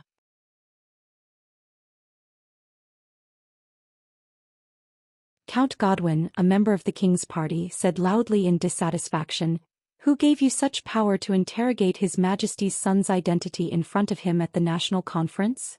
Count Lasha received Duke Xian's gaze and slowly said, "This concerns the succession of the throne and the future of Constellation. Every noble in Constellation has power. How can this be treated as a child's play?" Faken has clapped his hands and laughed sinisterly. Great, just now the Jadestar royal family was a historical antique that was about to be swept into the trash heap. Now everyone is concerned about the future of the kingdom. Zhou and Xian simultaneously glanced at Fakenhaz in dissatisfaction. Let this damned farce end quickly. Val held his forehead and suppressed his anger. No matter what the outcome is, the Northern Territory is still facing the threat of war. Although I know that all of you do not care and even this crisis is. Anyway, let it end quickly. At the end of his sentence, the Duke of the Northern Territory, whose eyes were burning with anger, shook his head slightly and said mockingly, "Whether it's the king or the suzerains, the Northern Territory should never have counted on you." The suzerains looked at each other and were silent for a while. The voices in Star Plaza grew louder again, spreading all the way to the Hall of Stars. But this time the reason was unknown. Kessel V tapped his scepter lightly, attracting everyone's attention. The Iron Hand King's expression was calm and indifferent. "Thales, let everyone see who you are." The king's tone was calm, but his words shocked everyone. "Sooner or later they will all kneel before you, swear allegiance and become your arms and the pillars of the kingdom." A few counts turned their heads without batting an eyelid, completely giving up on the idea of speaking. Yes. If this boy really becomes the supreme king of Constellation in the future. Xian clasped his hands together without batting an eyelid, quickly calculating the day's situation. If the higher parliament, formed by 19 nobles, does not recognize this child's identity, then, even if it will damage our popularity, this damned national conference. The sound of footsteps rang. Everyone on the stone seats turned their heads and watched the boy walk to King Kessel's side. The boy who looked thin and pitiful under the gaze of everyone present, but his expression remained calm, even a little absent-minded. He sighed. "I am Thales." In the noisy background the prince said softly. So the people in the hall quickly quietened down to hear his words. This was also a technique he learned from giving speeches in his previous life. When speaking in a noisy place, to make others quiet down, not louder than them. Instead, it was to make others have no choice but to shut up so that they could hear him clearly. "I am a bloodline descendant of Jadestar.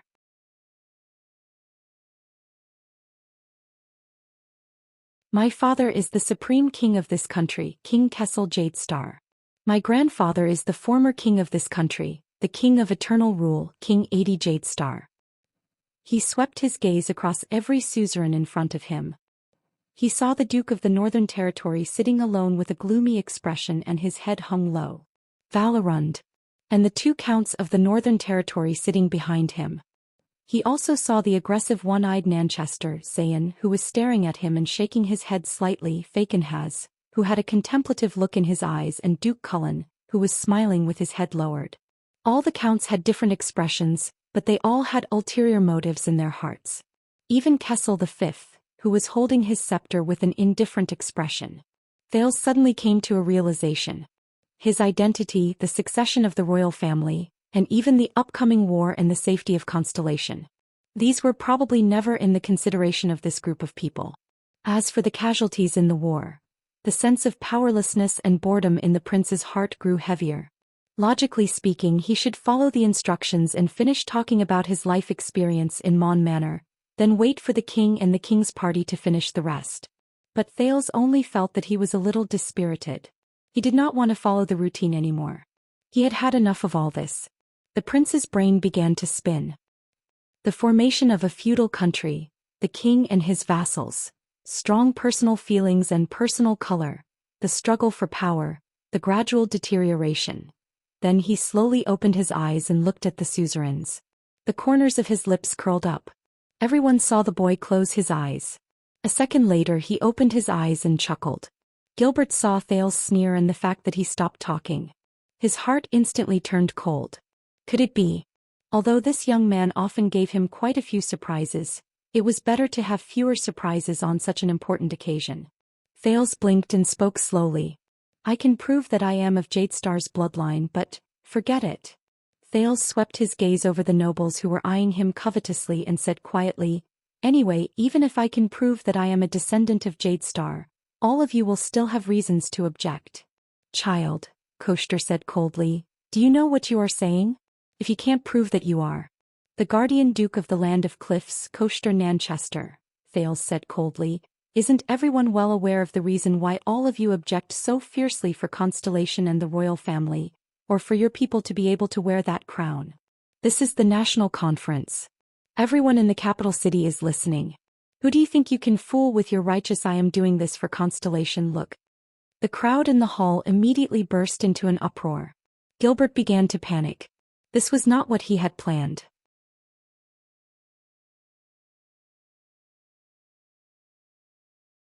He was about to speak, but Gines pulled him from behind. Gines stared at Thales and said in a low voice, Let him finish. He doesn't look like he has no plan. Koshter, who was sitting on the stone throne, glared at him with his single eye. However, Thales could feel that the Duke of the Land of Cliff's breathing had begun to quicken. Thales strode towards Koshter and stared fearlessly into his single eye. You entered the Hall of Stars with the slogan of supporting the Northern Territory and uniting the kingdom. However, you asked for an heir of your own kingdom as a prerequisite. Otherwise, you refused to send troops and would rather watch the Northern Territory fall.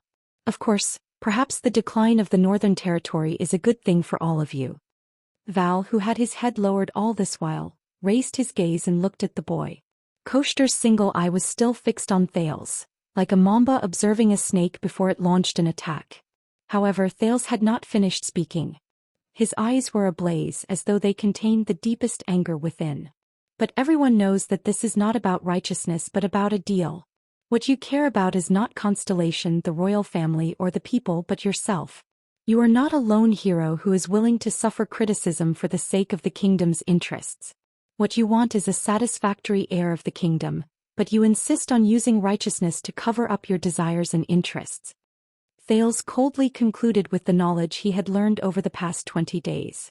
In the Far East they call this saying what one desires to do one must do. When translated it means, One-eyed dragon, you are a hypocrite and you disgust me. There was only coldness left in Koshter's single eye. The suzerains looked at each other and saw the shock in each other's eyes. Even though this was an inside story that all smart people knew, to say it in public, this was too, well. Faken has clapped his hands as if he wished for the world to be plunged into chaos. He laughed sinisterly and said, At least your eloquence is not bad, child. Kessel V stroked his scepter lightly, his gaze deep. A few seconds later, the crowd began to stir. There were even people shouting from the seats where the commoners and minor nobles were seated. Are you done speaking? Gritting his teeth, Koshter stood up abruptly. He walked to an inch in front of Thales and looked down at him condescendingly. With an oppressive force he said, Damn brat, you think you can change the topic by spouting nonsense. Shut up, hypocrite. Thales suddenly raised his head and interrupted him coldly, I am not done speaking. The one standing in front of you is the Jadestar bloodline, the descendant of Tormund I. You and every generation of your ancestors have knelt down and sworn loyalty to the bloodline. Thales stared straight at the Duke of the Land of Cliffs without showing any weakness.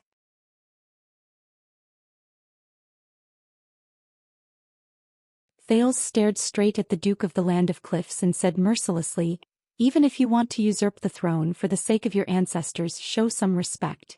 Koshter's single eye widened as he stared incredulously at the child who was only 6 or 7 years old in front of him. The child had used the Jadestar status that he had yet to obtain to humiliate him in front of him. For a moment he even forgot to retort. A loud cheer came from the square again. The words Jadestar and Prince could be faintly heard. This is bad. It seems that the message has been passed down, Thales sneered and repeated mercilessly, Hypocrite Duke. Without waiting for Koshter's reaction, he turned around abruptly and swept his gaze across the suzerains. You have a private deal, don't you? The prince said calmly and loudly. A group of nobles whose goal is to become the next king. They intercepted the ex-det diplomat group, instigated a war and caused the fall of the Northern Territory. Some received territories and resources, some received promises and benefits, and some... Thales slowly turned around and looked at the young Duke of South Coast. He enunciated each word calmly and said, "Perhaps get that crown." "Is that so, Duke of Iris Flowers?" Many people turned their heads in unison and followed Thales' gaze to look at Duke Xian Covendier. Under Thales and the crowd's gaze, Xian felt very uncomfortable. The fact that he inadvertently saved and let go of the boy yesterday only to spoil his plan made him very angry. But his long-term strict upbringing and aristocratic manners allowed him to maintain his best demeanor without showing his emotions. "Child, random guesses will not help confirm your identity." Xian flashed a friendly smile and said calmly, "If you do not intend to explain your background and provide proof, then we need to send an investigation team to spend some time to thoroughly investigate your past, and then..." Thales abruptly changed the topic and interrupted him.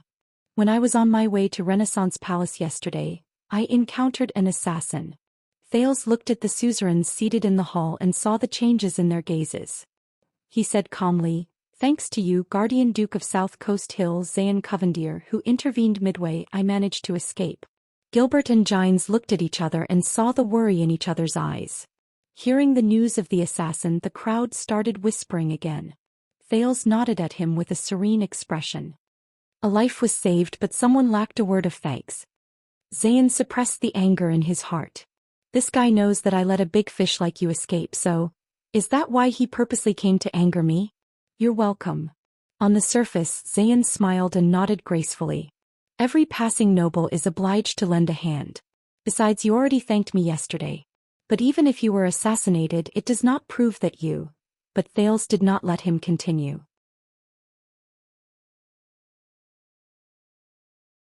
"No, Sir Covendier." Thales raised his head coldly. "You misunderstood me." Thales walked towards Xian step by step and spoke slowly. Words spoken this way could give people the greatest sense of oppression and persuasiveness. "I remember very clearly that the moment those assassins saw me, their leader was very surprised. He even shouted no." Thales walked to Covendier's stone seat and said slowly, "Gilbert might have always been wondering why I would encounter assassins. Gilbert might have always found it strange. My whereabouts were not leaked, so why would I run into an assassin?" Xian looked at Thales in front of him, puzzled. What is he trying to do? As their assassination target, I was also very puzzled. At that time, almost no one knew who I was. Even if you, who were promised that crown or related benefits, encountered me, you would not stab me without explanation. Until just now, when I saw Sir Covendier and your accomplices speaking in unison about choosing an heir, I finally understood." Thales lowered his head and sighed deeply. "They were not here to kill me. They were here to kill someone else." Xian's expression finally changed. Thales looked at Xian's doubtful and then shocked gaze, and enunciated the rest of his words. Their target was another important figure who was also heading to Renaissance Palace and was destined to pass through that street. He was also traveling in secret, keeping a low profile, and had few guards. Xian was so shocked that he could not speak. "Yes, Duke Covendier." Thales' gaze was steady and his words were cold. He looked at Xian, who was already stunned in his seat, and grinned. "Yesterday, it was my passing that alerted them to the assassination attempt." In a corner where no one was paying attention, Gines lowered her head and closed her eyes tightly.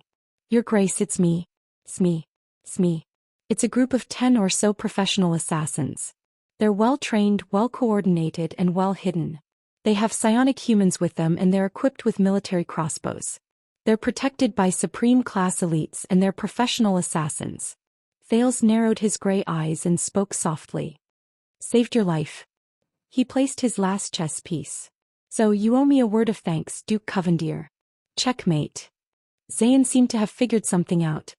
His face gradually turned pale and his back subconsciously leaned against the stone seat.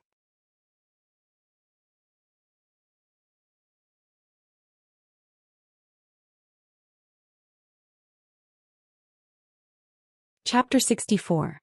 But Thales had yet to finish his sentence. "Since the assassin's target was you, then who would want your life?" Your Grace, why don't you think about it? Thale's voice was like a hammer covered with iron spikes, pounding on Zayn's heart.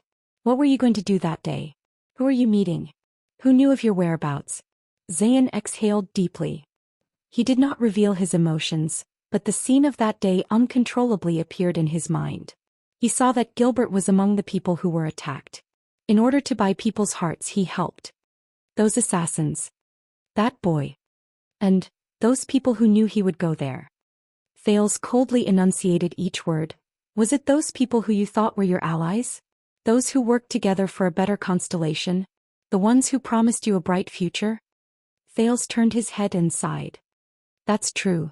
Among those who are qualified to sit on the throne, you are the youngest, the best image, the most popular, and the most likely candidate. Did they also tell you that? Thales turned his head around and sighed. The breathless crowd finally began to make a ruckus. Everyone in the field had different reactions to Thales' performance.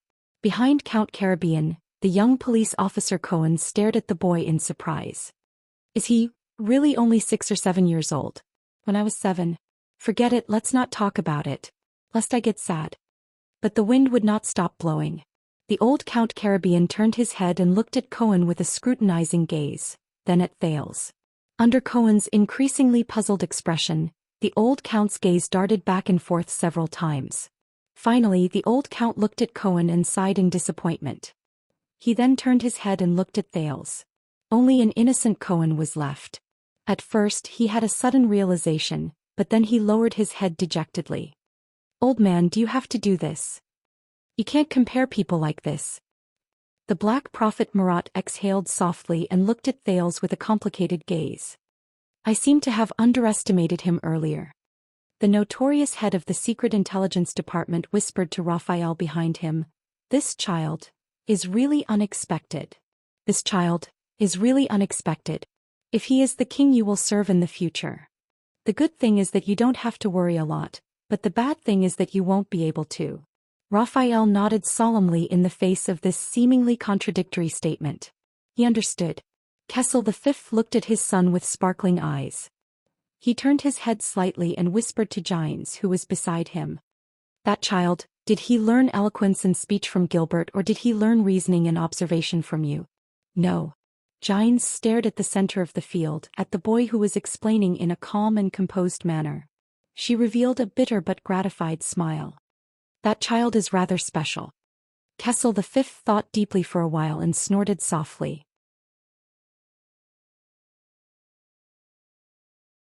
His expression was gloomy and complicated. Yes. Just like his mother. Gine's expression froze. Kessel's gaze returned to Thales. Enough. Koster angrily hammered the armrest of the stone throne, interrupting Thales' words. He angrily looked at Kessel, who had a contemplative look in his eyes. Your Majesty, it's time to end this farce. Our main topic is Nanchester's one-eyed dragon. Why are you so anxious? Everyone turned their heads and were shocked to see that the person who spoke was the Duke of the Northern Territory. Val raised his head coldly. Will it be disadvantageous to you if you continue listening to him? Koster was speechless for a moment. And you Faken has old bones. Val's eyes were burning with anger. He turned his head and looked at the haggard man with a terrifying face. His words were profound and extremely sharp. In this kind of situation you actually didn't take pleasure in my misfortune and didn't say anything sarcastic. How rare. Thank you for reminding me. I was just about to speak, huh? Cyril Fakenhas, who was a beat slower, pointed at Zayn and laughed. But only those who knew him the best knew that his laugh was a little dry. Looks like you've been made a fool of, you inexperienced young Duke. As for you, Duke Cullen, our Prime Minister, Val looked at the plump Duke opposite him and said disdainfully, You're still as steady as ever. Duke Cullen responded with a simple and honest smile. Zayn clenched his fists, maintained his remaining demeanor, and tried his best not to look at those people. Those people. If I die. Among those people who will benefit. He could not suppress the suspicion in his heart and began to consider these things. All right, child. The rather pale Zayn forced a smile and said weakly, No matter what you say, there's no evidence, Your Grace. Thales looked at the young Duke with a cold gaze. He deliberately avoided the topic of evidence, and deliberately guided his and the audience's thoughts. What is your position in the group that is aiming for the throne? Yes, it doesn't sound reasonable. Your group has more than one person. If you're killed, everyone will be in danger and the alliance will naturally fall apart. Why would the mastermind assassinate you and do something that would ruin the plan? Unless, Thales sighed again, there's a more terrifying possibility. Xian closed his eyes and lowered his head slightly. He was not an idiot. That is, everyone in the group knows that you're the one destined to be sacrificed. Thales walked around Xian and put on a sympathetic look as he patted the shoulder of the master of iris flowers. Your death is part of the plan. You're the one who's being betrayed and the only one who's being abandoned. That's true. You're young and promising, skillful, wealthy, and highly popular.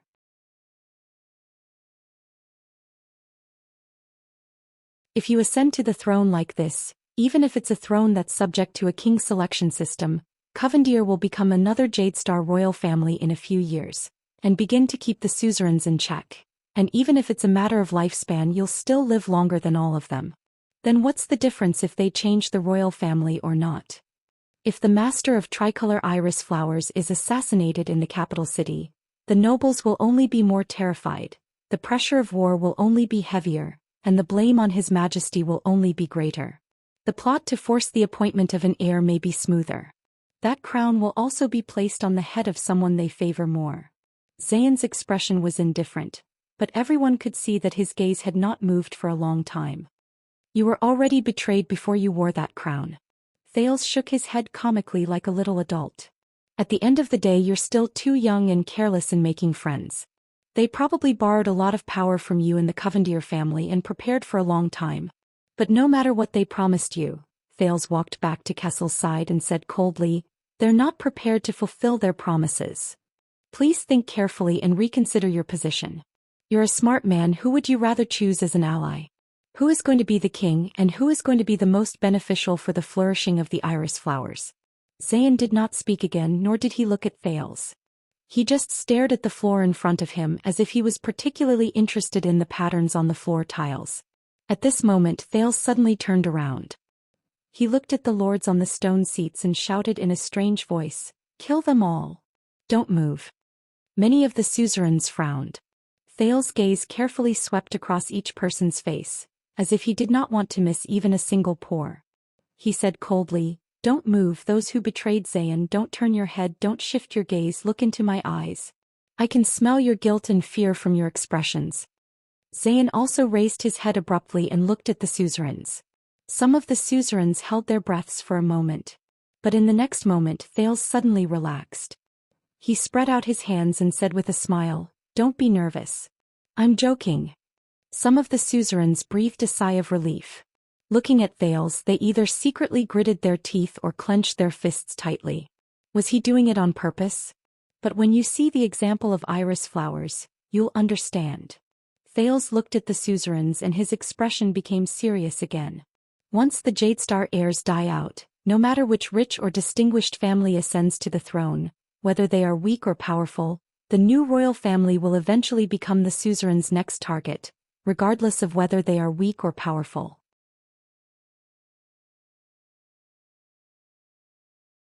Without external enemies, all of you will kill each other on the unbalanced scales of power until Constellation is destroyed. I don't care who among you hatched this conspiracy, this plan, and I don't care who wants the throne. After all, in the eyes of many, since the end of the royal family is a foregone conclusion, they naturally have to choose the future that best suits their own interests. But I'm already standing here. For the stability of Constellation and for your own interests. The continued existence of the Jadestar royal family is the stability of Constellation, and the greatest hope. Everyone, for everything, please be like your ancestors and support Jadestar, support me. The crowd's discussions grew louder and many people began to applaud. As if by coincidence, the cheers from the plaza also came in waves. No one knew where the guards passed the words in the hall to. Thales did not look at the suzerain's expressions. In fact, he enjoyed imagining their expressions. Gilbert finally let out a long sigh and said softly to Thales, who was walking back, "What a deep impression, young sir. The threat of iris flowers has been eliminated amid suspicion and suspicion. And the power of the great antler deer has also been greatly reduced. Gilbert lowered his head and asked quietly, "But how are you so sure that those assassins were after the iris flowers?" "Of course I can't be sure." Thales smiled at him and looked at Xian, who was deep in thought in the distance. His eyes shone brightly. "But he doesn't know either, does he? Everything has to be focused on the main point. The important thing is not those assassins, but that Xian saw those assassins with his own eyes." Sensing Kessel the Fifth's solemn gaze, the rather pressured Thales tried his best to maintain his breathing. He said briskly, "Just like just now, the important thing is not whether my identity can be recognized, but who is not willing to recognize my identity." Under Thales' puzzled gaze, Gilbert could only heave a long sigh and whisper, "I still have to say something.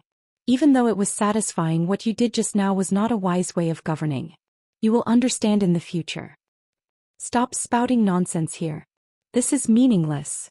The furious one-eyed dragon, Duke Nanchester, slammed his stone seat hard and swept his gaze across the crowd in an oppressive manner. "Have all of you forgotten? Up until now he has yet to prove his identity. His Majesty has not had an heir for 12 years, and a 6 or 7-year-old child suddenly jumped out and said that he is a descendant of the royal family. He even spouted nonsense during the national conference. Duke Coaster Nanchester, why are you still bothered about my identity?" Thales sighed and interrupted him loudly, "Do you still not understand? My father has prepared everything a long time ago." Thales lifted his head slightly and flashed an innocent smile.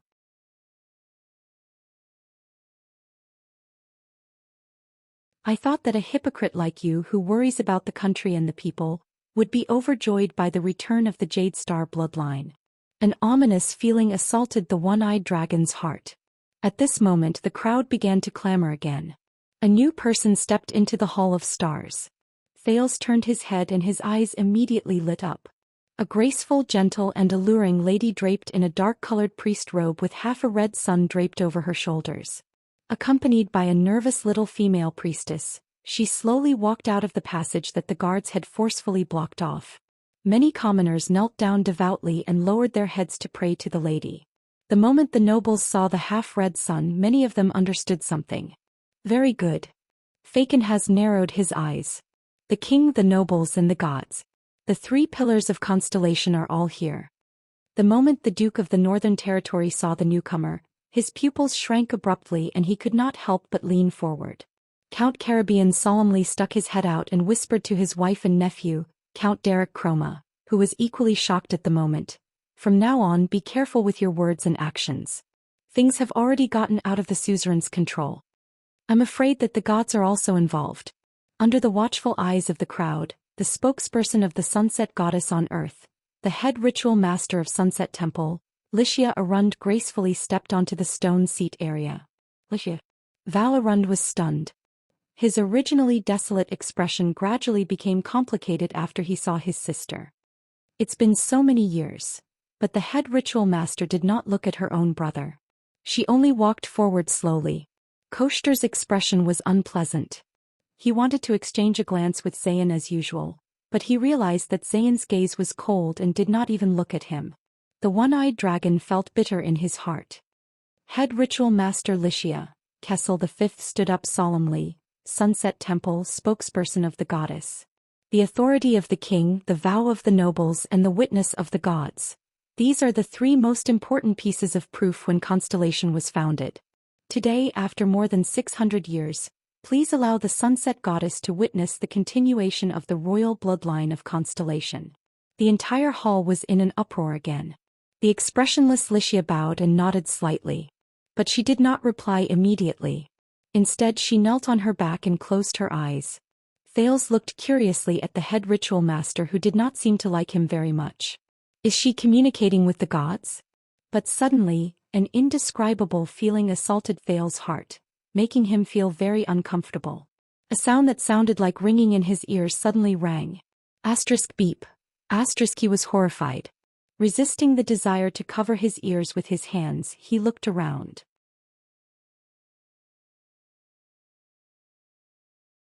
But the people in the hall, whether nobles or commoners, did not make a sound, nor did they show any signs of impatience. Could it be, until the ringing in his ears disappeared, The people around him were all normal.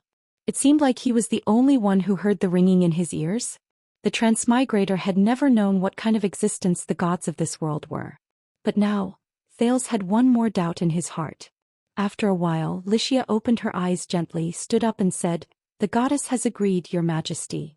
Duke Cullen sighed. He already knew the outcome of the matter. Koshter clenched his fist tightly, a cold glint flashed in his single eye. Fakenhaz laughed dryly. Zayn, on the other hand, looked thoughtfully at Thales, who was the center of attention. Kessel V nodded lightly. Suddenly he grabbed Thales' hand. The transmigrator was shocked. "Come with me," Kessel said in an unquestionable tone. "Your bloodline should be seen by all the people of Constellation." Thales was dumbfounded as he allowed Kessel V to pull him down from the round platform formed by the stone seats, and towards the balcony overlooking Star Plaza. To be honest, he was really not used to it. Perhaps it was because, from the bottom of his heart, he had not yet regarded this strong man as his father. The other 19 nobles and suzerains on the stone seats stood up one after another and followed the king and his son to the wide balcony. Many of the surrounding nobles wanted to follow, but were mercilessly forced back by the defense shields and electric batons of the guards. Thales walked to the edge of the balcony and looked down. It was afternoon, the sky was just right. He immediately held his breath. People. So many people. Densely packed people. The entire Star Plaza was filled with people. At least tens of thousands. Like ants, they covered the entire ground in his field of vision. It was not that Thales had never been to Star Plaza before. He had also stood in the plaza and looked up at the magnificent Renaissance Palace. But he had never stood on the balcony of the Hall of Stars in Renaissance Palace and looked down at the entire Star Plaza. Even the transmigrator, who had lived 2 lives, could not help but open his mouth wide when he saw this scene. Soon the people in the plaza noticed that there were 2 more people on the balcony.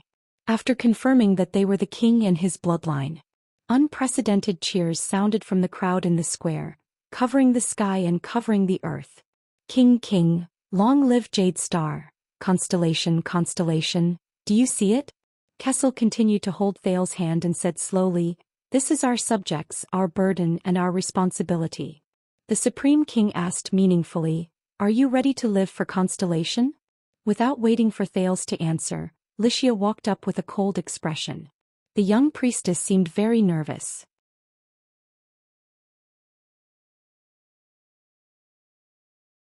Under Xianxia's signal, she trembled as she brought over a plate with an expensive dagger on it. Bloodline ceremony? Supported by 2 attendants, Duke Cullen walked to the balcony and shook his head. "I have not used this ceremony for almost 200 years. When was the last time?" "Prince Kira's bloodline recognition ceremony?" No one answered him. The Duke of the Northern Territory stared blankly at his sister, whom he had not seen for many years. But Xianxia did not even look at him. The charming high priestess slowly walked between the king and Thales. Under the gaze of the entire plaza, Kessel gently picked up the dagger, cut his left index finger and put the dagger back. The priestess placed the plate in front of Thales. She was only 11 or 12 years old, but it seemed to be her first time in such a situation. She was so nervous that she trembled. "Don't be nervous, it's okay." Thales smiled at her, picked up the dagger with the red sun symbol and cut the palm of his left hand. Xianxia expressionlessly reached out with both hands and grabbed the king and Thales. Then she raised her head. It was completely different from the long prayer ceremony that Thales had expected. Because in the next moment, Xianxia's eyes instantly erupted with a strong light that was exactly the same as the one in the stone house. The people on the balcony and behind the balcony who were fighting to watch immediately quietened down. More commoners began to kneel, closing their eyes and praying towards the light in the middle of the balcony. The light became stronger and stronger. Even the people in the plaza could see it clearly in broad daylight. Almost all the commoners in the plaza had no right to enter the Hall of Stars. Almost all the people in the plaza knelt devoutly and began to pray in the direction of Renaissance Palace above their heads. The pious kneeling of the believers caused the entire Star Plaza to change color and surge like waves from the balcony of the Hall of Stars. But Thales did not have the energy to look at this spectacle. The prince was shocked to see that the blood on his and Kessel's hands were floating under the light in the eyes of the high priestess. Then they connected to form a red light. "This is..." Thales looked at the light in confusion.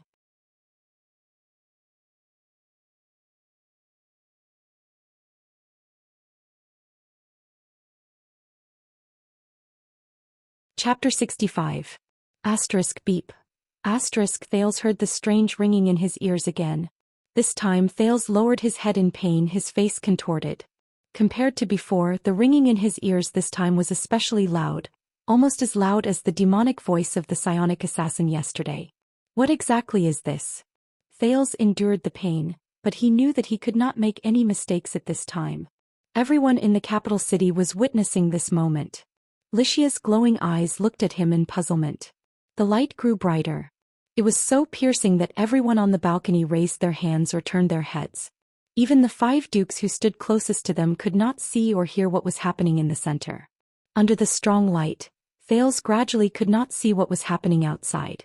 Amidst the painful ringing in his ears, Thales could barely see Lycia and Kessel's figures. He had already started to grit his teeth, enduring the torment of the ringing in his ears. The abnormality of the transmigrator was soon discovered. Lycia's eyes, which shone with a powerful light, narrowed and widened. Then she spoke in puzzlement. She then asked in puzzlement, "You? Why are you? What's going on?" Thales felt inexplicably nervous. At this moment, Thales clearly saw King Kessel's robust figure suddenly turn his head in the light. "Lycia." The king spoke softly. Only Lycia and Thales, who were closest to him, could hear him. For some reason, Kessel V did not have his usual dignified and cold demeanor. This time his tone was actually pleading and powerless. "I beg you." At this moment, the dignified Supreme King of Constellation begged in a submissive voice. "This is Constellation's future, and also Meteor's long-cherished wish." Lycia's hands, which were holding on to both of their hands, trembled for some reason. But she then turned her head and looked at the king. Lycia asked in disbelief, It's her?" But the king did not answer her. In the next second, the light disappeared. The ringing in his ears also disappeared. Thales breathed a sigh of relief when his ears were freed. He took deep breaths. What exactly is going on?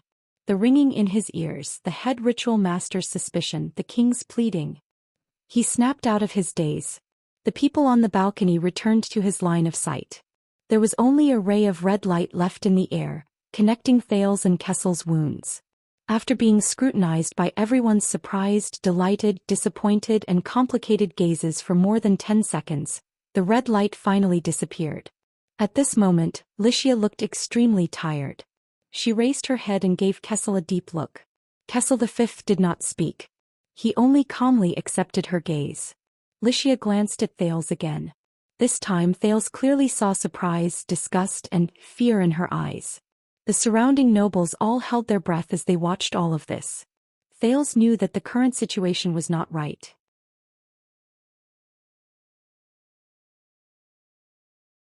He could only grit his teeth and bury his doubts in the pain of the ringing in his ears at the bottom of his heart.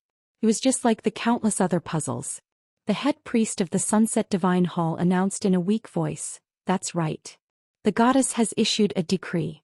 She turned her head and gave Kessel a complicated and painful look. "These two are father and son. Our bloodlines are linked, our fates are linked." As soon as the high priestess finished speaking, she left decisively towards the side of the hall. Under the pious worship of the people, she walked down from the balcony. She did not look at anyone or anything in the hall. She did not linger.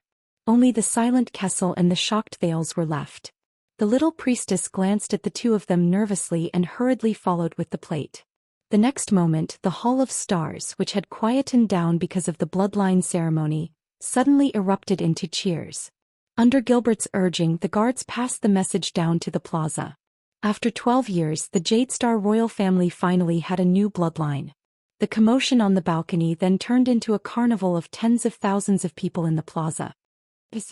Jadestar. The cheers almost resounded through the sky. Koster and the few counts' faces turned ashen. Gilbert and the king's supporters exchanged glances excitedly. Gines was the only one who looked at Lycia's back. Other than joy, there was an even more obscure and complicated emotion in her eyes. "All right." The fat duke exhaled. His face was full of joy. "Since the Sunset Divine Hall has acknowledged this child's bloodline, I believe that he is indeed His Majesty's blood descendant." Beside him, Koster looked at him coldly. "What a cunning fellow. What a quick turnaround. According to the sacred constellation covenant, After the royal family and Sunset Temple have acknowledged his identity, the next step is for Constellation's higher parliament, which is an organization formed by us 19 nobles, to acknowledge his identity and that this child is a prince of Constellation, Duke Cullen said with a smile on the balcony, amidst the cheers in the square. Wait. Koshter gritted his teeth and said his next sentence. I remember that no matter who this child's mother is, it is not Queen Kia? The expressions of many of the nobles in the plaza changed immediately. Gilbert's expression also turned unpleasant in an instant. Kessel V turned his head and looked at Koshter. The Lord of Steep Forest City, the Duke of the Land of Cliffs, Koshter Nanchester exhaled. This child is His Majesty's illegitimate child. Thales clenched his fists tightly. As expected, my identity, yes. Count Dagestan was the first to react. According to the Constellation Convention, illegitimate children cannot enjoy the right to inherit.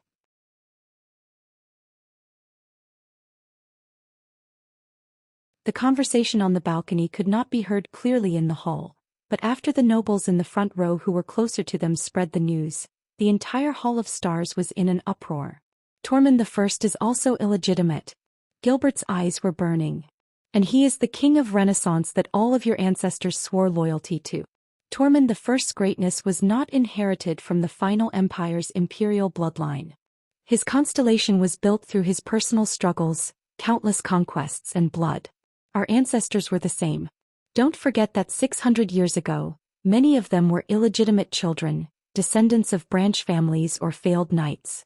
They fought for their status with their own hands. Count Sorrel, whose territory was in the Land of Cliffs, said in agreement with the Duke of the Land of Cliffs. Is this illegitimate child 5 or 6 years old? What did he do to not be bound by his status as an illegitimate child and have the right to inherit this great kingdom left behind by Tormund I like a legitimate child? Your Majesty, of course we should recognize him as your son, a Jade Star descendant. This is God's will. The one-eyed dragon's gaze was cold. But if you want to confirm that he is a prince with the right to inherit, an illegitimate child will become our next king? At the very least, I will never bend my knees and swear an oath to him. You just refuse to give up, don't you, Koshter? The Duke of the Northern Territory stared at the one-eyed dragon with sorrow and sighing in his eyes. Even if it's for Constellation and the upcoming war? Koshter deliberately avoided Val's gaze and only stared at Kessel V. Of course he won't give up. The gloomy Duke Faken has laughed dryly. He has already become mortal enemies with this child, hasn't he? Thale's heart skipped a beat. He suddenly understood what Gilbert had told him earlier.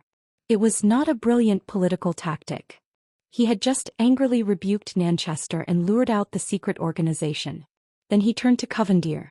Even though this move removed Iris Flowers from the list of enemies and planted seeds of doubt, it also completely turned the Nanchester family of the Land of Cliffs and the Great Deer Antler into his mortal enemies. If Koshter Nanchester's initial goal was to fight for the greatest interests of the noble group against the royal family that was destined to have no heir, then now the Great Deer Antler's goal had changed to not letting Thales inherit the kingdom. This was for the future survival of the Great Deer Antler. Was I still too impulsive just now? Thales secretly clenched his fists. The one-eyed dragon took a step forward on the balcony. His voice was low, but the words he said were chilling. All of you have seen that this child has a dark heart and is narrow-minded. He is still brooding over the assassination and has become suspicious of all of us.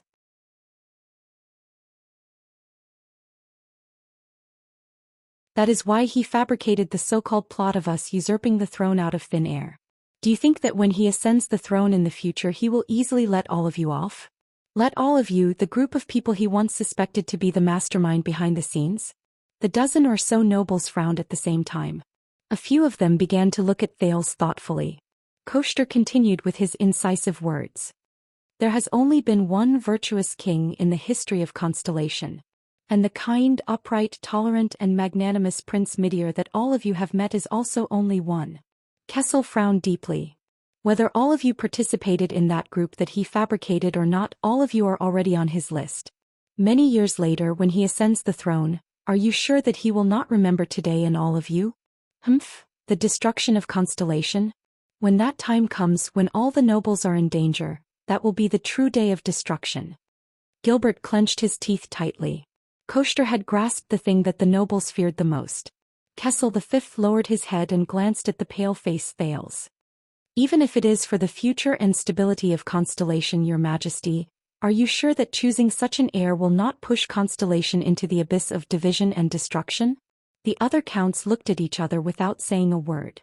They pondered over Koster's words until one of them broke the silence. Count Daoist coughed and said with a frown, "Yes. Returning to the main topic, I also feel that it is not appropriate for an illegitimate son of a lowly status to become the supreme king of Constellation. Even if the royal family and the temple have already made their decision, the higher parliament still needs to be more cautious." He looked at Thales, who had yet to recover from the aftermath of the bloodline ritual. However, his gaze was no longer rude and judgmental but cautious and cautious. Kessel V tapped his scepter and said indifferently, "It seems that it is indeed not easy for the suzerains to come to a consensus, is it not? Then the last step is for the members of the higher parliament to vote and decide their attitude towards this child." Thales took a deep breath. In the end, my fate is still not in my own hands." The Supreme King looked at Duke Cullen, who was being supported by someone. Duke Cullen sighed and nodded slightly.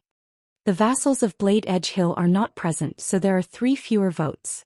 However, the remaining 5 guardian dukes, 11 appointed counts, and a total of 16 high-ranking vassals still have the right to make the decision." The plump duke opened his eyes slightly. "Everyone, should this child become the Prince of Constellation with the right to inherit the throne?" Gines, who was standing behind the king, finally could not take it anymore. She shouted angrily, "Hey!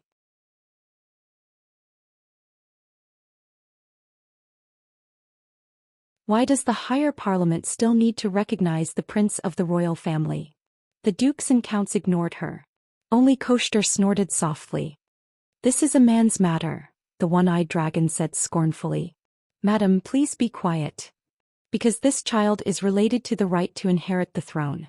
This is a vow made on the day Constellation was founded." The old Count Caribbean spoke at this moment, dispelling Gine's awkwardness. He sighed slightly and said, "The king and the suzerains rule the country together. May the tyrants of the empire never appear again." Duke Cullen glanced at Thales with his murky gaze.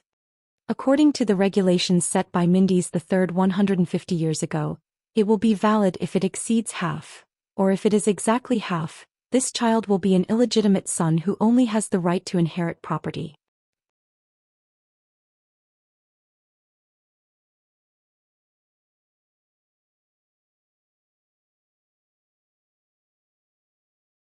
Chapter 66. "No," Koster said loudly, "who wants to see a chaotic constellation? Just vote yes." "No." Land of Cliffs region Sorrel and Count Daoist followed suit. Val Arund frowned and said, "I don't know what this means for the war ahead." "Sir Val," Koster said calmly, "the promise of the Land of Cliffs to send out all its troops to support the Northern Territory is still valid. The Land of Cliffs and the Northern Territory are bordering each other, and we will never watch our friends fall into the flames of war. We are the closest, and sending troops to support is more effective than the royal family. But I am very worried that the future of Constellation will be destroyed in the hands of an illegitimate child whom the new vassals fear." Koster's single eye was fixed on Val, his expression solemn. Val was silent for a long time before he finally sighed. This warrior suzerain who seemed to be made of iron said desolately, "This is for the Northern Territory for Arund." In a place where no one could see, Kessel V tightened his grip on his scepter. "No," the Duke of the Northern Territory said desolately. Count Zamunto and Count Fries also sighed deeply. "No. No. 6 people object." Duke Cullen said expressionlessly. Gines looked at the Duke of the Northern Territory in disbelief. Thales closed his eyes weakly. "Count Talon, I know that your territory is near Central Territory, and you have a good relationship with the royal family."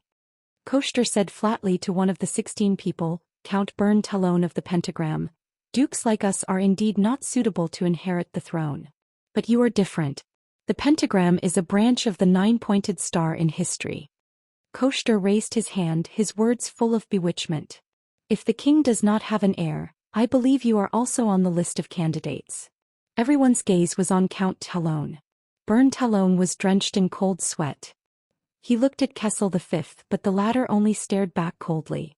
Of course, as a strong contender for the throne, will this child think that you are also involved in those so-called conspiracies? Koster said with a smile. Thales was anxious and was about to speak, but the king held him down. Burn, just follow your heart. Kessel V closed his eyes and said solemnly, after all, a pentagram is not a 9-pointed star. Burn Talon hesitated, took a deep breath and finally said dejectedly, I'm not sure. The Talon family, forfeits. Many of the lords frowned again. Koster smiled silently. The pentagram's Talon family was the only family among the 13 distinguished families that was not located near the territories of the 6 great noble families. Talon family was located near the central territory of the royal family and had always been a strong supporter of the Jade Star family. But now they, at this moment. Everyone looked over in surprise.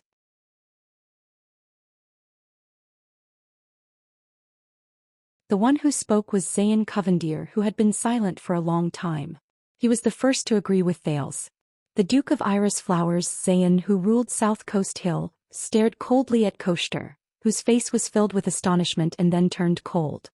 Thales stared at him in a daze, but he had no intention of returning Thales' gaze. Count Caribbean and Count Lasha nodded and stepped forward together. I. Looks like your strategy is still effective, Gilbert said to Thales in a low voice. Under such circumstances, you still manage to gain valuable support for us. Duke Fakenhaz of Western Desert Hill. His shrill laughter suddenly rang. Ha, I vote, No. Chroma and Bosdorf's voices also rang out. Amidst many people's doubts, Koster angrily said, Old bones. Why is my vote different from Count Chroma and Count Bosdorf's? Fakenhaz interrupted him and laughed. Oh my, I am not their lord. Is it not normal for me to not be able to rule them? He stared mockingly at the other dukes. After all, the 13 distinguished families are not the guardian dogs of the 6 great clans. Many of the counts blushed and turned their heads away. However, after many of the king's supporters counted the votes, they sighed and lowered their heads. 8 are against, 4 are in favor and 1 abstained. Duke Cullen said with a trembling voice, there are 16 people present. Since half of them are against, it looks like there is no need to continue. Gilbert sighed softly. Thales could only smile bitterly as he listened to the results. Am I still too naive? For some reason, Kessel V was still expressionless at this moment. He could only lament that he was, after all, the supreme king. In a corner not far away, Murat chuckled softly. The leader of the kingdom's secret intelligence department whispered, It looks like even though that child's performance was very exciting, we still have to use the backup plan. Are you ready? Raphael tightened his gloves and said cheerfully, Even though there were some accidents, it is foolproof. Koster smiled and looked at the suzerains who had different expressions on their faces and said, Since the results have been decided, everyone, please put away your guilt. Personally, this is for your family. Publicly, Koster glanced at Gines, who was gritting her teeth, and Thales, who had a defeated look on his face in contempt. Constellation cannot be ruled by ignorant women and children. At this moment, a chilly and mellow young woman's voice came from the far end of the hall. Ignorant women and children? There was a commotion in the crowd. The nobles on the balcony turned their heads one after another. After seeing who it was, they started whispering to each other. However, I am ignorant. The chilly female voice seemed to have a magical power that could pass through the crowd. And also young and childish. Thales stuck his head out curiously.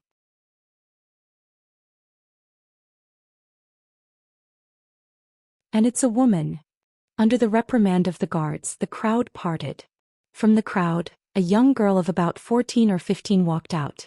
She had beautiful chestnut-colored hair, and one could still see the tenderness of her pretty face. At this moment, the young girl's face was cold and stern as she stared intently at the people on the balcony. She wore a dark black cloak, leather boots with spurs, and a purple and black hunting outfit, which was very eye-catching. On her left shoulder was a brooch that seemed to have a blood-red crescent moon on it. But for some reason, Thales felt that the chestnut-haired girl's cold and stern expression seemed to be an act. The crowd's discussions grew louder. Many of the suzerains saw the blood-red crescent moon and started whispering to each other, while the dukes frowned without exception.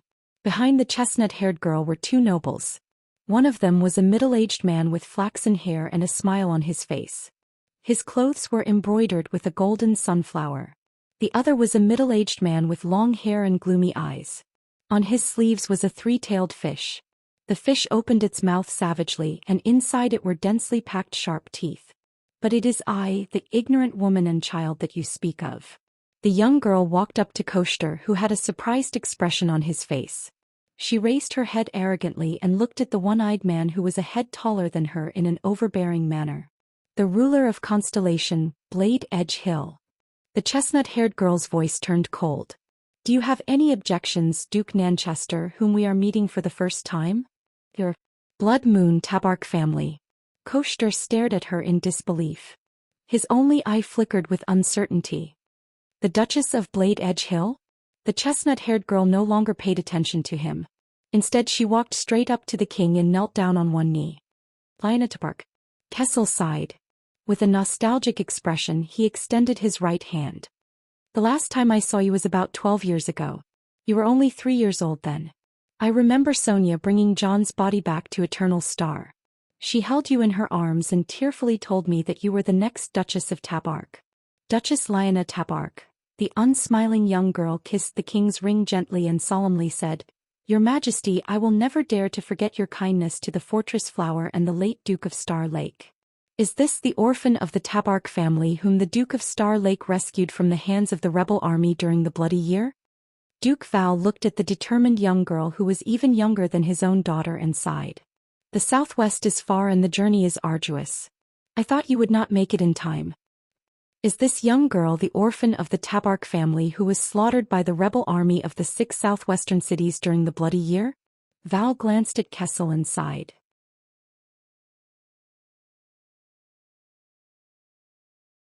This is really similar to the Jadestar family. It took some time to gather the vassals. It also took time to gather the soldiers. Lina bowed respectfully to Iron Eagle. Please be rest assured that when the kingdom is in trouble, Tabark will definitely do his best, regardless of the sacrifices, returns and gains and losses. Upon hearing this, some of the counts stole glances at Koshter. The latter snorted softly and turned his head away. Our vow is eternal. Even if we are attacked by swords and axes, even if blood is spilled on the ground, the Blood Moon will always stand on the side of the Nine-Pointed Star family. Kessel V looked at the resolute young girl and nodded slowly. Then he watched as the two nobles behind her walked forward and knelt down to kiss their rings. Sukater and Kisen, Kessel said steadily, I hope that the two of you will support each other and cooperate seamlessly in the southwest. I hope that the tragedy of the Bloody Year will not happen again. Of course, Your Majesty. Bruce Sukater, who was in the prime of his life, smiled cautiously. Although the morning sunflower is isolated beyond the sea, it will always be attached to Constellation. The piranhas will devour all enemies who harm the Blood Moon and the Nine-Pointed Star, regardless of whether they come from within the kingdom or abroad. Gunther Kisen's gaze was cold as he looked around. Oh my, as expected of the Constellation's general edict. Fakenhaz's mocking and unpleasant laughter rang out again along with his applause. The 6 great clans and the 13 distinguished families have gathered in the capital. This is a sight that has not been seen in 12 years. Cyril's shrill laughter continued. It would be even better if there was no war with Extet. Of course, if there was no war we would not be here. No one paid attention to him. Everyone was calculating the impact that the sudden appearance of the 3 great clans in southwest Blade Edge Hill and their stance would have on the situation. Koshter's expression changed drastically. He looked at Duke Cullen, his eyes full of urgency. But the old guardian Duke of the Eastern Sea did not even look at him. He only said with a trembling voice, coincidentally this, Duchess Lina. But he was quickly interrupted by a girl with a cold expression. Cut the nonsense. Grandpa, I'm afraid that if you continue talking you'll have an asthma attack. Duke Cullen choked. He opened his mouth in a daze and did not know how to react. The Castellan of Blade City, the Duchess of Blade Edge Hill, Lina Tabark nimbly turned to Thales. Thales quickly coughed and put on an amiable smile. Lina's sharp gaze swept up and down. Thales noticed that she had a pair of green eyes.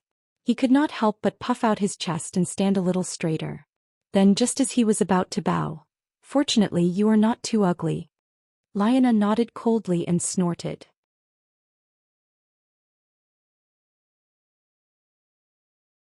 Just a little skinnier, a little despicable and a little short. A little despicable? And this? Thales also stood there in a daze. His hand, which was about to bow, was raised in midair before he retracted it resentfully. He exchanged glances with Duke Cullen, who was in front of him, and saw in each other's eyes that they were in the same boat. Liana turned around and stared firmly at all the nobles. She said loudly, regarding whether he can become a prince or not, "I, Duchess Tabark, vote yes." Before everyone could react, Count Sukater and Count Xian, who were behind her, each took a step forward. One chuckled and the other scanned the crowd with a ferocious gaze. They spoke in unison. Yes. Gilbert's hand, which was on Thales' shoulder, unintentionally tightened in his agitation. But Thales had no time to care. His heart thumped and started beating again. He agrees. There was another uproar in the hall. Star Plaza began to rumble with noise again. Duke Cullen sighed.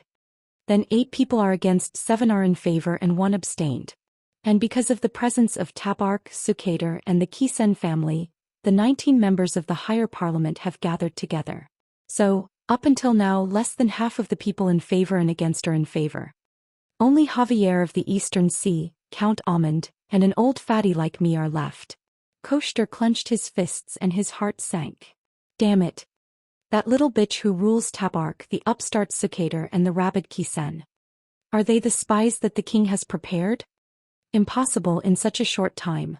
Fortunately, Cullen and the 2 Eastern Sea families under his influence are still on our new star side.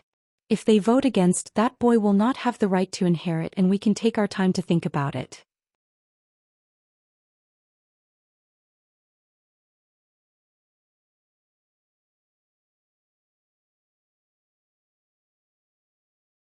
Chapter 67. Cullen family, yes. Javier, yes. Almond, yes. 3 voices of agreement rang out one after another. Thales quivered and started counting the number of people in his head. He could not help but breathe harder. He looked at Gilbert, who was trying hard to suppress the excitement in his eyes. Koster Nanchester, on the other hand, had his mouth wide open. It took him a whole 20 seconds to figure out what had just happened. He looked at the smiling old Duke Cullen in disbelief, his breathing quickening. Behind him, Dostan and Count Sorrel also looked at each other in disbelief. What happened? What happened? So, 8 people are against, 10 people are in favor and 1 person abstained. Cullen had a smile on his face as he panted and counted the votes. More than half of the people in favor. Looks like we don't have to show up. Marat, the Black Prophet, sighed as he watched all this. The backup plan is cancelled. The situation was decided the moment the iris flowers turned on us. In the end, it was that child's trick that worked. Raphael flashed a relaxed smile, nodded and pulled his gloves back onto his wrists. The higher parliament has made a decision. The treaty regarding illegitimate children does not apply to this child. Duke Cullen squeezed out a smile on his plump face. This child can have the Jadestar surname and all the rights of a prince. The Jadestar bloodline has been renewed, and Constellation has a successor. Congratulations, Your Majesty. Kessel V finally flashed a stingy smile. He nodded and gestured to Gilbert. Once again the hall erupted with loud cheers one after the other.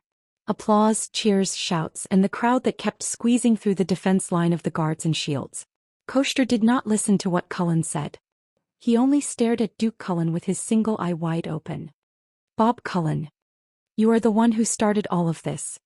You are the one who, but you, traitor. Let him be your future king. Koster glared at Duke Cullen, gritted his teeth and spat out a few words. You will regret this one day. The dukes all had different expressions. Val stared at Thales in a daze. Zayn sneered with his arms crossed. Fakenhas stared at the crowd with a ruminating look, and Liona's expression was still cold, only occasionally glancing at Thales. As for Thales, his mind was blank. Did he pass today's test? Gilbert waved his hand with an agitated expression and took a plate from an attendant beside him. There was a rolled-up document on it. Your Majesty, young sir. Even though it's a little crude and rushed, we still need to have the necessary rituals. Kessel V nodded expressionlessly. With trembling hands, Gilbert handed over the scroll with the 9-pointed star fire lacquer seal to the Supreme King. The nobles with different expressions slowly dispersed, leaving the center of the balcony to the father and son. Kneel.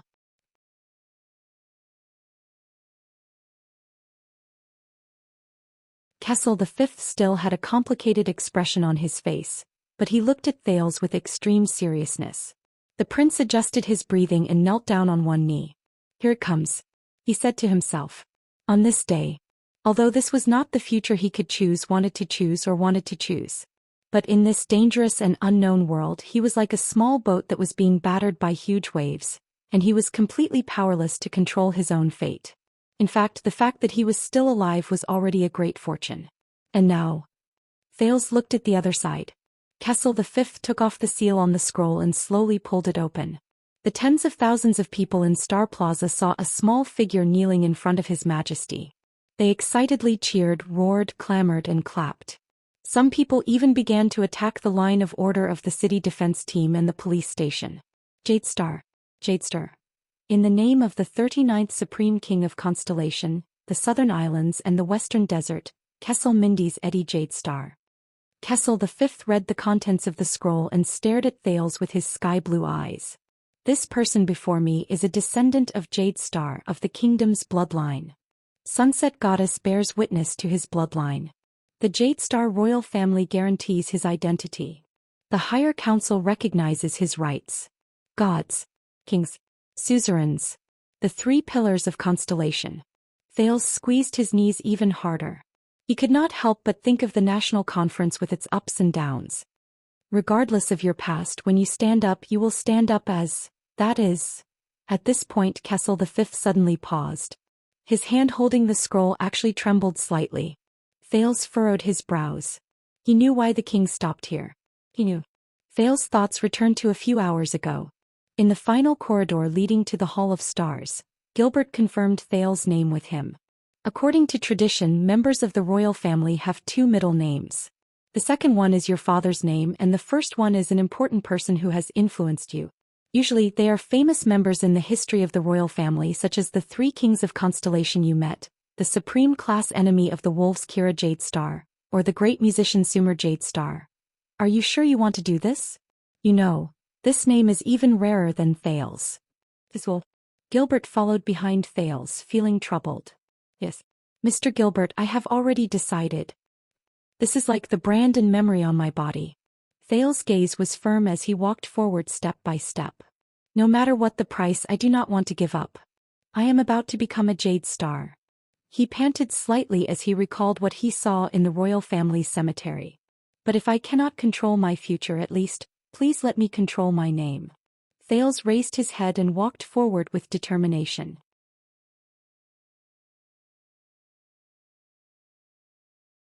He had no intention of turning back.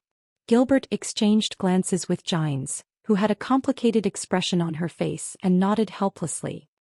His Majesty will probably not be happy. Time returned to the present. Just as the nobles began to frown and discuss the king's abnormality, Kessel V took a deep breath, as though he was gathering his courage and perseverance. With a deep breath, he shouted in a voice that was filled with dignity and calmness, "Do you know that His Majesty is the King of Hell?" With a dignified and calm voice he shouted, "When you rise you will." Thales Theranjarana Kessel Jade Star. The second prince of constellation. Kessel V finished reading the contents of the scroll. His eyes looked at Thales, but he seemed to be deep in thought. The nobles began to discuss. Theranjarana? Who is that? Thales Jade Star slowly stood up from the ground. He was a Jade Star. The second prince. Also the only prince of constellation. The only heir of the Supreme King. The guards hurriedly passed the message down to every corner of Star Plaza. Deafening shouts rose and fell like waves rolling backwards and rose again. But this time the chaotic and grand shouts of the crowd soon became clear and distinct because they had a target to refer to. Thales Theranjarana Kessel Jade Star, second prince, second prince. Thales Theranjarana Kessel Jade Star, second prince, second prince. Amidst the deafening cheers, Thales glanced at the sky in a daze. The setting sun was hanging in the west, emitting endless red light. It illuminated the outer walls of the magnificent Renaissance palace in a bright red light. It was like the color of blood. Dusk had arrived. You have worked hard today. Gilbert walked forward excitedly and bowed slightly. Please follow me. Your Highness. Somewhere in the Eastern Peninsula. In a dark and dilapidated building, two men sat around a fire. They wore white robes with golden suns embroidered on them. Master Affairs Officer, have you heard? One of the younger men raised his head and asked curiously, Night Kingdom has been in a commotion recently. I heard that many vampires have left and fled to the Western Peninsula. The older affairs officer nodded with a cold expression. The temple has sent people to investigate. But if it's the Western Peninsula, Sunset Temple's power should be stronger than ours, right? The young man saw that the affairs officer did not reveal anything, so he asked tentatively, I heard that the people of the Western Peninsula coexist peacefully with the vampires and werewolves. Sunset Temple no longer hunts dark creatures. Can our people pass through Sunset Temple's power? The affairs officer raised his head and looked at him coldly. Why do you think our world is called Errol?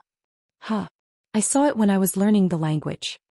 The young Sunrise Temple priest scratched his head. Errol is the god of the holy sun.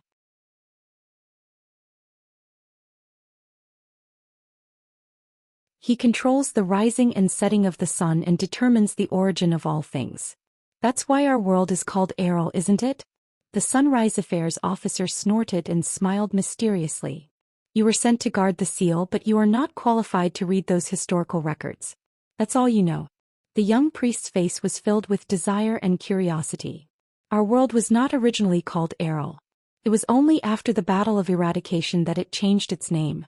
The affairs officer said quietly. At the end of the war that almost destroyed the world, the god of the holy sun Errol sacrificed himself. Otherwise, the world would not have been as simple as being split into two continents. From then on, the world was named Errol to commemorate the god of the holy sun and his heroic act of sacrificing himself to save the world. The young priest widened his eyes in shock. So the legendary god of the holy sun was killed by those calamities. The affairs officer raised his hand with a cold expression and interrupted the priest's rhetorical question. He continued, in the embers of the holy sun, the two gods inherited his light and rose again. The young priest suddenly understood something and opened his mouth wide. Yes, the Sunrise Lord and the Sunset Goddess were originally one and controlled the holy sun together.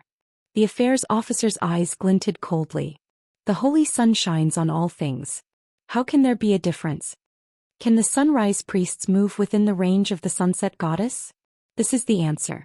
But when the administrator looked at the jubilant priest, he secretly added another sentence in his heart. That's right. Of course, at least that's what we think.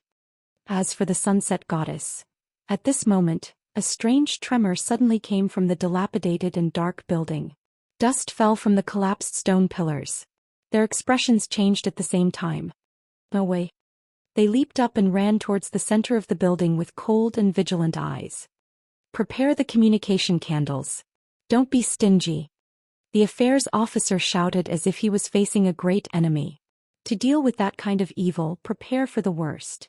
They arrived at their destination. On the stone floor at the center of the dark building, a strange pattern was drawn with strange paint.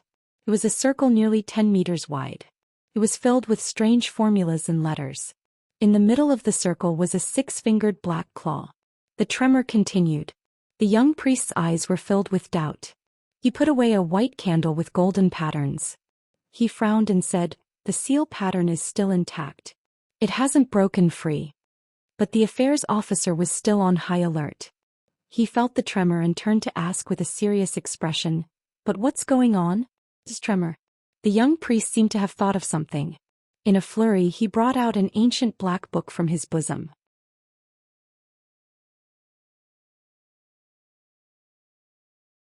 He flipped to one of the pages hastily and read it with great difficulty.